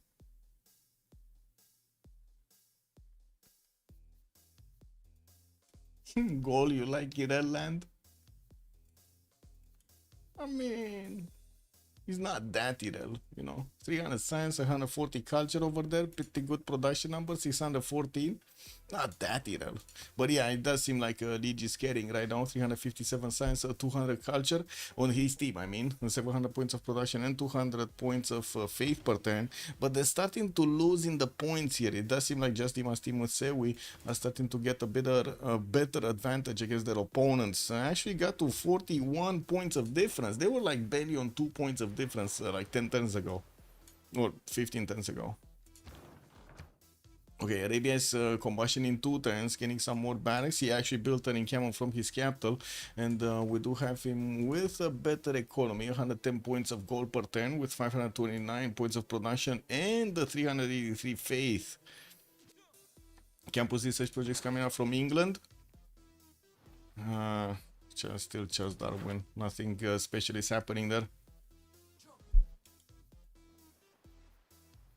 Ooh, Maori's actually getting more settlers. Man, he should have done this so long ago. He could have done this so long ago, get more settlers. I don't really think he had that much good land, but man, he would have had so many more cities, no? Anyway, could have had many more cities. Now he's not building up an army, a military to actually defend himself from Arabia's push. And Arabia next to him is just getting more and more military strength. Look at that, 1100 points of military strength, and that is before he upgrades into tanks. This is just pre-builds, basically. Crispy Jack, good evening, sir. Why are they not declaring war? Yeah, that's true. Also, I don't understand why Lich didn't take the settler. No, I don't know.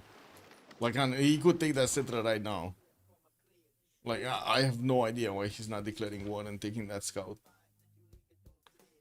We could ask him after the stream, no? Or I don't know if you're allowed, to be honest. I guess I can ask Linda.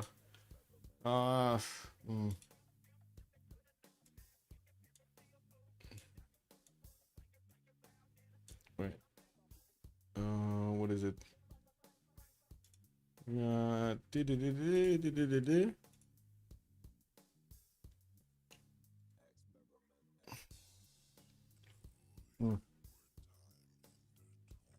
She's busy. It's fine. A lot of stuff needs to happen, no? Big competition over here. Big competition. Did we have the FFA finishing? Because I see Access is staying with... Wait, actually the FFA finished? Whoa! Unbelievable! The FFA World Tokugawa is going through, but the first one, how to say... Yeah, I think it just finished on Access. Who won, by the way? Who won? It finished? Mongolia killed everybody? Which Mongolia?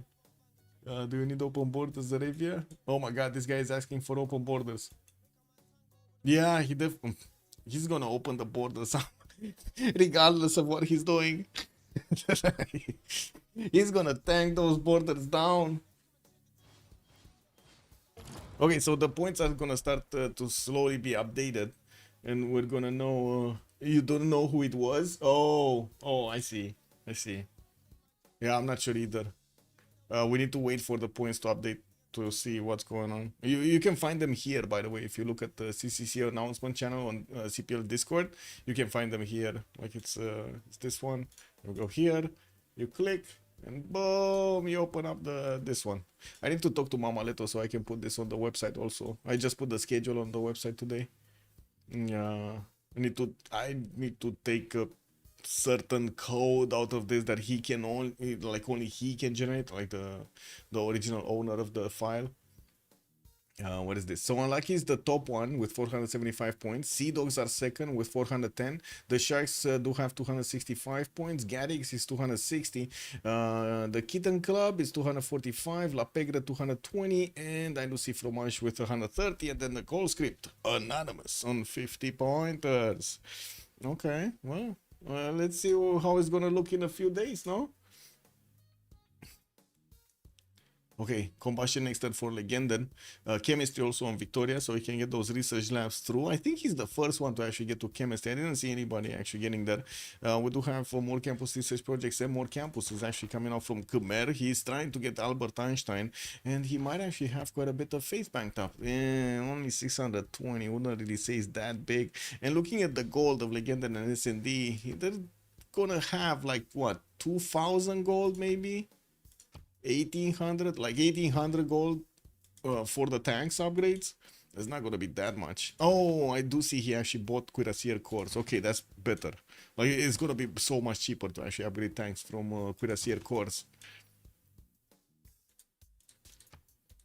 Oh well. Another bad thing that is happening here. Maori is just not gonna give him any pillages. There's like nothing he could actually pillage to get some more gold. Right? Maori is not used to building mines. He just likes to actually get the extra production from these forest and rainforest.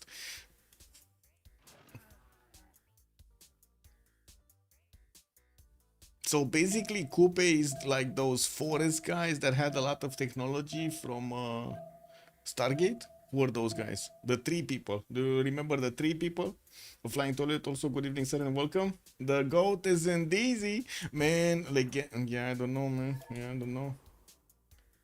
What is this? Oh. The real man love thighs over here is asking Arabia. Is this gonna be the plead for help?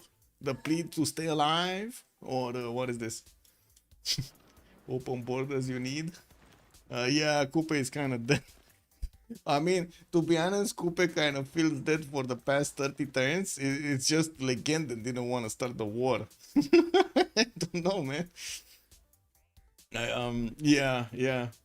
He missed the golden by 2 points, S&D. Okay, we got artilleries from Arabia. Combustion also finishing next to mobilization in 2 turns. He's going to get that army ability also on his units. While I do see S&D is finishing up his military academies and getting the coal power plants down, finally getting a water park for those extra amenities here from the city of London.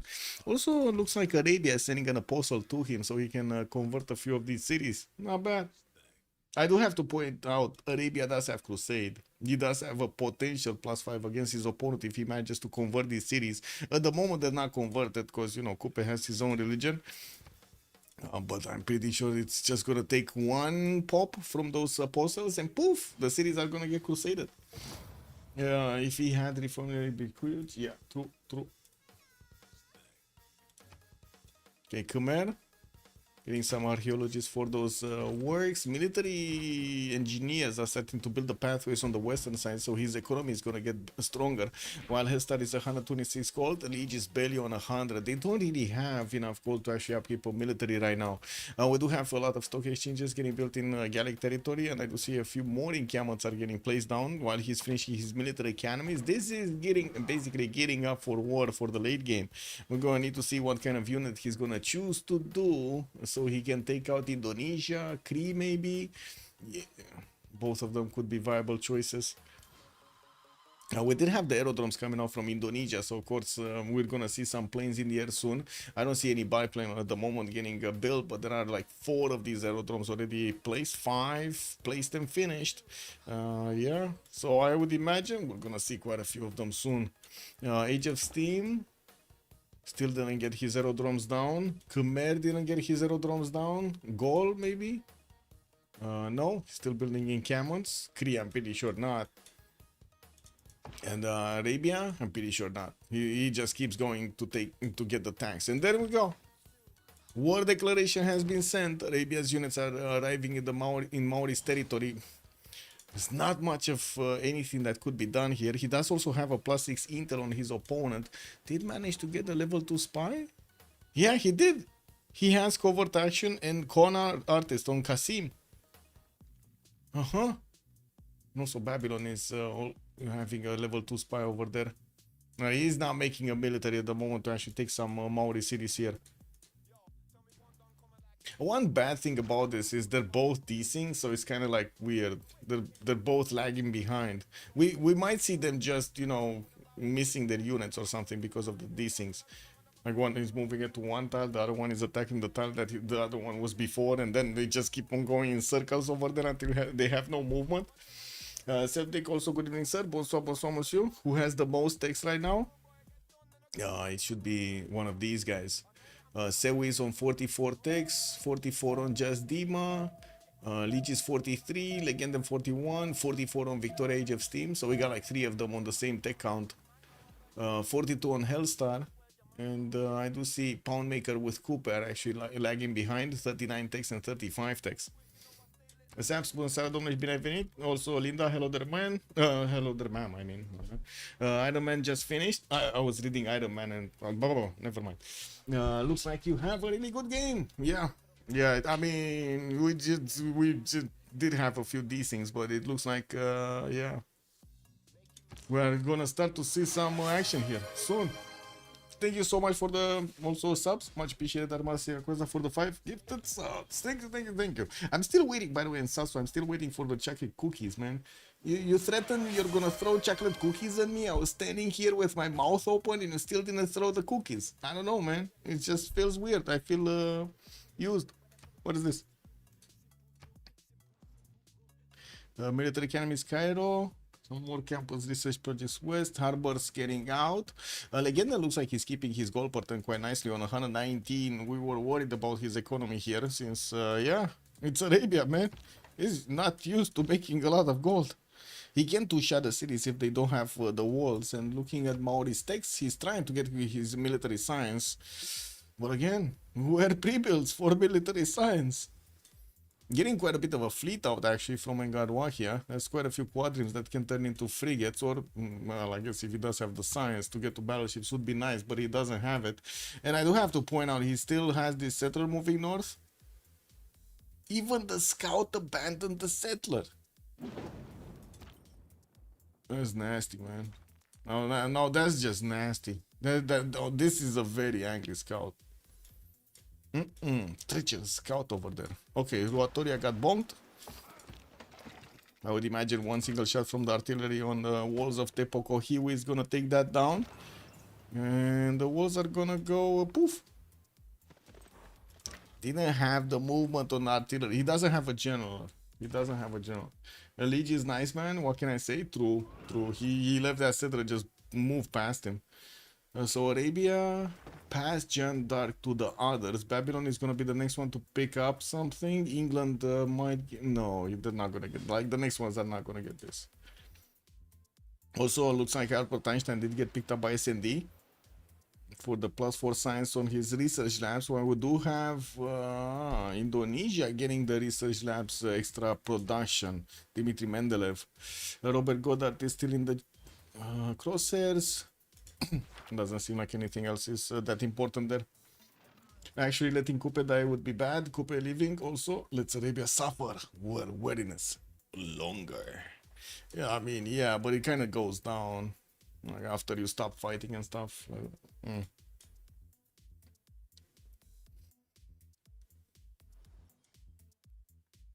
Research labs coming in Indonesia's territory, getting an infantry towards goal so he can beef up that city center defense. That's a very strong city right now, 88 on the defense. We will see him jump up in the science screen quite quickly. He's on 600 science right now before the research labs finish.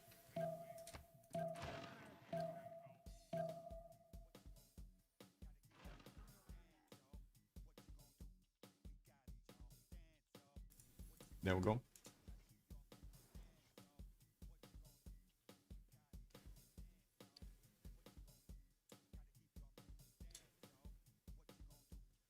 Okay, quite a few military academies also coming out from Cree, but his production capability. Oh, actually, wait a second. He did actually get his production capabilities high. 650 points. Poundmaker did well, did good. Unfortunately, it doesn't seem like Coupe is going to stay alive for the remainder of the game, but maybe we do see a Poundmaker staying alive longer than another team. You know, that might happen. You never actually take out that possibility from happening. Never know exactly who's going to be the next opponent here of Arabia. Could just turn to the right and take a stab at somebody else, like Cree, for example, no? Could definitely get to Cree. Is actually SND gonna do something about Cree? Because that's his other ally, and the Cree is the ally of Coupe, so, you know, you might actually have something being done here. I don't see a unit or something fast to actually get going, and he's getting his research labs up for the extra science. Getting his flight also next turn with civil engineering finishing. Now we're gonna need to see if he's gonna start up on also Statue of Liberty. I would imagine Indonesia is gonna want to get that going, but again, you know, like research labs are the priority here anyway. I don't think anybody actually has a chance for the Diplo, but they might actually just you know, put the pressure on their opponents.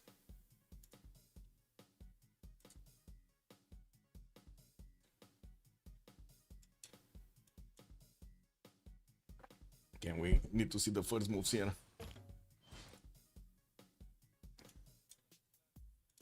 What's gonna happen when Arabia's tanks are gonna go into Maori's territory? Bam! That's another city down. That's another unit down. Because, you know, that's how it is. Oh, this Cav actually can bonk into Wanganui. Can he get another one? No. Yeah, not enough movement to get another one. This guy is just gonna need to do it alone. It's fine, no walls are going up in the cap. Look at that, he's 430 a cap. That's not gonna go through, man. Like, these units of Arabia are gonna chew through his city so quickly, he's not gonna get to build reinforcements anywhere. Where? He's just trying to get settlers out. Oh man, these are just jumping ship, man. Like these Maori settlers are jumping ship. Got triple four also finding another relic on Kree. Didn't he get one at the beginning of the game? I guess he did. Anyway, we do have Khmer also sending a Cav army from the north to see what's going on here. Try to discover what's in the southern territory. I don't think Lige actually did get to scout this that much. Yeah, he doesn't know all of the cities of Arabia and all of the cities of Maori, but he did actually get the scout in between these guys. He saw that the fight is starting to rage. He needs to prepare himself also, because, you know, he could be next. Like, tanks could definitely go into the water and disembark on his territory, try to take a few cities down. He's gonna get his steel walls in too, and he's also gonna have fascism quite quickly. Well, I do see also Babylon is gonna get his totalitarianism next turn for fascism. Cuirassier army is coming through. Orsaga is also getting built in Borsipa, while encampments and aerodromes are getting placed down. Wait a second, is he? Oh, okay. I was worried. I thought he's actually wanted in Cuirassier armies from his captain, and I was like, oh my god, this production is insane. Dandar is the next general. I do see Jandar did get picked up by Babylon, Gustavus Adolphus by Arabia, and also Amina. He got two of these, but both of them are Renaissance Industrial.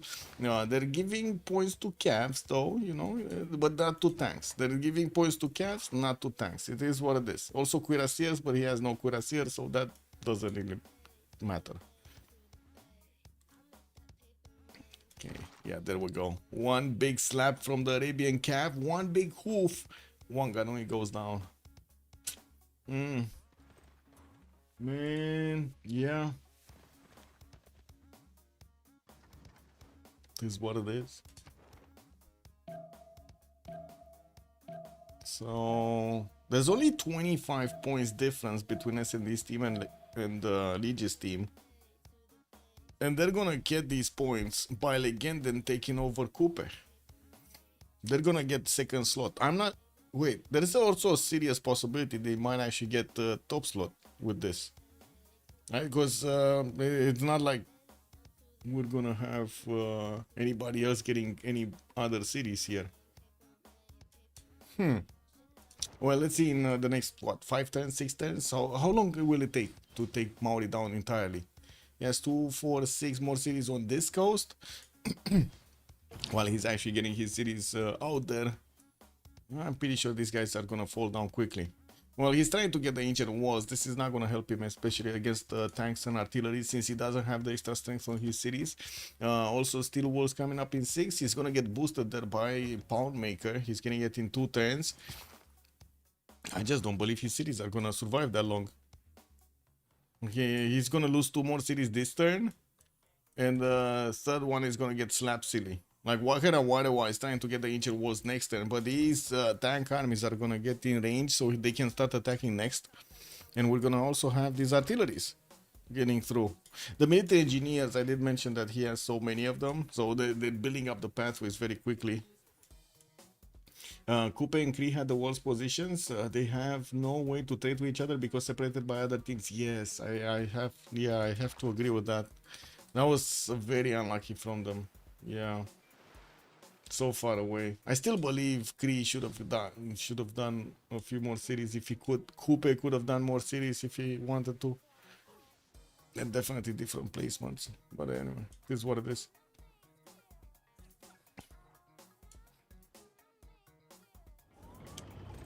Okay, so Pariku, Pariru actually, Pariru is gonna be taken next. Wanganui got taken.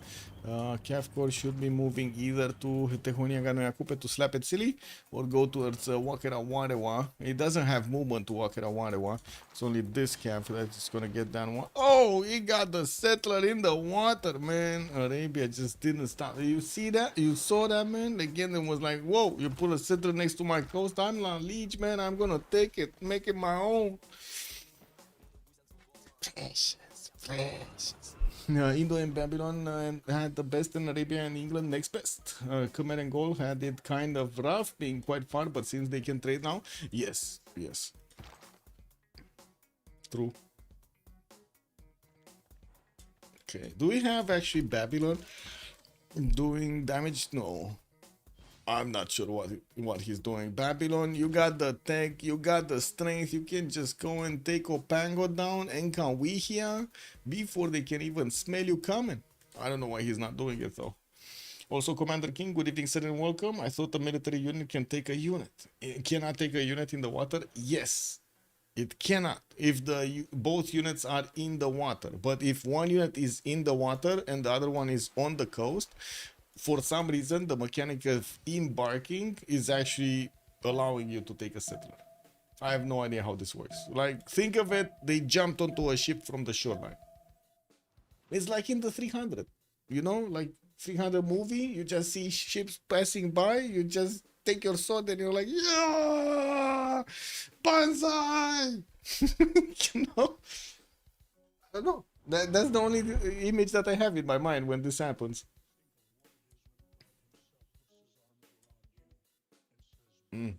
General screen, come on. Oh, Dandara got picked up by Arabia. So now he does have a general for his tanks. As well as crusade over his opponent, but he didn't actually convert any of the cities to his own religion, so he's not actually getting that point, those extra +5 points.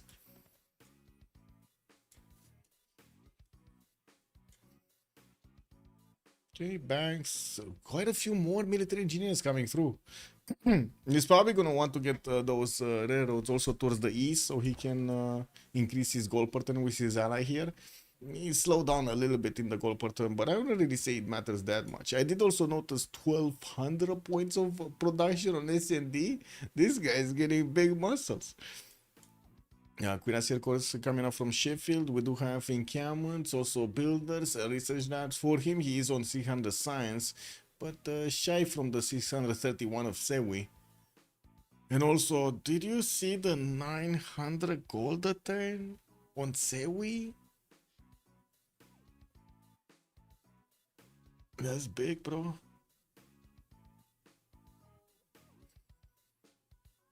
No? That is kind of big.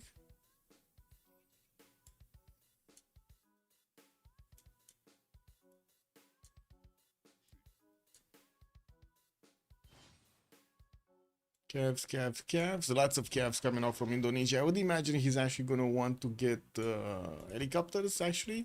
Rifling next turn, mobilization in 2. While he does have quite a few of these aerodromes being placed down, he did get in some of them the hangars up, and I don't see any biplane anywhere. Like, I don't see him actually, you know, flaunting. What? Say we lost his third settler? What? How did in this game he lost 3 settlers this game? Oh my god, man. Where was that settler? Chris stole it again? How did he got the third? Oh my god. Where is the settler? Where is the settler? Where is that settler? I don't see it. I don't even think they have a war going on. I know he lost it at the beginning because we were... Oh. Yes, you're right. He did steal the third city. Yes, it was here, like he was sending it here, and then Kree got it all the way around and settled Pashkavashik with it. Yes, true.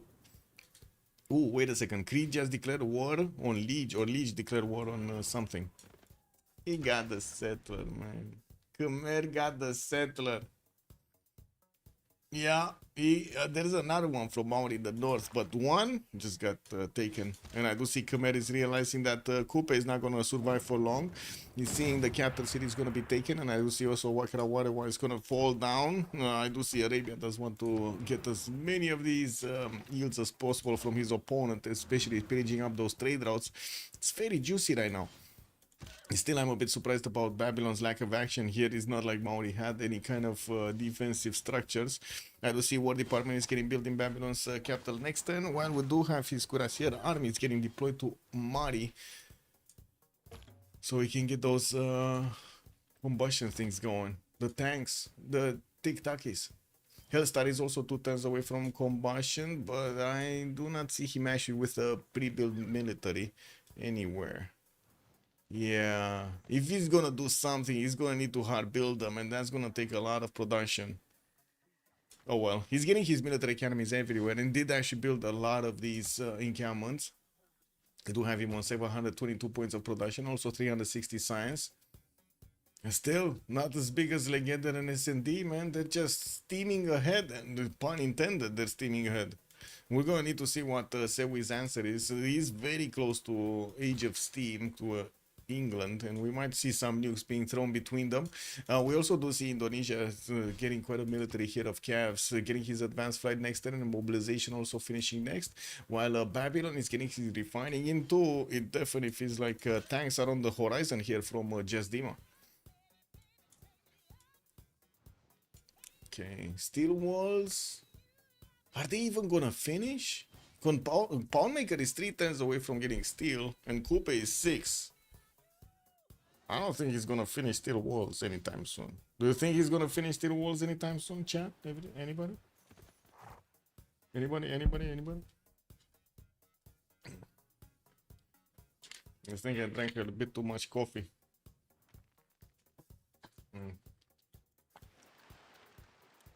Who cares anyway? It would be fun if I have a heart attack on stream from coffee. Check W.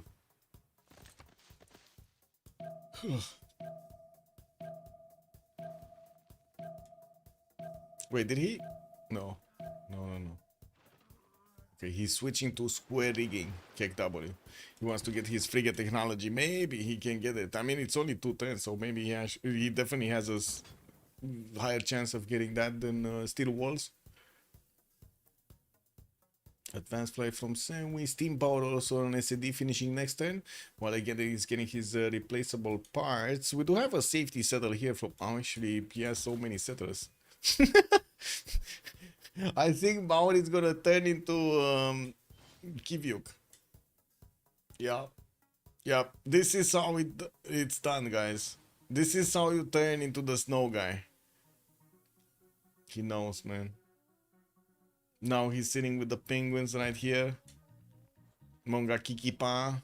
Yeah, no, he's just chilling over there with the oil and the penguins.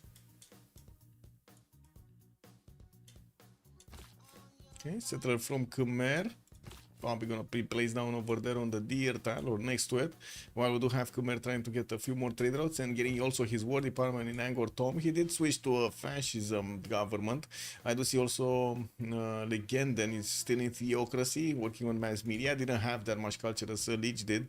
SND is also still in his Merchant Republic, and Sewi, Merchant Republic, Just Dima did manage to get his fascism also, and we do need to see if he's building up his war department here. He already got it. He got it. He was fast on it.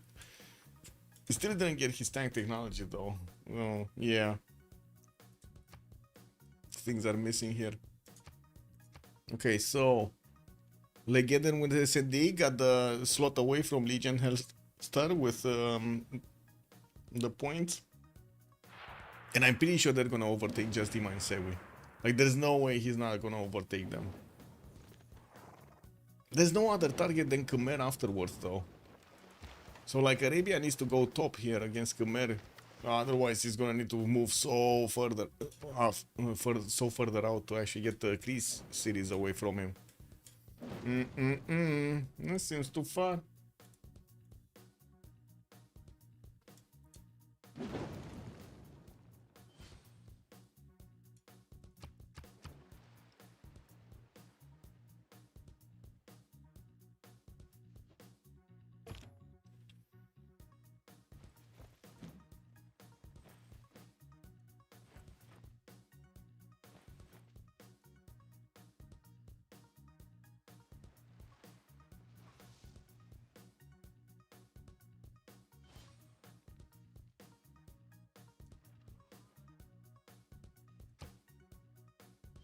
Anyway, so Kawi here got taken, capital city of Kupet did get taken, Wakarawa, his second one got taken. It's only this one Garawahia that's off the coast, and Opango, which is definitely gonna die to the Cav course here.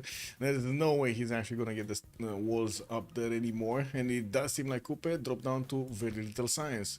We still have him with the safety settlers. He's not gonna fully drop from the game until we're gonna have helicopters come and take these away from him. I'm pretty sure Arabia is gonna get his helicopter technology at some point in the future.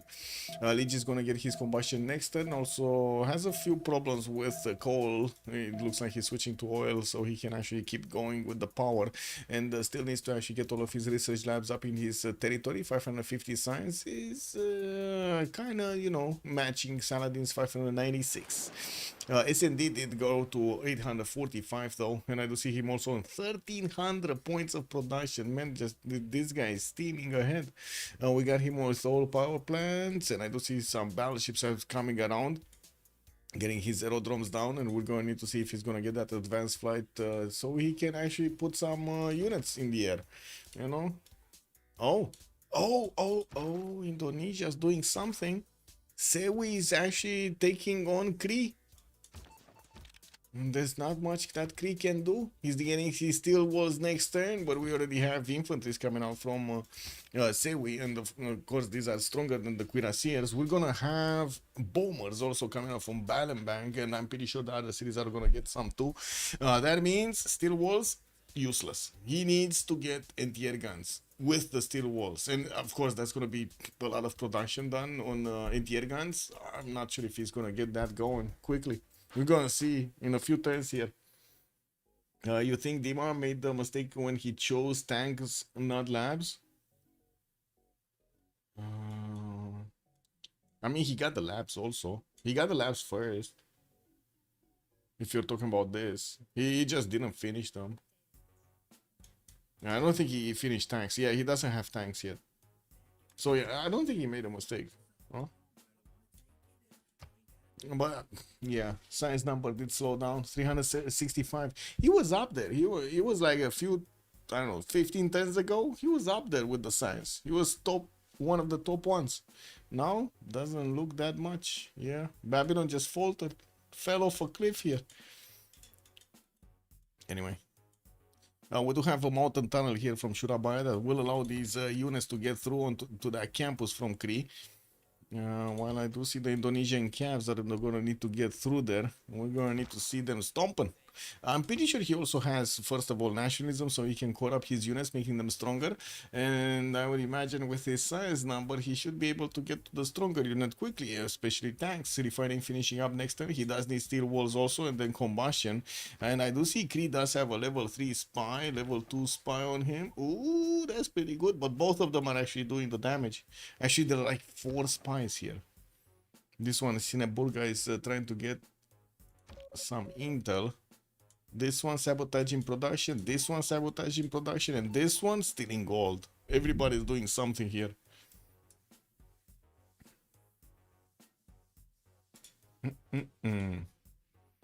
Okay, so Opango gonna be smashed. I guess he could get Tenguarwahia also if he does manage to actually get through all of these water units. Don't really see him how he can get around, but sure. As in, I'm pretty sure the second he actually puts a unit in the water, every one of these quadrims, even if they're shooting arrows, they're still gonna shoot them. Shooting arrows at tanks in the water. That sounds like a good thing. Wait, what's this war? 444 declare war on Jasdima. 444 declare war. Oh, I see. Indonesia. Yeah, it's in the Indonesian versus Kree war. They just got through.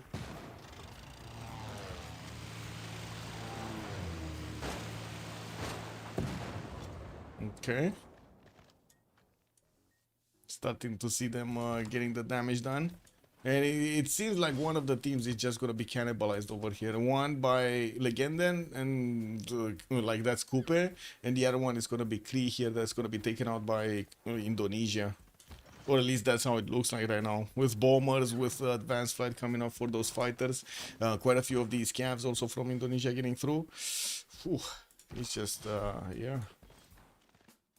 Well, Kree did manage to put a few of Cuirassier corps on the battlefield. He has Napoleon Bonaparte, and he will get also, hopefully he's going to get to tank technology. Did manage to also get the steel walls, but now those exact walls are getting bombed by the planes over here of Indonesia. And here, well, we do have the tanks in the water. Oh, tanky tanks in the water. But he does need to go all the way around, and it does look like Maori is ready to actually keep him away from doing that. Opanga is also going to be taken next turn. That's the last remaining city on this coast that he has. I mean, he still has this one, the Kiwi city. Is this, I don't know. What was this? The Kiviuk city? Kiviuk city? Snow Guy city. Snow Central. We can call it Snow Central. Oh, I cannot believe that Coupe didn't actually get his battleships. Like, not one single battleship.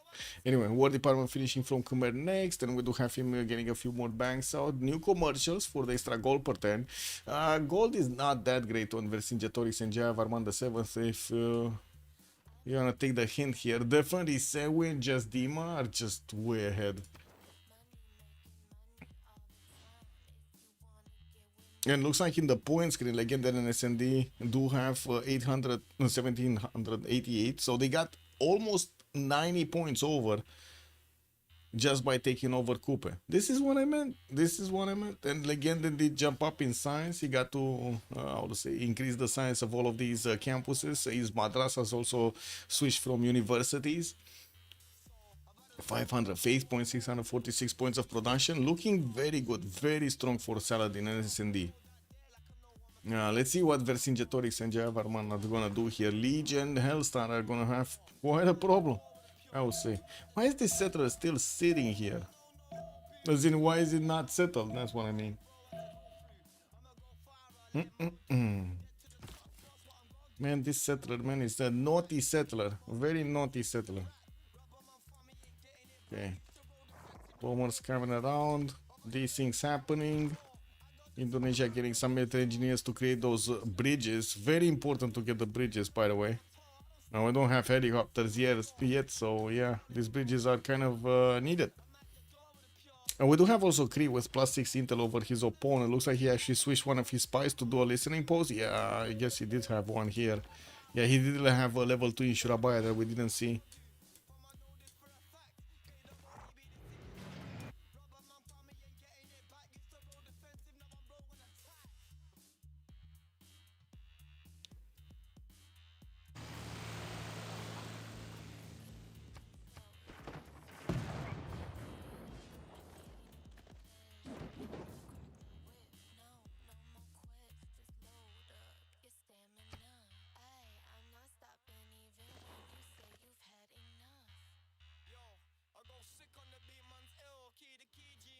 Anyway, and the air guns here.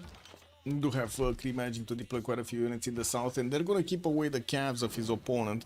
We do need to see when those planes are going to come out from Indonesia so they can rip their opponents apart. Bombers, 2 more bombers coming out next turn.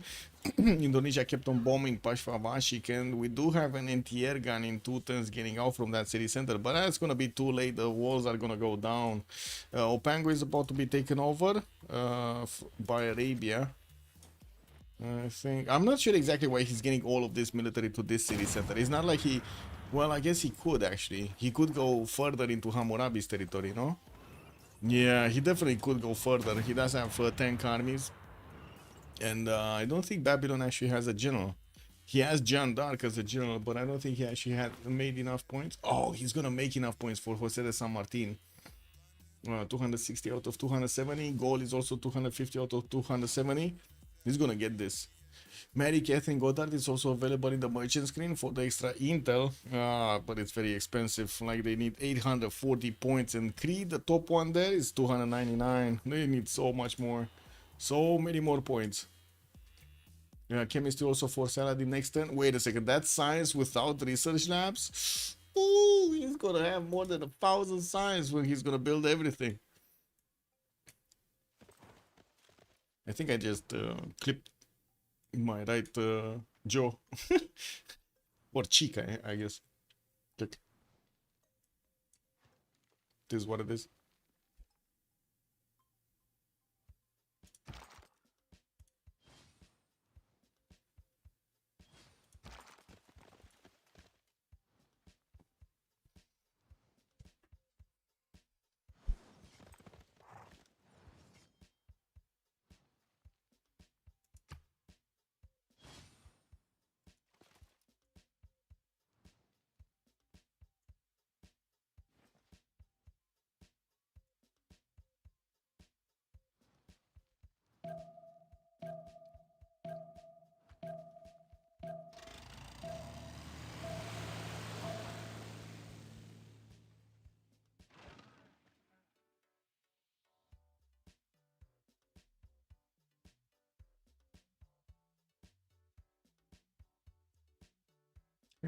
New anti-air guns from Kree.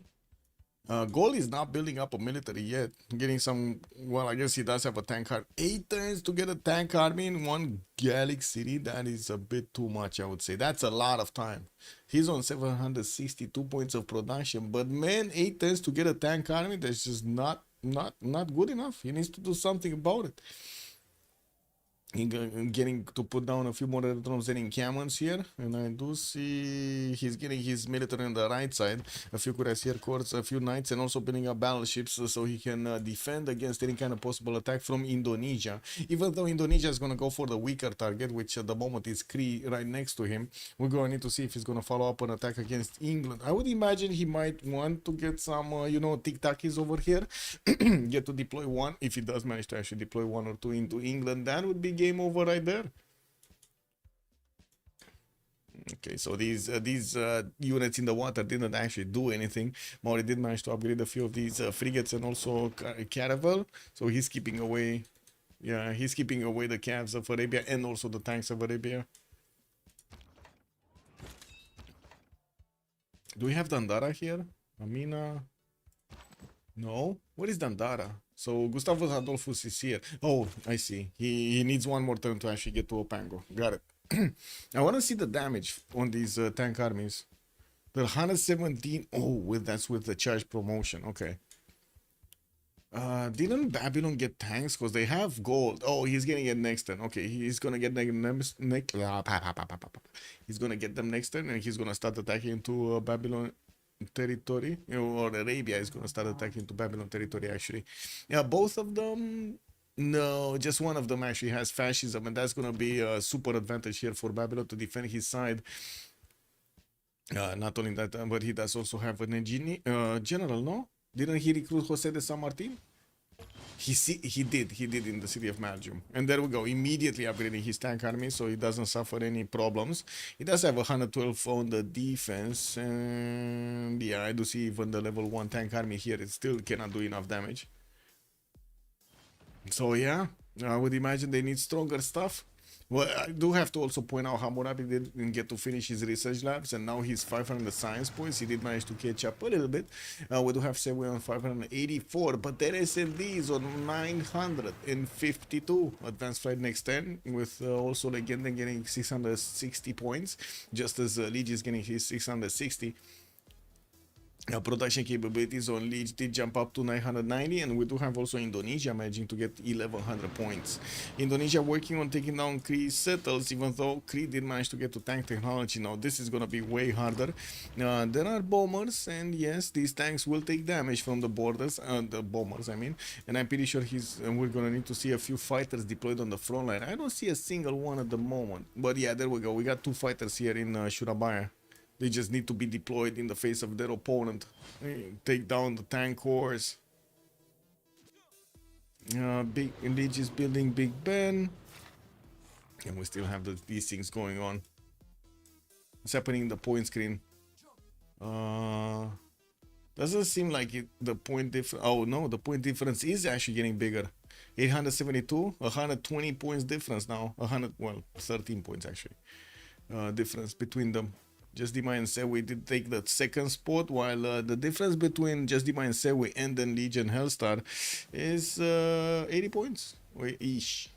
I don't want to count into, actual digits over there, but it's ish.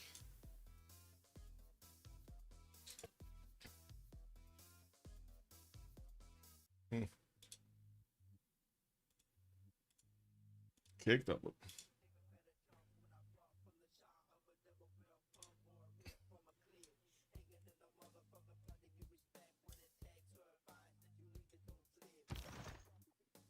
Okay, maybe Chiret army is coming up from Khmer so he can get some pre-builds going. He did upgrade 1 tank army, so he showed that he has the technology to keep away his opponent.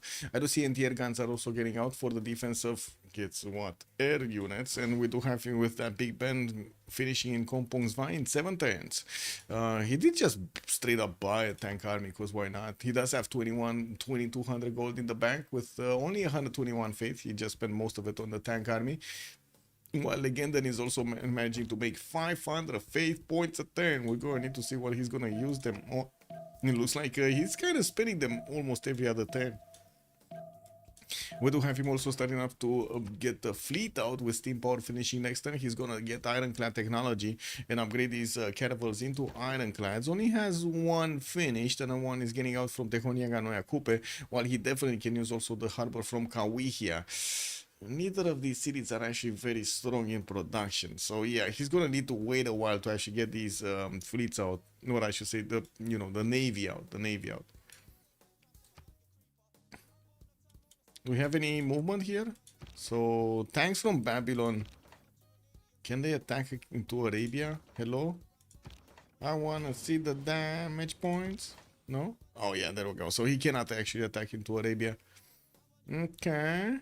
What is his? Oh, I see. He just moved it into money. He just needs to move it a little bit further so we can see the damage on the tank armies, the +5. We got him deploying biplanes, and I'm pretty sure he's going advanced flight. Radio finishing up next turn with Cold War in 3. While we do have ironclad technology showing up on Arabia, he does need 3 more turns to get the first one from Tehoniaga Noia Coupe hard built. While he does have a caravel to upgrade, I guess there are a few too many Maori units here. He shouldn't be showing it before he actually has enough of them. More tanks from Arabia, and I do see also more cav armies. I would imagine after he's gonna get also his advanced flight, he's gonna wanna go for helicopters, or it's gonna be GDRs. I don't know, one of the two. His is getting his combined arms, and that's gonna unlock him nuclear fission, so he can actually get the Manhattan Project after that technology. While he's deploying fighters in the face of his opponent, he's starting to chew through all of these units here of Kree. We do have anti-air guns coming out from Kree. At least one did arrive in Pashkavashik to get the anti-air defense going, and I do also see only 2 planes.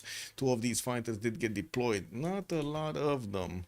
He has bombers though. He has like 4 bombers, like 1, 2, 3, 4. This one got moved.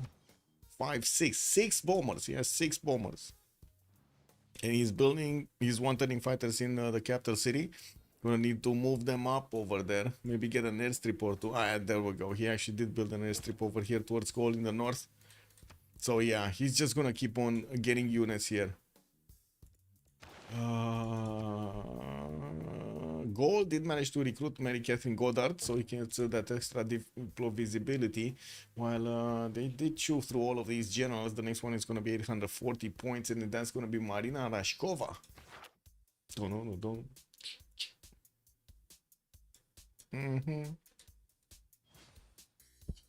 Yep.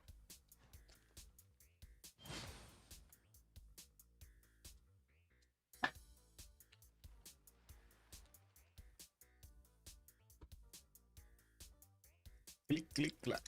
Ooh, combined arms also coming out from Leech. We might actually see some nukes being flying around.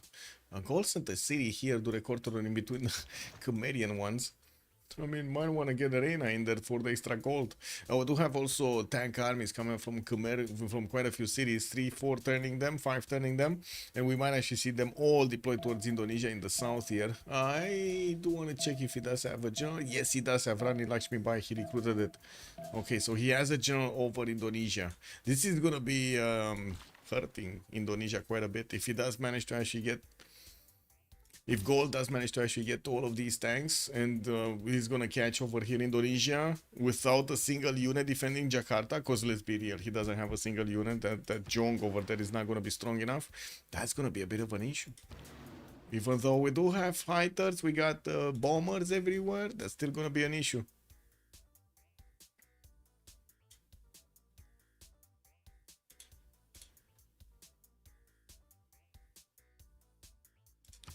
Who did we over?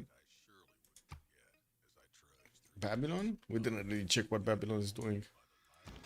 Just kept these. Commercial hub investments. We do have him finishing up his research lab. Still needs to get that science through. He kept on stagnating on 519 science points, and we do have him on 325 culture, 1,000 production, at least that, and we do have Leech and S&D managing to get over 1,000. Well, I guess Leech does need 11 more points to get over 1,000, but sure. You know, details. While we do have S&D managing to get 1,300. What? He's on 1,400 points of production, boys, and also almost 1,000 science. Getting his fighters on the right side. Also, a few more cuirassiers got deployed there. He still needs to upgrade his biplanes while he's forwarding a spaceport from London. Wait a second, is this gonna happen? So are we gonna see Cree fighting Indonesia, Indonesia fighting Gaul, and then S&D is just gonna casually go to space? It's just gonna like, woo, fly away? I think so, no? I mean, that's a fast spaceport, man, in the capital. Imagine him making the... He's 209 and 288 points. Kind of big, man. Kind of big, eh? Getting a battleship fleet to defend that city. While we do have a few more of these spaceports being placed in the other cities, they're definitely not as productive as the first one. I'm pretty sure he does have Magnus with the, what is it, the industrial promotion there. Vertical integration. Pretty good. Pretty good.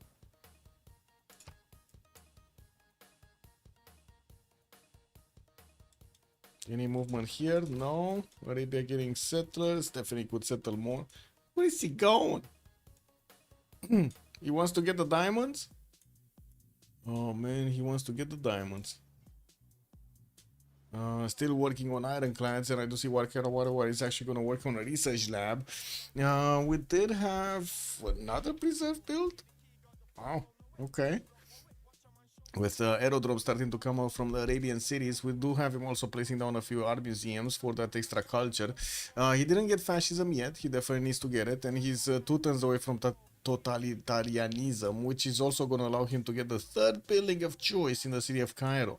Well, after he gets that, that's going to be a good question if he's actually going to do something against Babylon here. I still think nukes, GDRs are probably going to be a better answer, since he does have the advantage of better science than Hammurabi, even though he doesn't have the better production. Yes, indeed, though, 1,400 points of production looks amazing here. That is amazing. And let's see what's going on. Honestly, is it just me or Indonesia is just not going through Kree's units fast enough? Wait, CC by score? Legend and SND stop. I mean, yeah. Gitarja and Just Dima are not gonna go forward, and Legion, as in, is not gonna get that much, but there is a chance that Hellstar might actually do a damage to Indonesia, even though I think they're just gonna erase themselves. This is not like it's like Shaka, you know, with extra damage or something later on. It's not gonna be that amazing to see the tanks from goal just stomping their opponents, or trying to stomp their opponents. Because I'm pretty sure Indonesia is just gonna have a big air force, like big air force. Getting his own tanks out. I don't know. What do you think? I guess they're talking to each other, because it's still paused. Are they? Wait, maybe they put up a vote. Let me see.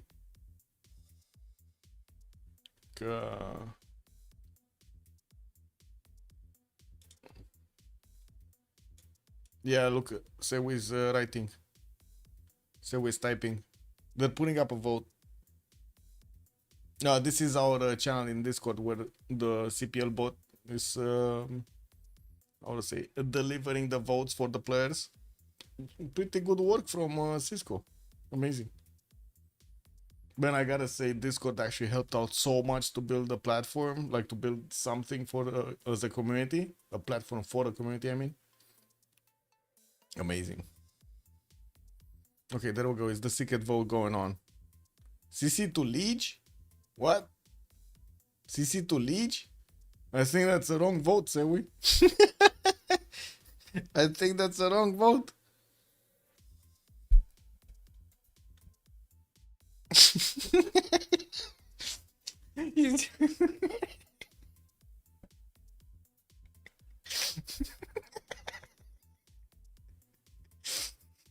Yeah. Make new vote, man. Make new vote.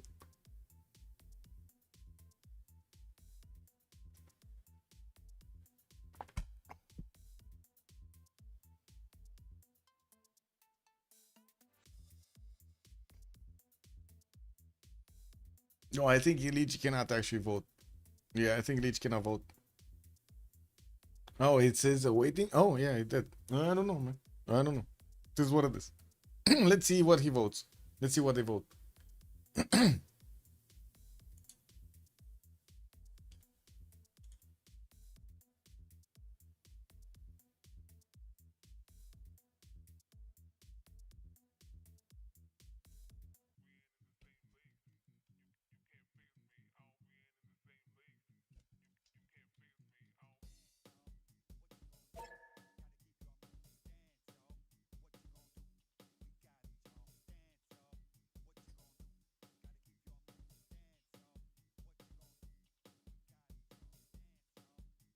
I think Leech might actually minus this. He might actually try to squeeze out a second here.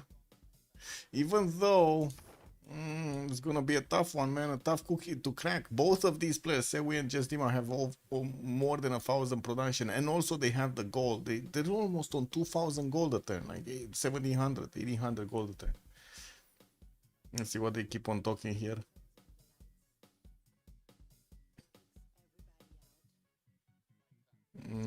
Vote finish 6 yeses and 2 nos. And this is turn 90, no? I'm not sure. Are they still playing or not? I don't know. Yeah, I'm pretty sure actually Leech and his teammate voted no. They're the only ones that would actually benefit from this. Like from the game ongoing.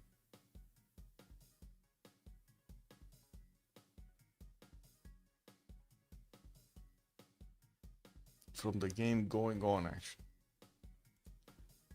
Still a pause.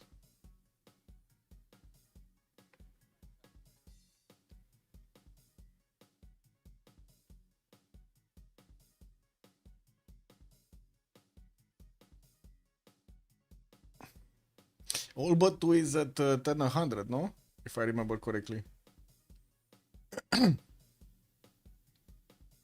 Does it even matter actually in this 2 versus 2 versus 2 versus 2 setup? I'm not sure. Linda needs to tell us.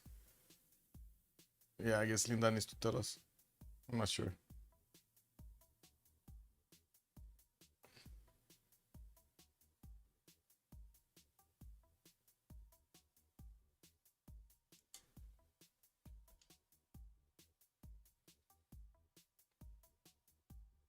That's a good question. That's Cindy is saying. I assume every team has a veto in this mode, so like basically one team votes down, boom, the game keeps going.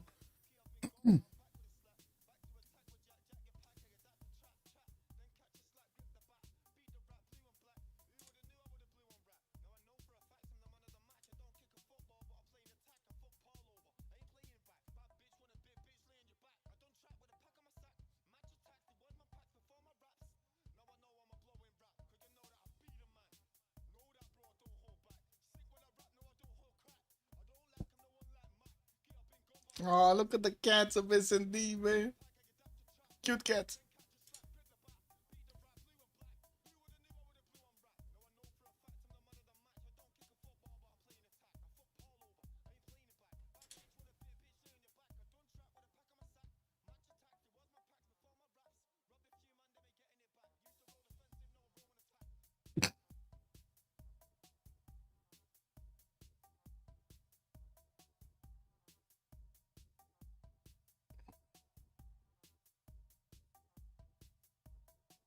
I mean, if it wasn't obvious who voted down, it's definitely gonna be obvious now.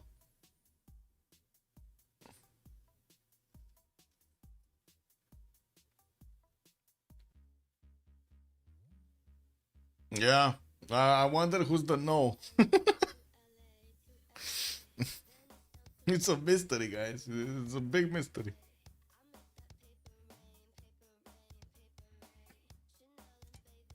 Okay, I'm pausing. This is what it is. Let's see let's see if Hellstar is actually going to do something here. And of course, we're going to need to see if Khmer is going to get bigger. He's trying to get that big pen up for the economic policy slot in Kompong Svai. And I do see he's getting a sanctuary there in his preserve gaming city, Lingapura.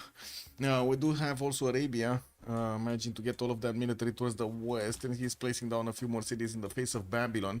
Wouldn't really say Arabia has that much of a, how to say, quarrel with Hammurabi here. Now, but I'm pretty sure Legion Hellstar will have a quarrel with their opponents with the second slot. Now, the question is, are these tanks of gold, first of all, going to get spotted by Indonesia? Second of all, going to get countered by Indonesia? We're going to need to see how things are going to develop here, since Indonesia was trying to do the damage against Kree's units, and he's actually managing to take quite a bit of chunks of health away from these tank cores, slowly but surely. With, of course, the fighters. The fighters are the ones that are carrying him. But now that we do have some anti-air guns here, it's going to be significantly harder for these fighters to pull through. They do get experience points, they get better defense against anti-air guns and so on. So, you know, we'll see. Electricity also coming out from Victoria next turn. And 3 turns for the first spaceport to finish in the game in the city of London. Vercingetorix also going to get his fascism next. We do have Indonesia getting him fascism in 3 turns, so not much of a difference in between the 2 fascism cards. We're not even going to see the tanks properly get out from the series of goal here over his opponent. Nuclear fission also finishing on Jayavarman the 7th in 2. And that's a tank gone over here from Kree. A level 2 spy also from England deployed into Kree cities. We're going to see if he's actually going to get a submarine. I don't really see him going for submarines here. Going combustion next, and we do have him with the spaceports going up. A lot of them. A lot of spaceports going up. Arabia did develop his cities quite nicely on the eastern side, and now he's going to need to get these going. Got his caravel behind Tehoniaga no Yakupe, so he can upgrade it there into an ironclad and get the new ones going. Definitely needs stronger units if he actually wants to take on the last remaining cities of Maori here, especially this one in Garwahia, because the other ones are kind of simple to take, no? So this one is going to be a northern snow guy, and this one is a southern snow guy. I guess we're gonna need to see which one of the 2 genes is gonna be better. Legend and synthetic materials, also Hellstar synthetic materials coming up in 2 turns, so we're gonna see a lot of these Kiev armies starting to turn into helicopters, while Sewu is gonna get his advanced ballistics next. We do need to see if he's gonna get a defense in Jakarta. This is super important to get a defense here.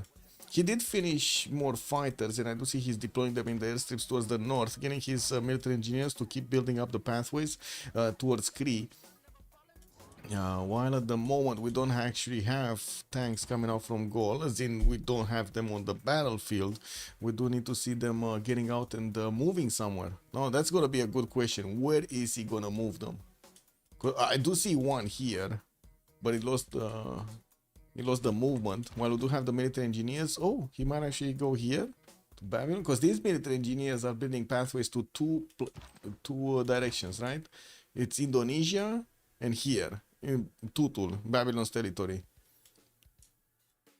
Anyway, Babylon also getting his research labs up, 537 science before, while he's getting tank army, 230 tank armies from Eshuna. I think Gaul will have a big problem. Babylon is not going to give up on having a big military and a lot of production, no? 1,000 points of production versus the 800 of Vercingetorix. Is it just me, or is Gaul just not living up to his production name? Is it, Chad? Is it just me, or like Gaul is getting into the games but not actually doing the stuff that he needs to be doing? Because it's not that this game, we've seen it in multiple games, that the production was just not high enough. Oh well. Yeah, Dragoș, bună seara, domnule, bine venit. Gold does look like it's scaling worse. I mean, he's still on 381 points, man, of science. I don't know what to say, man. Sanitation coming up. The guy doesn't even have sewers, man. Sanitation coming up in 2 turns. He has tanks, but he doesn't have swords. Also, did anybody tell Faraxis anytime soon, at any point in the last 7 years, that swords were invented a long time ago? Like a long time ago? Like swords were not invented recently. Anybody say that? Because I think they just don't know history, man. In before Civ7 is gonna have planes in 2000 BC. It totally makes sense, no?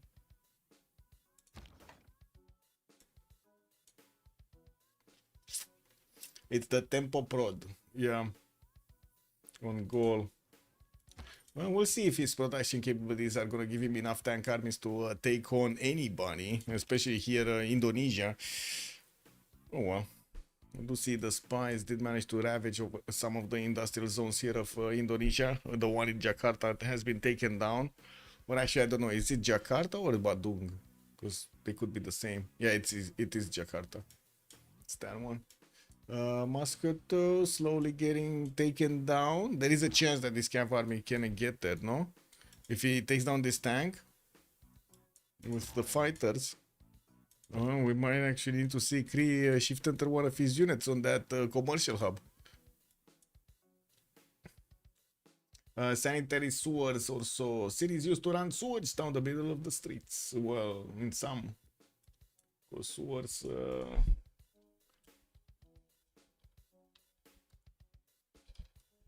When the Romans built the sewers a long time ago. It's just English. Look. What is this?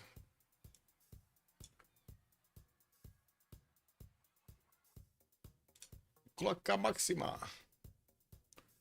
I don't know what you're talking about, Linda. Swords were invented and built by the Romans a long time ago. Everybody else just copied them. It's just Faraxis just doesn't know history. It is what it is.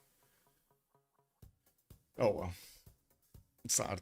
It's hard. I know. Actually paying somebody for good history.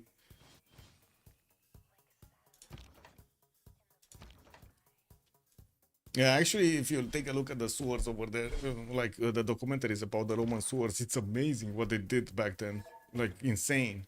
And not to mention the aqueduct system is rivaling a lot of these. We got a relobby. Anyway. Is the re-emergence is just like updating.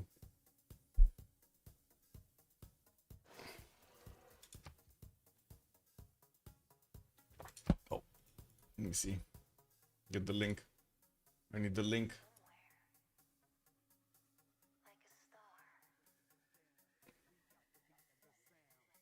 History and technology is very region dependent. Yes, the natives didn't have metallurgy and thus no swords.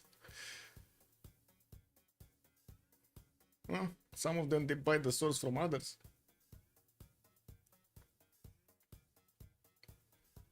And no wheels, no currency, or metallurgy. Yeah, Incas were extremely advanced. Some of them.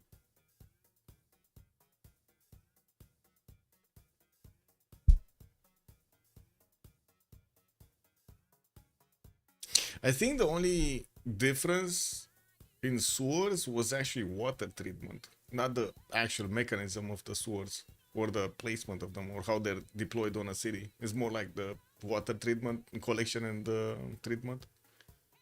But anyway, that's just my 2 cents. Didn't really look into the subject. I just find it funny because I know in the documentaries I've seen from Rome and stuff like that, I've seen a lot of them, and there were like a lot of sewers, aqueducts, and a big river, a big network below the cities, so they can have a lot of population. And I found it funny that for some reason in historical game here they're actually exposed very late. Yeah.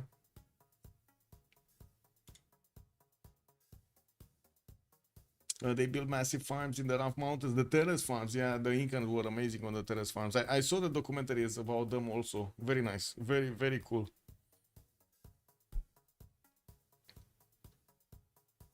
Rough terrain and not really they didn't really have access to resources though. Anyway, there wasn't that much space to also develop, right? They had the farms, they had the food, but they didn't really have space to put how to say homes and stuff. Yeah, kind of nasty when you're going into the mountains. Same problems we have right now with one of our big cities, like Cluj. Cluj is a city in between the mountains in Transylvania, and it's becoming quite a center for IT and stuff like that. And it's a major difference versus Bucharest. If Bucharest would have, like, it does have the space around it to keep on developing, Cluj just doesn't have that. It's mountains all around, and the streets are quite small, narrow, because that's like it's in between the mountains and every centimeter counted. So yeah, no, you just cannot fit a lot of people in. The natives had no wheels, because no pack animals to tame to use them. Europe, and Asia had horses, so wheels. Well, it's all about the needs, no? I'm pretty sure it's kind of hard to actually move anything with wheels on mountains, no? And in Inca's case, it's all mountains. Yeah. You think it would be useful? I'm not sure if it would be useful in the mountains. Why are we missing? We're missing 444 and Real Man here.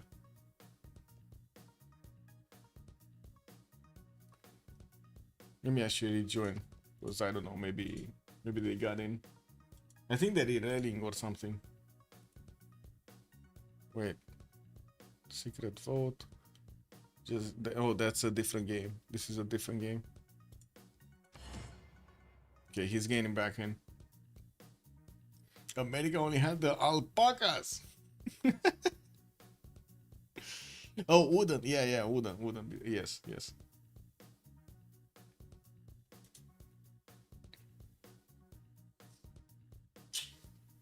All right, be right back. Just gonna leave it like this until it loads.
Stop.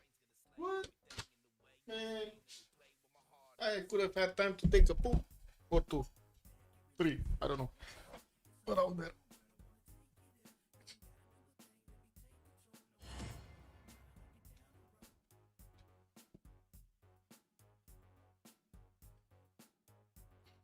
Happening in the points. What do we have here? Oh, two live results. Never mind. Let's refresh this.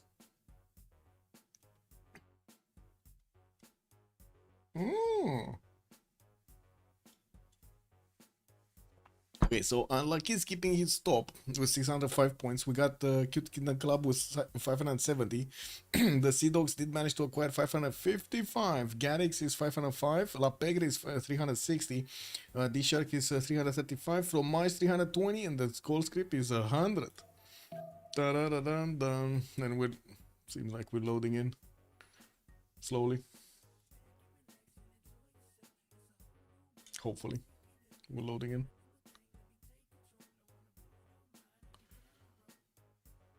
Uh-oh. Linda is still writing over here.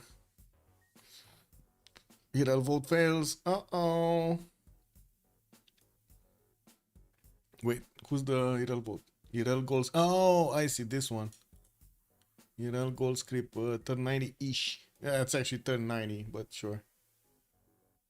It's fine. Not sure where Linda was plugged into one of these votes, but oh, this one. Irel goal script, got it.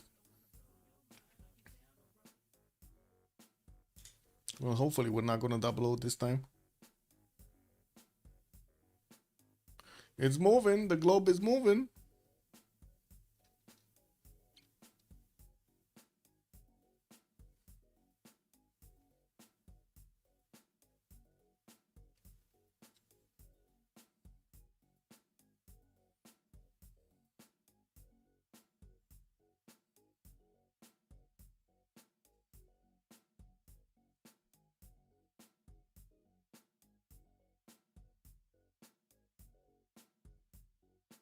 Let it load.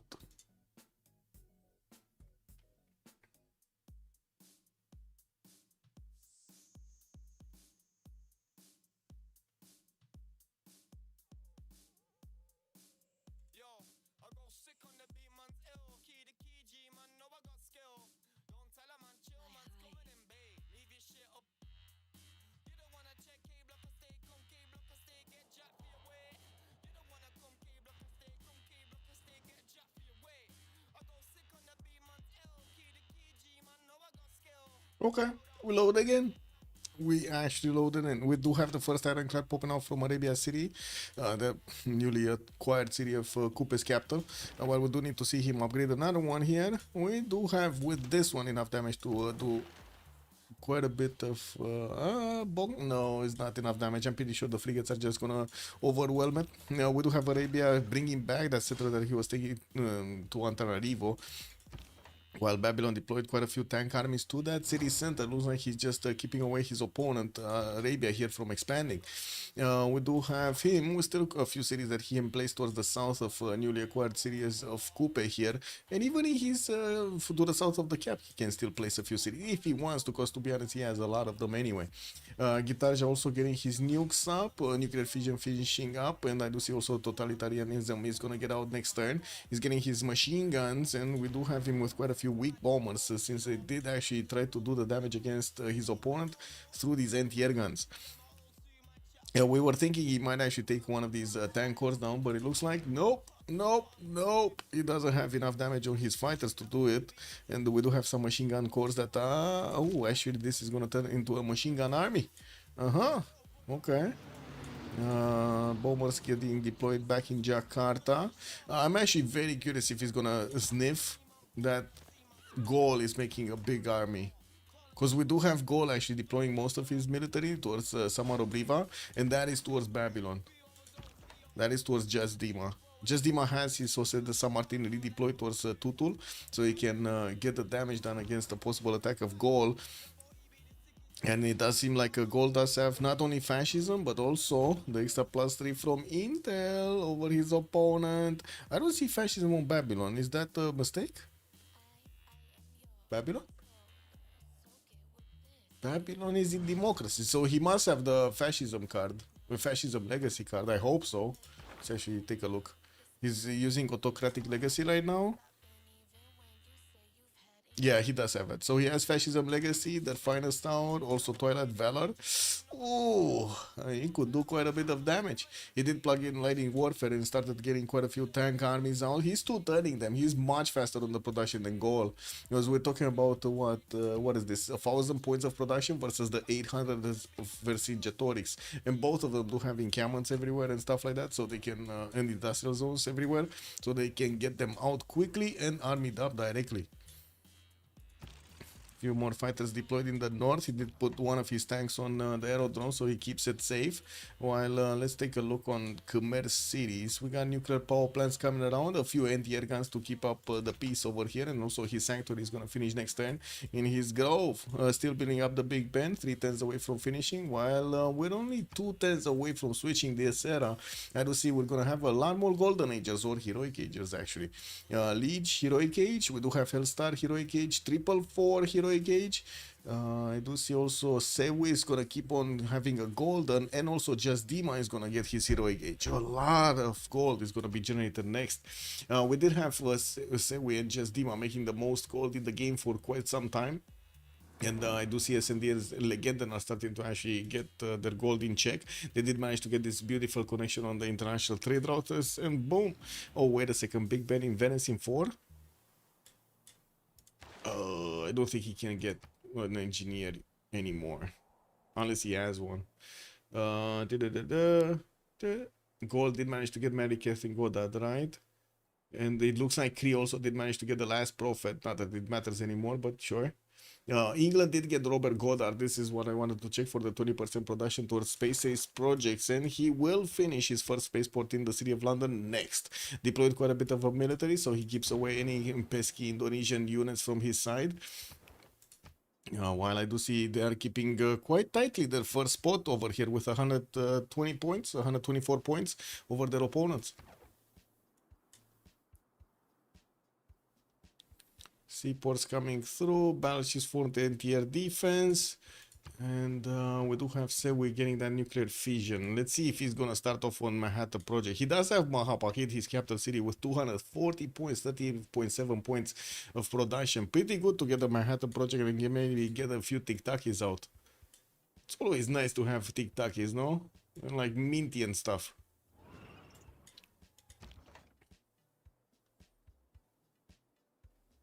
Oh man, they just declared war. Gold just declared war on his opponent Babylon.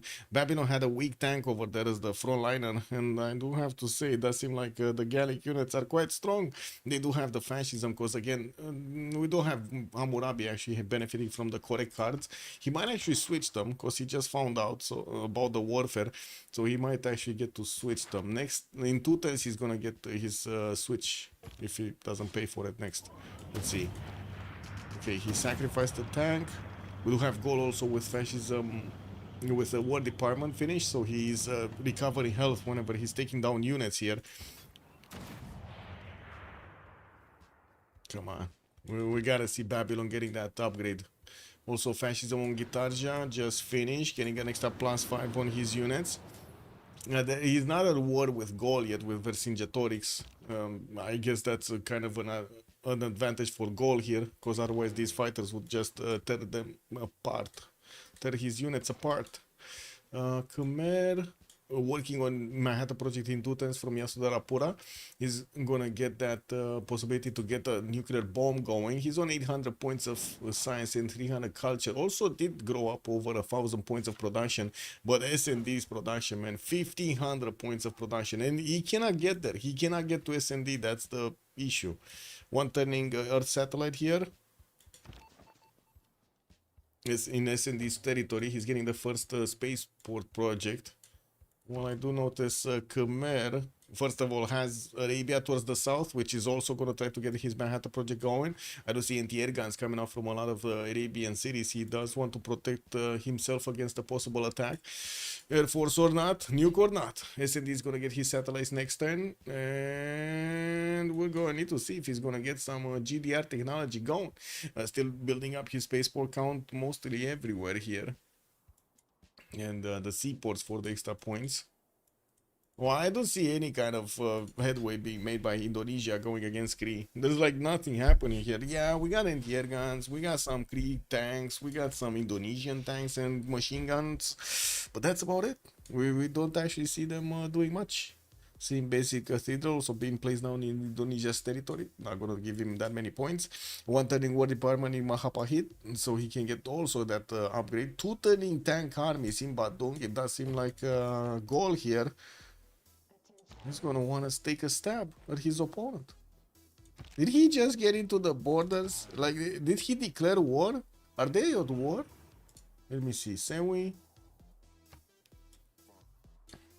Is he at war with Vercingetorix? It kind of looks like he's at war, no? We got a big accumulation of tanks here from Gaul, and we got quite a bit of an air force from Indonesia. Yeah, they're at war. They are at war. Okay, well, I guess this is happening, boys. This is happening.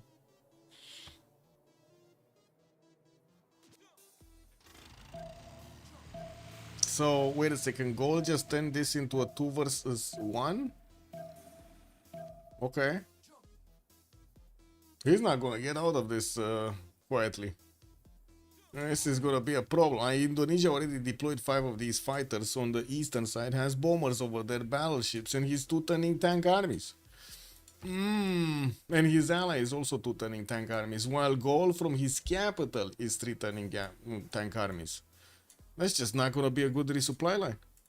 We got also fighters from Babylon getting onto the front line, and yeah, there are some anti-air guns coming out from Gaul. Looks like he's trying to keep these guys alive, but that tank over there did get taken down. We got a helicopter from Indonesia showing up to get some defense going. Okay, yeah, and it looks like Indonesia did actually get his fascism up.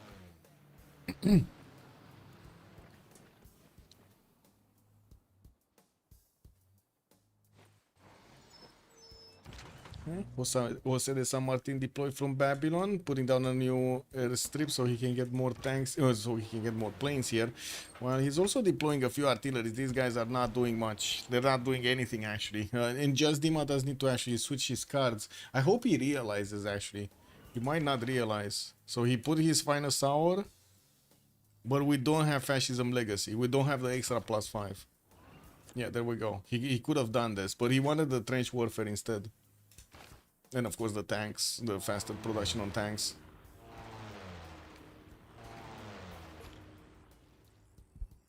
Okay.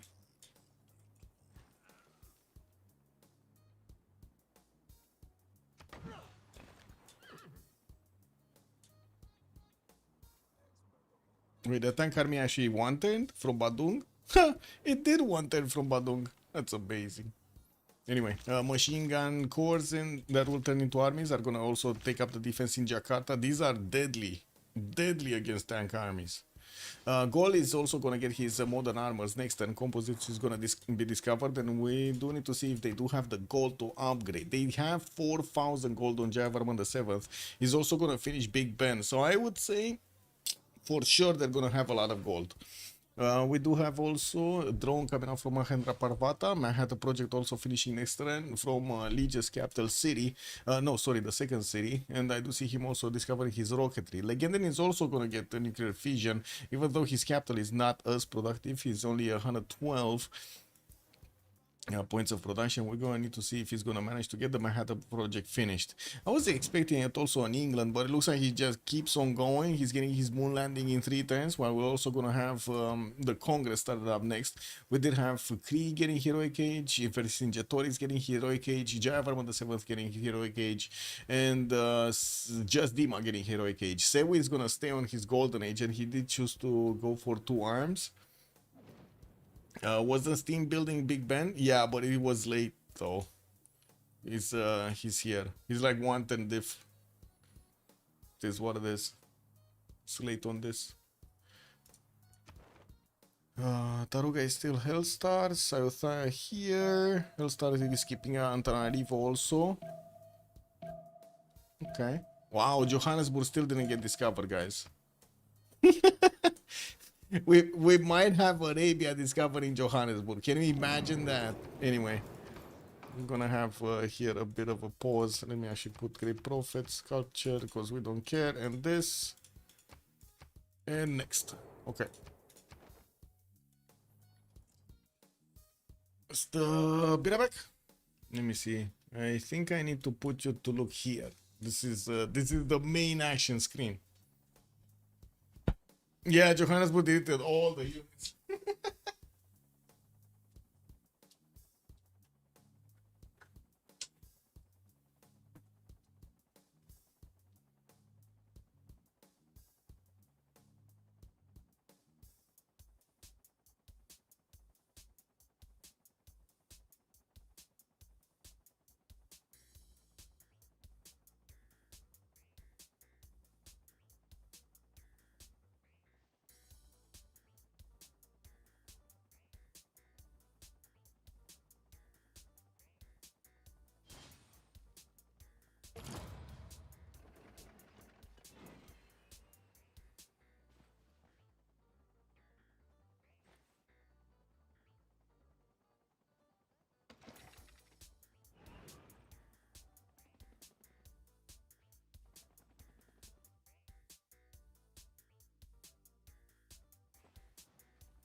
Did they finish the Congress? Oh, okay.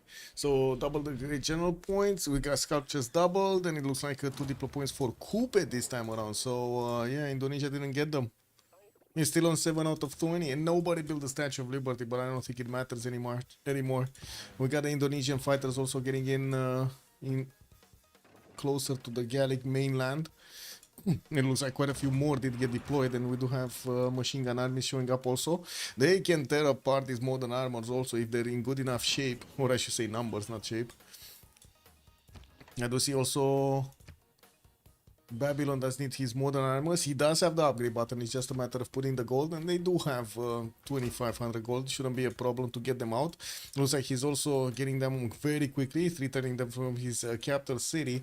What I do see at the moment, he actually tied Gallic production. They're both of them. They're returning from the capital city. So Big Ben did finish. We do have Hellstar benefiting from the majority of the gold of the fund, so he can actually get to upgrade his units.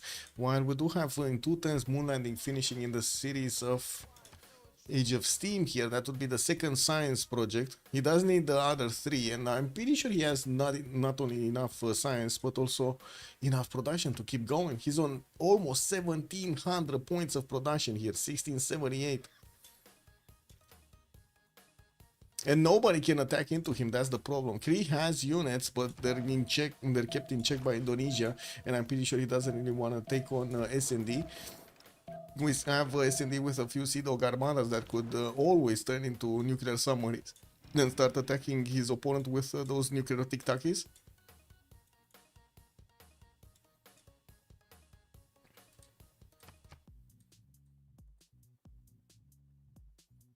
Manhattan project finishing up in 3 turns in Indonesia's territory, while we do have the first nuke Getting out in 410s over here from Yasodarapura from Khmer. We did see Arabia did also go for his nuclear fission, but we didn't see him actually putting the project in. Like Manhattan project. He doesn't have Manhattan project. Okay, this ironclad just sitting over here. He's just gonna ignore Maori, doesn't want to take him on. Now, while we do have Babylon's majority of the military moving towards keeping Gaul in check here, I'm quite a bit surprised we don't see him actually upgrading, because his tank armies are basically dying to the modern armors, right? Why is he not upgrading them? Oh well. Lygia starting to get bombed. We do have Gaul losing a few of his modern armors here in the face of Indonesia's air force. While he's trying to replace them as quickly as possible from his cities, he's also trying to put as many of these anti-air guns as possible. We do have jet bombers here from Indonesia, which are not gonna care that much, to be honest, about the anti-air guns. They're gonna just keep on taking down cities. And we do have also a military engineer that's gonna want to build a bit of a pathway here so he can get faster to Lygia.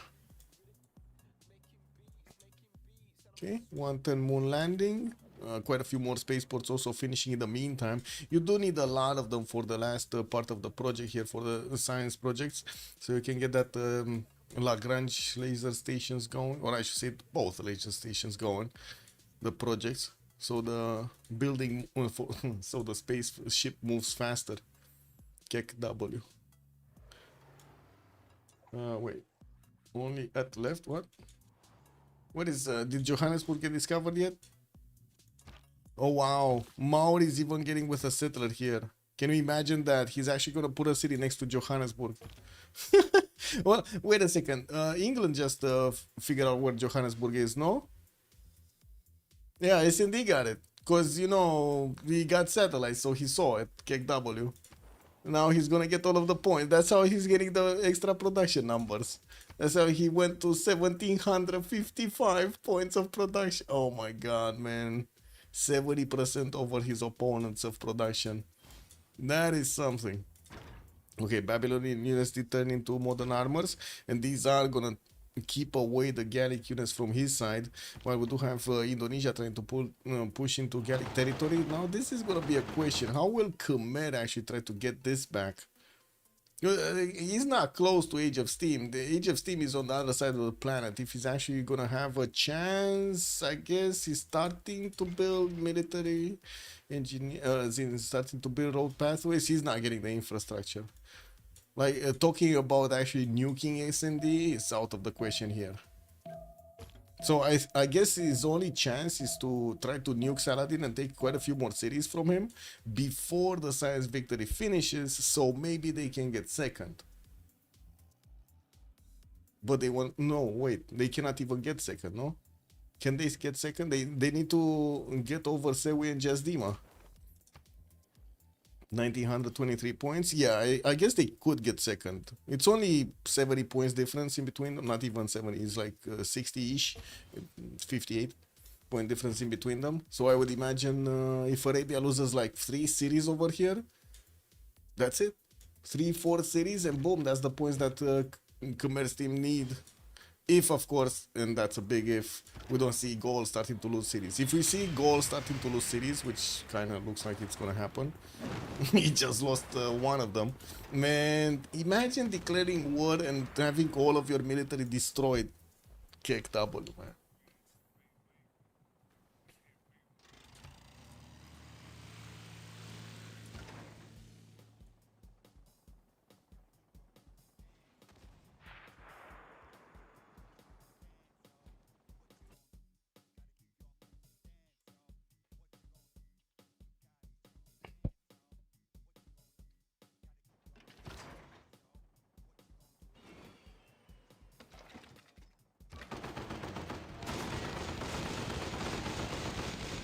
Yeah, Indonesia just tearing apart the Gallic defenses. We do have Babylon also starting to push a little bit forward. He has artillery armies and also his own air force here to keep on chewing away at these modern armored armies. And it does seem like the Indonesians are getting through. Helicopters. Oh my god, wait a second. Samaro Briva is not defended by a single anti-air gun. This city can be bombed with impunity. There is a helicopter here that's probably gonna get it though. Yeah, that's just dead. But that just allows Babylon to keep moving forward. Yeah. I guess this modern armor army should get it, no? Not enough damage. From 3 attacks. Fighters, 1, 2... Wait, how much they're doing? Not much. But they're like 4 of them in range. This one I think is too far away, no? 2, 4, 5. No, it should be in range. 2, 4. Yeah, it's in range. It's in range. Okay, starting to get the bombs on Samarobriva from the city of Barus. He has jet bomber. Indonesia does have jet bombers deployed on the east side quite a bit. And we do have him also with Manhattan Project finishing in 210s. Got Gustav Eiffel and also Alvar Alto in the capital. Not much from Alvar Alto, but it is what it is. Just getting something there. Stanford Raffles Merchant. Joe Robling on the engineer. It does seem like Gol is not far away from actually getting Marina Rashkova. He's making 96 points, and I don't think he actually did projects for it. Did he do projects for it? I don't think so. Yeah, he only had a general, and he needed to choose where to deploy it. But it looks like, yeah, he lost the city on the side. He didn't deploy it. That's kind of how it goes.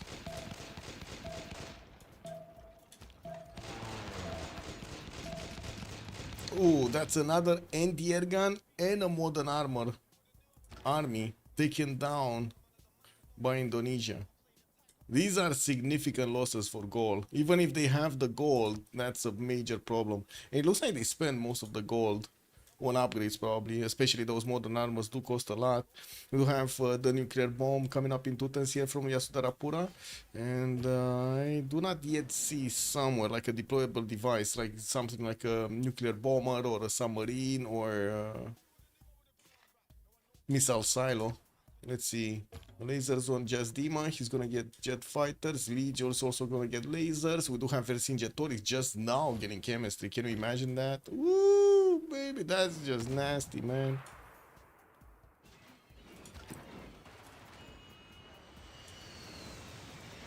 Okay, Samarobriva still getting snapped in half here. We do have the anti-air guns also putting up quite a bit of a defense, but will it keep the city though? I think that's the big question. Can they keep the city?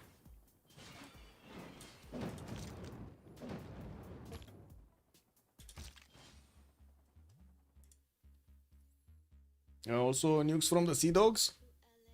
Sewi and Jasdima. Wait, Babylon, 2 turning Manhattan Project. And Indonesia is going to finish it next turn. We're going to see next turn, or I guess in the next 2 turns, how much production they have and how many nukes they're going to get.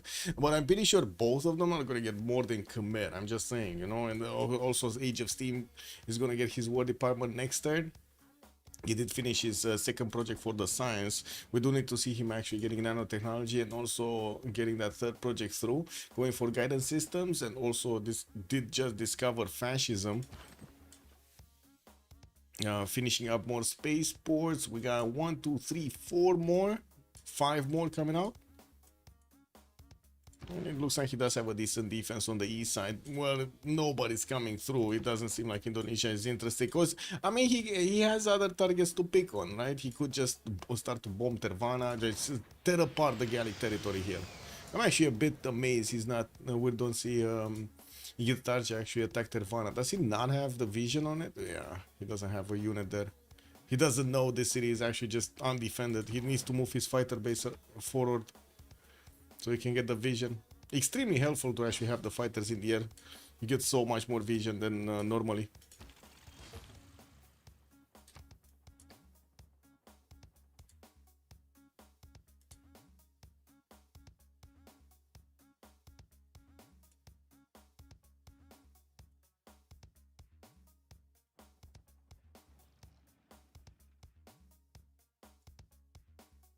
Come on, training projects coming in. Babylon does really want Marina.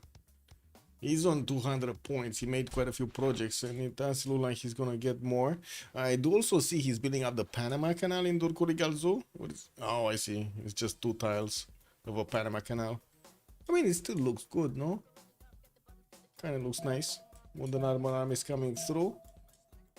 Yeah, he still has a problem doing the damage against his opponent here. Actually taking quite a bit of damage from his opponent when he's getting attacked. We're going to need to see if he's going to manage to figure out a way to stomp his opponent, especially with the Air Force starting to turn into the next version, the jet fighters from the fighters. Those are going to be significantly stronger, especially against the modern armor armies. You know what we don't have in this game? Actual drones, man. We don't have drones. Somebody needs to make a drone unit, or actually multiple drone units. Like an entire drone squadron.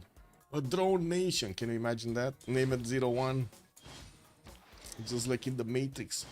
Okay, so both Indonesia and also Babylon did manage to get their jet fighters upgraded, and as you can see, they can go through the anti-air guns and do significant damage to the modern armies simply by being there. Oh man, Indonesia just keeps on losing these helicopters. I mean, he's getting the vision over his opponent, he's doing the damage over these cities, but then, yeah. Bo. Wait, what?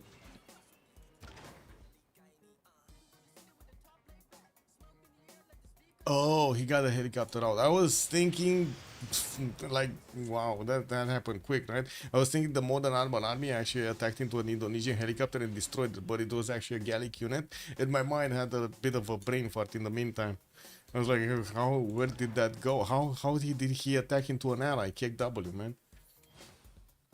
Anyway, do we actually have nukes here from Khmer? We got one, right? We got two, actually. He's also getting his Earth satellite, but he's like, look how slow he is.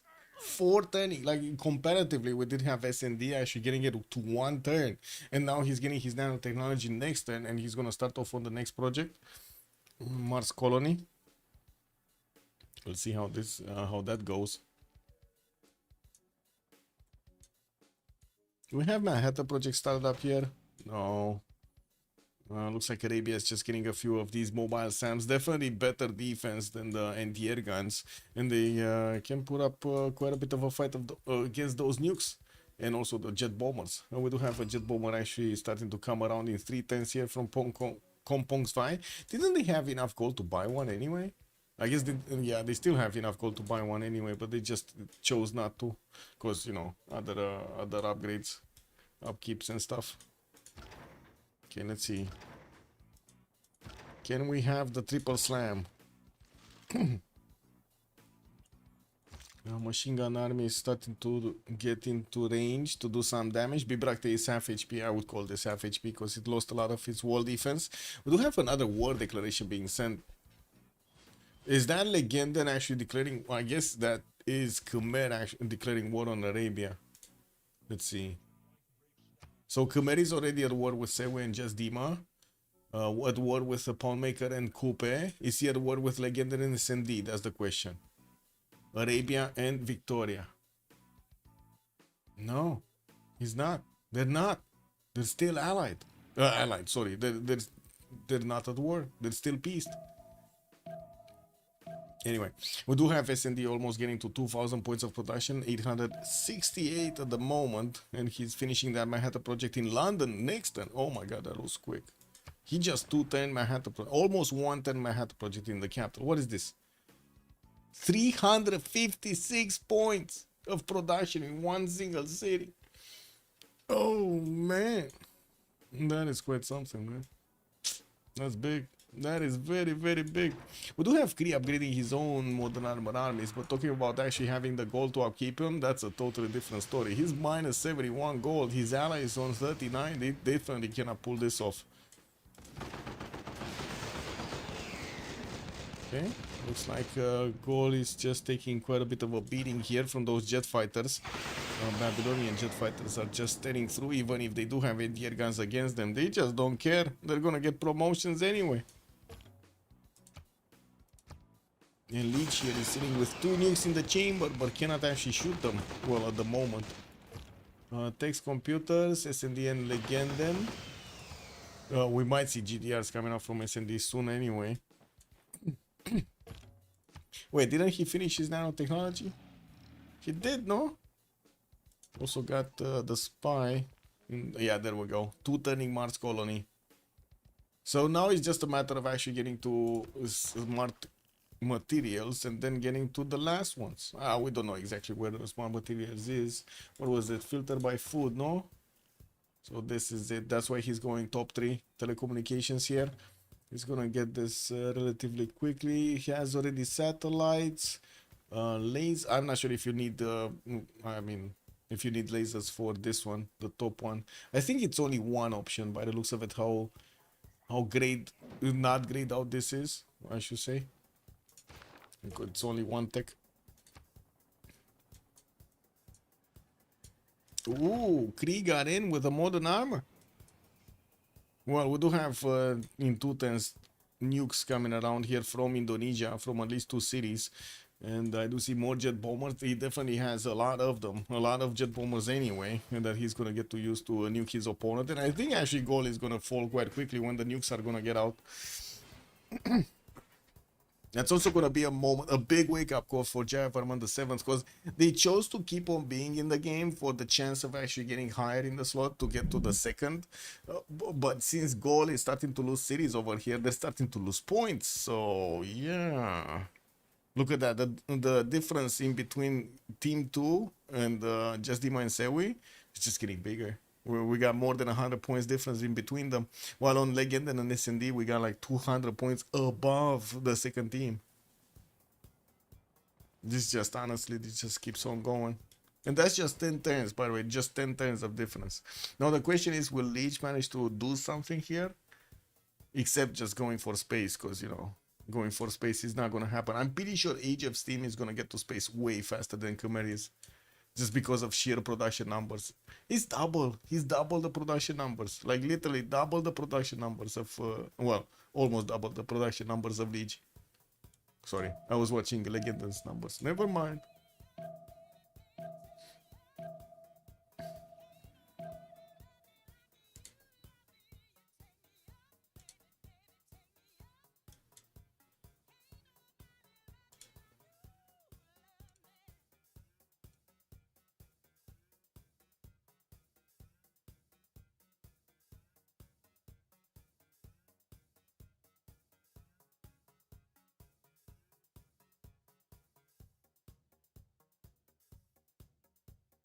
Hey, Richard Boom started streaming again. I just saw him. Oh my god. Pretty good, eh? So many people are streaming, by the way, today, Civ6. So many people. There's one dude that for some reason has may contain sexual themes in his stream, and I'm like, oh, this is Civilization. No, how do you do that? Anyway, I guess it is what it is.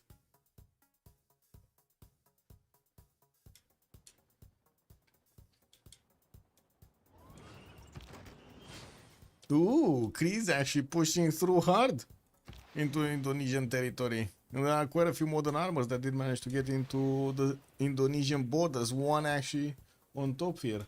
So Leech is asking probably for a CC. Hello, as in, oh, let's go. Let's see. Is he getting a nuke? I heard the nuke. Oh. Second city of Babylon just got, well, nuked. Does it matter though? Like, yeah, I don't know if it matters that much. Why didn't he shoot it here, man? Like, he could have taken so much of the military of Babylon instead of taking the second city, which I don't think is that valuable at this point. I don't know, man. What do you think? He should have shot here into Babylon's military, or he should have shot here? I guess he did take out the Colosseum, but still, that's the wrong target, no? Let's see what's gonna happen in the point screen. There's still 100 points difference. Leech is saying GG, we can CC. Okay, it's not even cap. Say meow. Say meow at least. Anyway, they're going back to the votes here.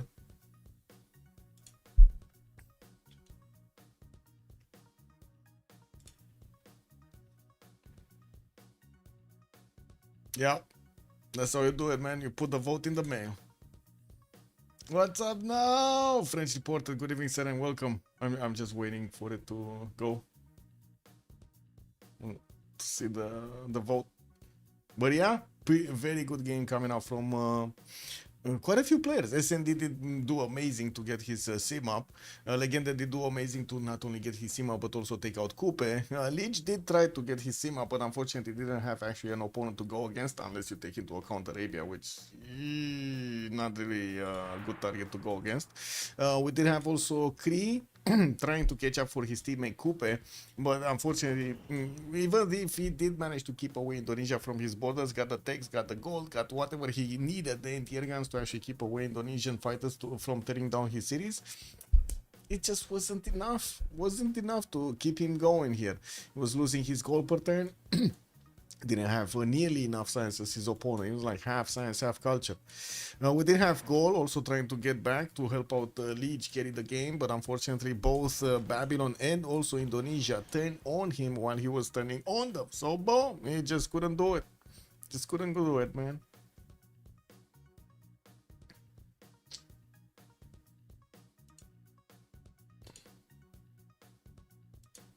Okay. Oh man, he did it again. He did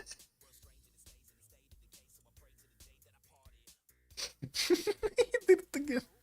It's amazing. I mean, don't get me wrong, I do stupid mistakes like this also, and I get to either laugh at me or make others laugh at me. It just happens, no?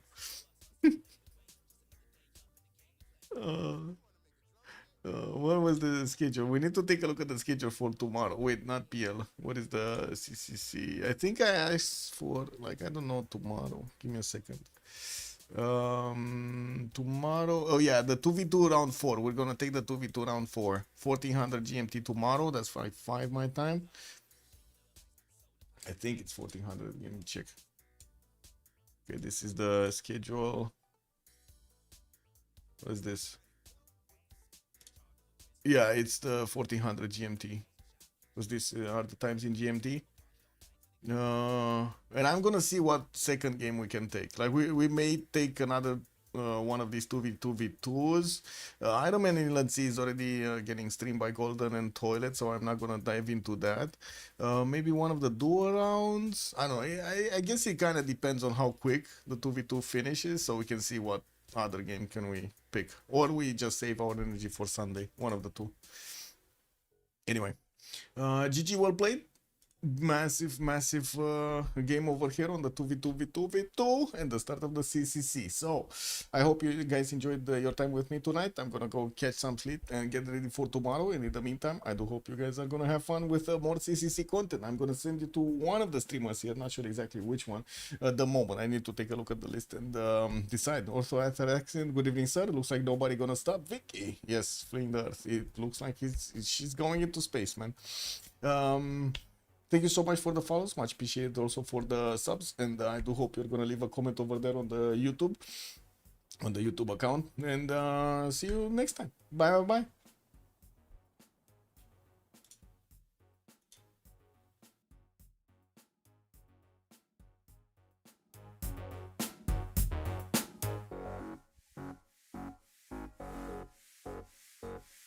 My brain's gonna slay everything in the way in this game that we play where my heart is.